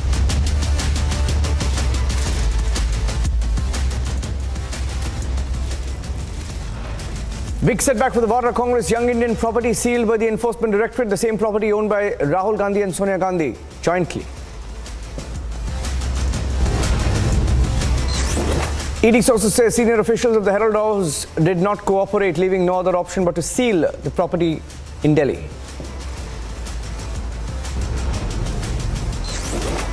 Republic exposed the freedom struggle for profit scam.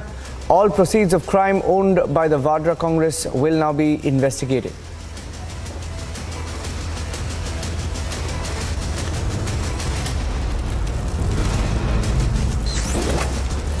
As ED seals Sonia and Rahul Gandhi owned property, Congress cries political vendetta. The story continues.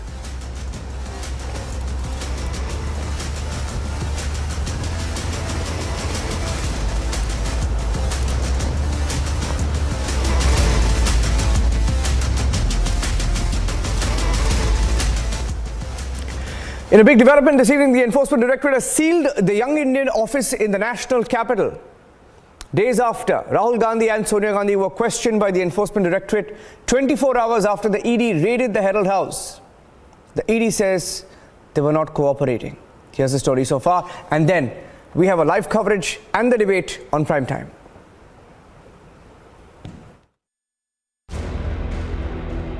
The Enforcement Directorate has sealed Sonia and Rahul Gandhi's property in New Delhi.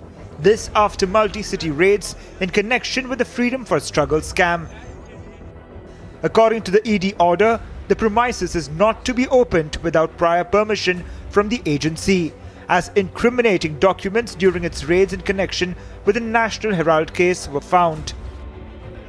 While angry Congress workers continue to protest against the ED crackdown, it is hereby ordered that this premises not be opened without prior permission from the Directorate of Enforcement. और उसके बाद पता लिखा हुआ है B block परिवर्तन भवन APJ Abdul Kalam road new Delhi.